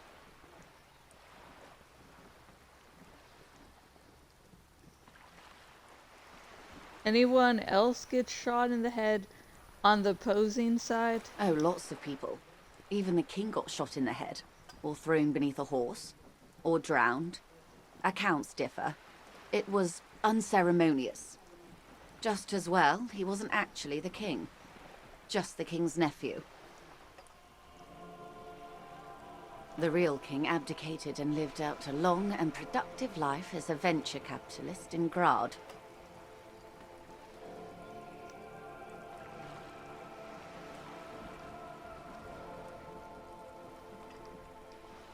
cowardly king. I prefer the term risk-averse.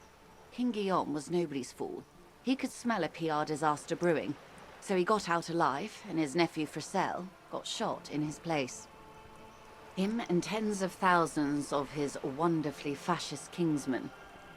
It was a wild time. Who got the mineral rights? The liberals got the mineral rights. And by mineral rights, I mean everything. Okay, and by liberals, you mean... Liberals are usually middle-class people, Detective. Or the remaining gentry. The beneficiaries of the pre-revolutionary arrangement. Some were rich enough to stay with the Constitution, with monarchy.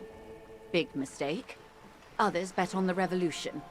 They were called the ultras, or ultra-liberals. They fared well. How did the liberals win it all? They didn't win so much as survive. We were the last ones standing when the war ended. Everyone else got shot in the head, remember? We. She's one of them. Of course. If everyone got shot, who was there to surrender to? To foreign intervention. The coalition. Those people really took the mineral rights. Wait, you just said the liberals already took everything. The liberals took everything that wasn't nailed to the ground. The coalition took the ground. The ocean, the laws, and the people. Who are the coalition? The coalition of nations. Grad, Mesk, Vesper, Messina, Oranje, and Sur-la-Clay. The armed center of the world. They landed here and ended the revolution. It was the moralist thing to do.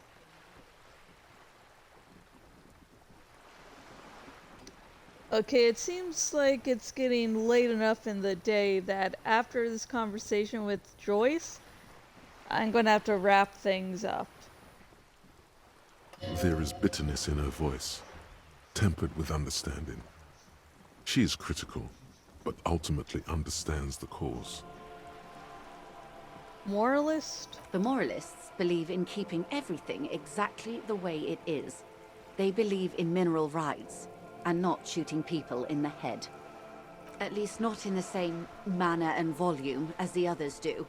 They are the long-standing provisional rulers of Revachol now, the coalition government. This is their zone of control.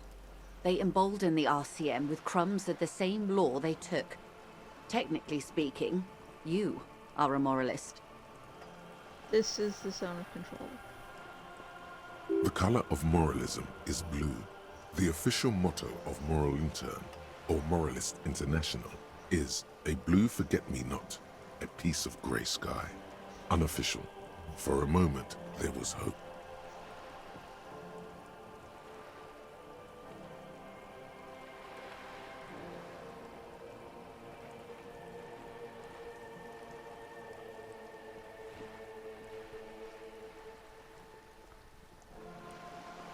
I don't think I am a moralist, ma'am.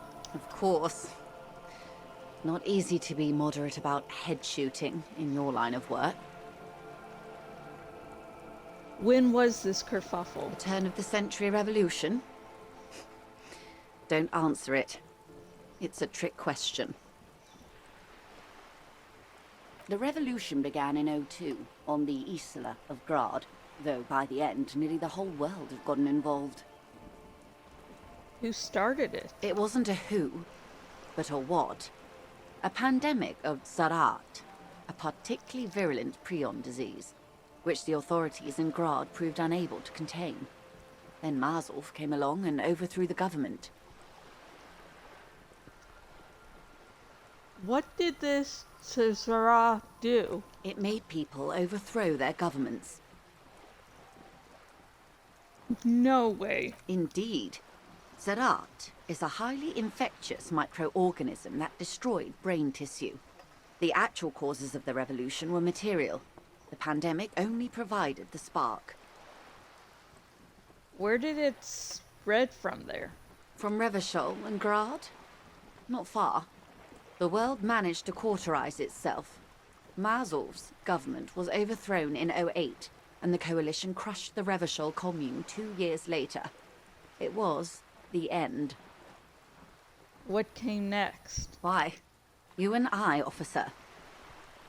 Our lives in the zone of control. Something tells you her life and yours are not that similar. Maybe it's because she has a boat and you have that necktie? A pair of pants? Our lives are very different from each other. No doubt. But we share the same time and position on the planet's crust. That counts for more than you think. What is the zone of control? A city-state divided into free market zones under the everlasting interregnum of the Coalition of Nations. And you, of course, the citizens' militia. The clatter of typewriter keys fills the main hall of the reappropriated silk mill. Precinct 41. Chad Tilbrook presses enter. Outside, Officer Elfboy Williams slams the door of an armored motor carriage. The zone of control is the third incarnation of Revachol, after the failure of the suzerain and the commune. What happened in the rest of the world? Modernity. They developed the marvels of the inter-eastlery communication. Telematic milieus, radiation, colored plastics. Meanwhile, in Revachol West, the aftermath continues for the 5th decade. 51 minus 8 equals 43.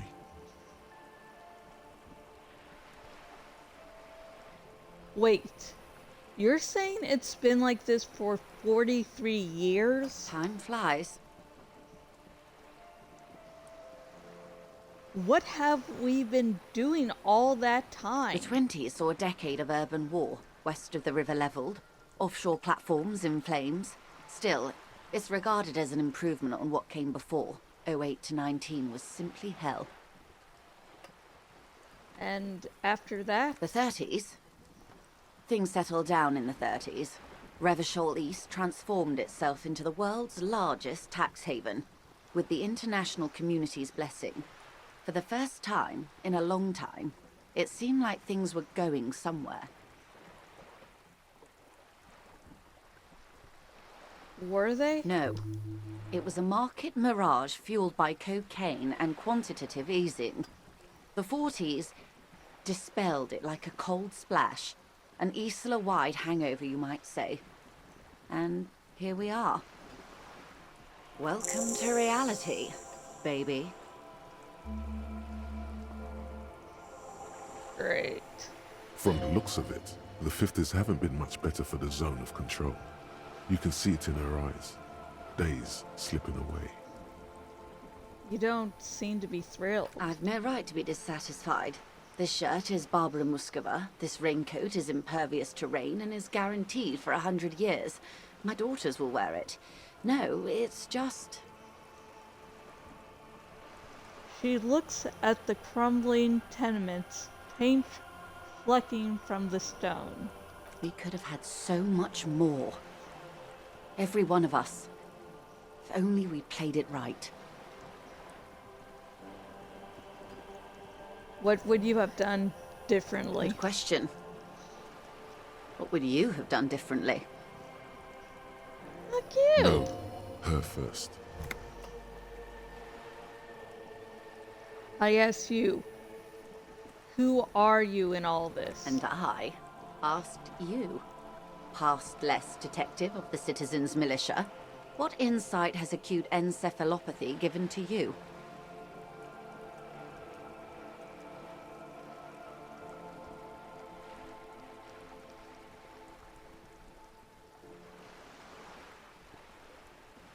I would have sought a medical solution. Sounds like Sarah drove those people mad. So a quarter of humanity simply lost their minds. And how would you stop a prion, a complex folding protein, unlife, with a technology 50 years ago?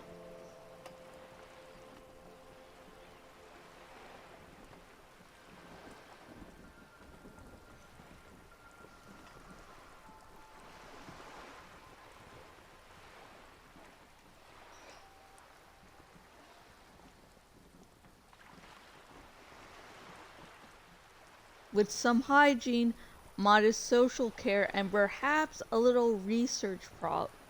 Good hygiene. Really. A very moderate solution to an extreme problem. It's those sort of half measures that doomed the authorities in Grad. When they failed to step up, Marzov and his party stepped in. In this particular case, maybe a more robust state response might have been appropriate. That's enough about the times. They are what they are. Who knows? An afterbloom may yet come. Anyway, enough sentimentality.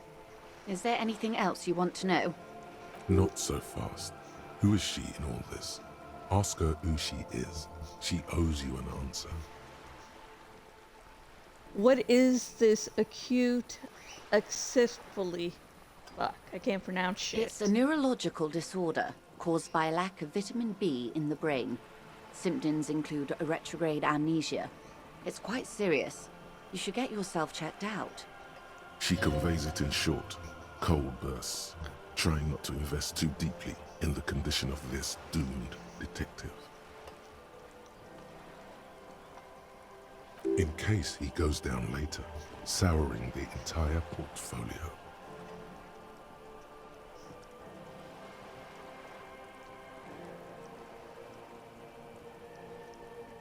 What causes this thing? Well, it's either bariatric surgery or long-term alcohol use. Oh, it's probably from surgery That then. seems unlikely. Yes, and perform autoerotic asphyxiation on yourself with your funny necktie, out in the open somewhere. Damn, dude! I like you. I want to know what you are. She hums. She won't maneuver her way out of this one. What are you? I am the vilest of the vile. A traitor. A devourer of nations and infants. I am an ultra.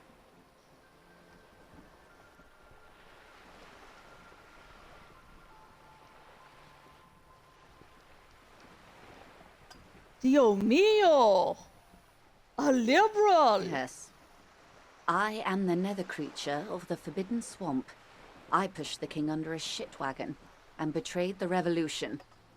My kind surrendered the nation to financial colonists. I can see you thought we'd gone extinct. After all, no sane person identifies as an ultra-liberal anymore. Not in broad daylight. You're a centrist at heart. A real moralist, no? Tell me, now that I've uncoiled myself, do you find me frightening? In her green eyes, you see a mixture of truth and self-satire. Decades of guilt and pride. Forgive her. But only because you like pearlescent teeth and those light green eyes.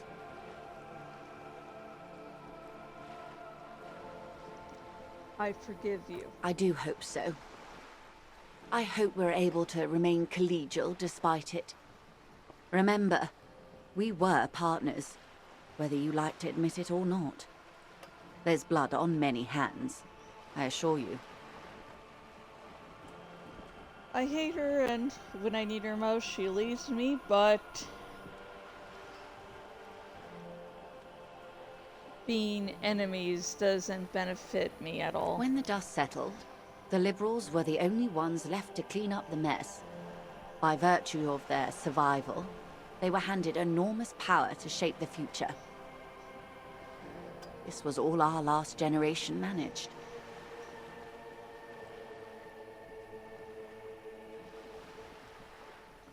Would you have done something differently?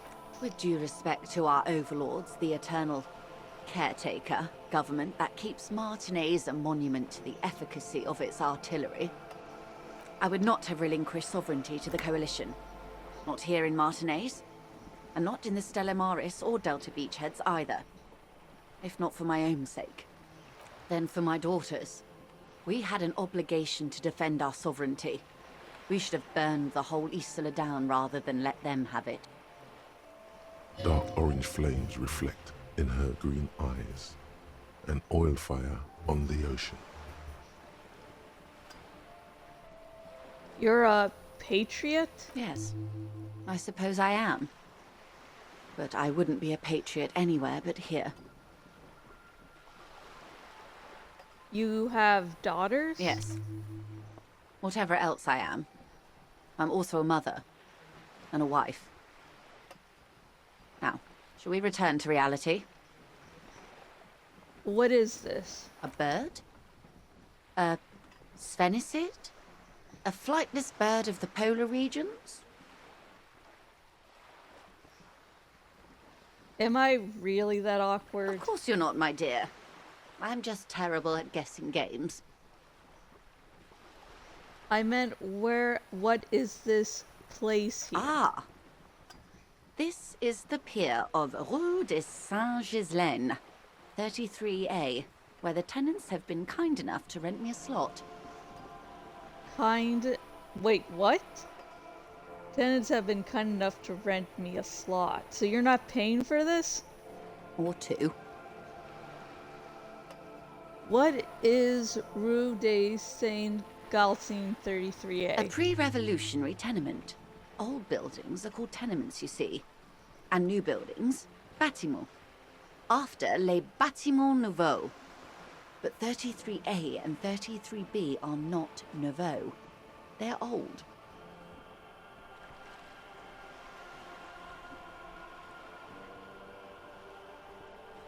She looks up at the crumbling facade. This one used to be 8 to 10 stories tall.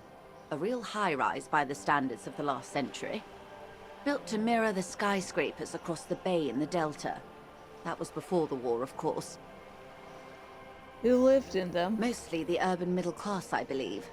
This was once primo real estate, before the cannons lopped 4 or 5 stories off. Splat, splat. From a dilapidated balcony, Cindy the Skull gives Joyce the evil eye, her red paintbrush held to her throat. Wonderful.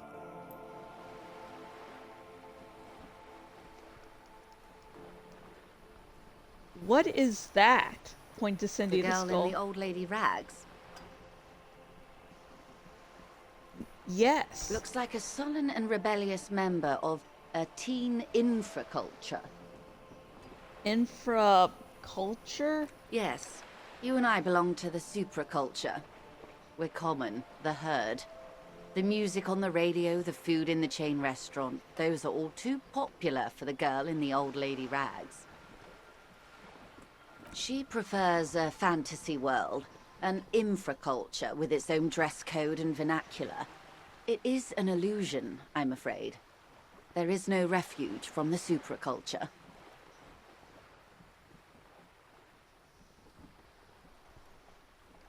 Okay, now explain the same thing, but to a child. Young people who dye their hair funny colors and wear old people's clothes are stupid, and their little rebellion is self-defeating. All right. What next? Suddenly, you're not so sure you're part of the supraculture. I think I may be part of an infraculture. And what would that be? Disco. I can see that, yes. I dabbled in those dark arts myself, not so long ago. I assure you, it was a thoroughly supracultural phenomenon. All permeating. Downright mandatory. Nothing infra about disco, baby. Your disco? Those days are long behind me. And even in the early 30s, I would say I was more of a new girl. Disco was a minor, but still enjoyable facet of the whole thing for me. The new? The new. A cultural era. And the name of the decade it ravished, the 30s. It came out of post-revolutionary revachol. It was ultra-liberal. It involved lots of partying, as you might imagine, and champagne-colored everything. By the looks of it, that would have been when you came of age. Now,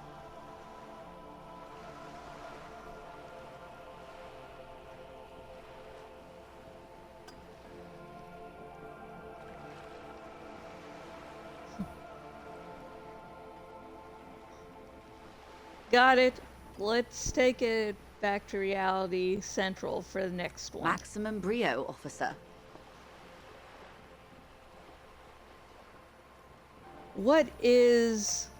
Think of something close to you. 6 kilometers southwest, in the Valley of Dogs, Junior Officer Chad Tilbrook takes aim at a rabid black dog licking its wounds in the grass. To his left, his partner, Emil Mullins, whispers, "You heard what happened to Tequila Sunset in Martinez?" Valley of Dogs. "Yes, he lost his mind," Tilbrook answers, fingers on the trigger. "Don't worry, Emil." He pulls it out slowly. Slowly now. He'll find it again. We always do. What am I? You? You're an officer of the RCM. The Revachol Citizens Militia? Preciso mundo. Good. And what is the Revachol Citizens Militia? Nothing more nor less than the de facto law enforcement body of post-revolutionary Revachol, Detective. You said de facto? Yes. That means not de jure. The RCM acts in what is poetically called the twilight of international law, both at the behest of the coalition government and to its chagrin. What do you mean? The RCM's responsibilities are defined by the Emergency, Wayfarer and Aliments Acts, 3 pieces of legislation keeping the city in a, let's be honest, laissez-faire stasis to the benefit of foreign capital.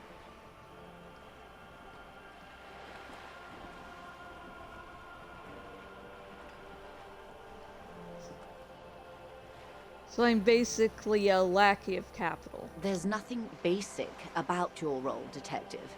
It's true that the RCM keeps everything the way our seemingly permanent provisional rulers like it. Yet, on the other hand, I know these people. I deal with them daily. Let me tell you, dear, they are not fans of you. Why? The post-revolutionary decade was a disaster for the coalition government. Revachol in the 20s was hell, especially on the west side of the river. Gang warfare, a botched privatization scheme, a nuclear pile meltdown. They called it the international zone because no nation wanted to claim responsibility. The RCM restored peace where the coalition failed. A true blue citizens' initiative. They will never forgive you. So, permit me to conclude with this. Who you are to me is the police, the only legitimate law enforcement authority in Revachol. Thank you, ma'am. And if those authorities drink so hard they need help recalling the basic terms of reality, well, I'm here to help.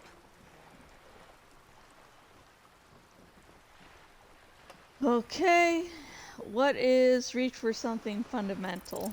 A strange coldness comes over you as you look at the world. The waves sway the sloop slowly. That's all.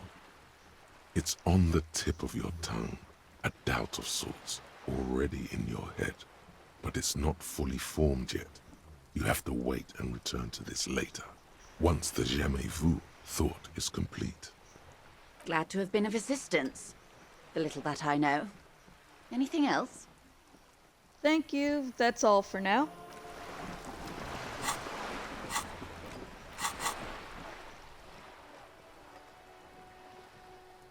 Revachol Special Administrations.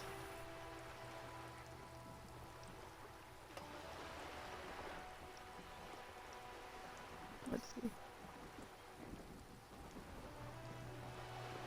Name after name after name is familiar. They seem real, but something's wrong. You feel like a kid looking at a sticker on the fridge. You can almost see your hand reaching out for them.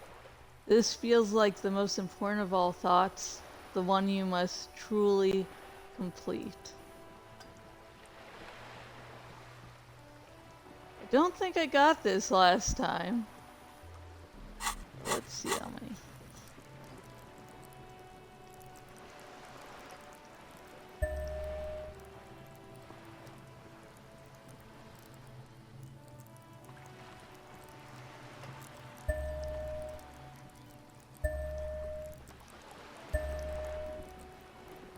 Okay. I have others I can level up in there.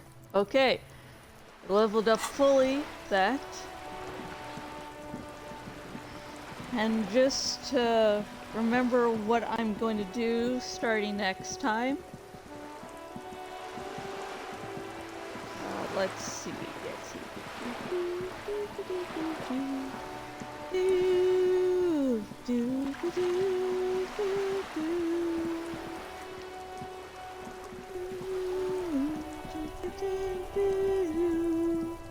I'm gonna start investigating the whole drug thingamajig. I'm going to go all the way down.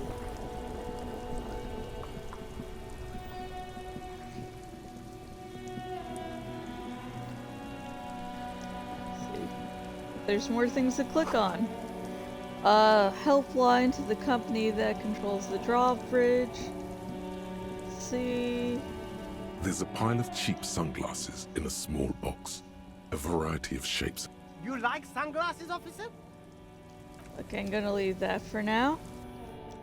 Let's do a nice hard save.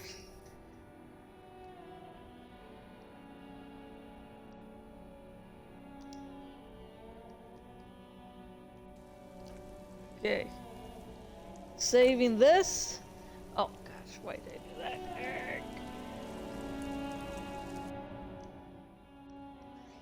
Going to the main menu. As this stream is over, thank you very, very much to everyone who watched.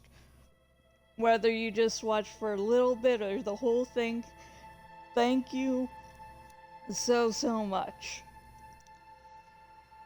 Now, if you would like to contact me outside of Twitch and or support me, I have, links in the About section, such as Twitter, so we can, chat, or there's also Patreon. So, if you've been watching me for a little while and you want to help financially support me, that's the way to do so. Also, just because this is on a stream for a game that's rated M, I have released the latest erotic short story in my little standalone series, so if that's your thing, you have to, look around the Patreon to find that. So I do other things. And I do not know when I will get back to more Disco Elysium. So, for those who watch me just for the Disco Elysium stream, I'll see you when I see you. I don't know when that'll be, but I will see you then.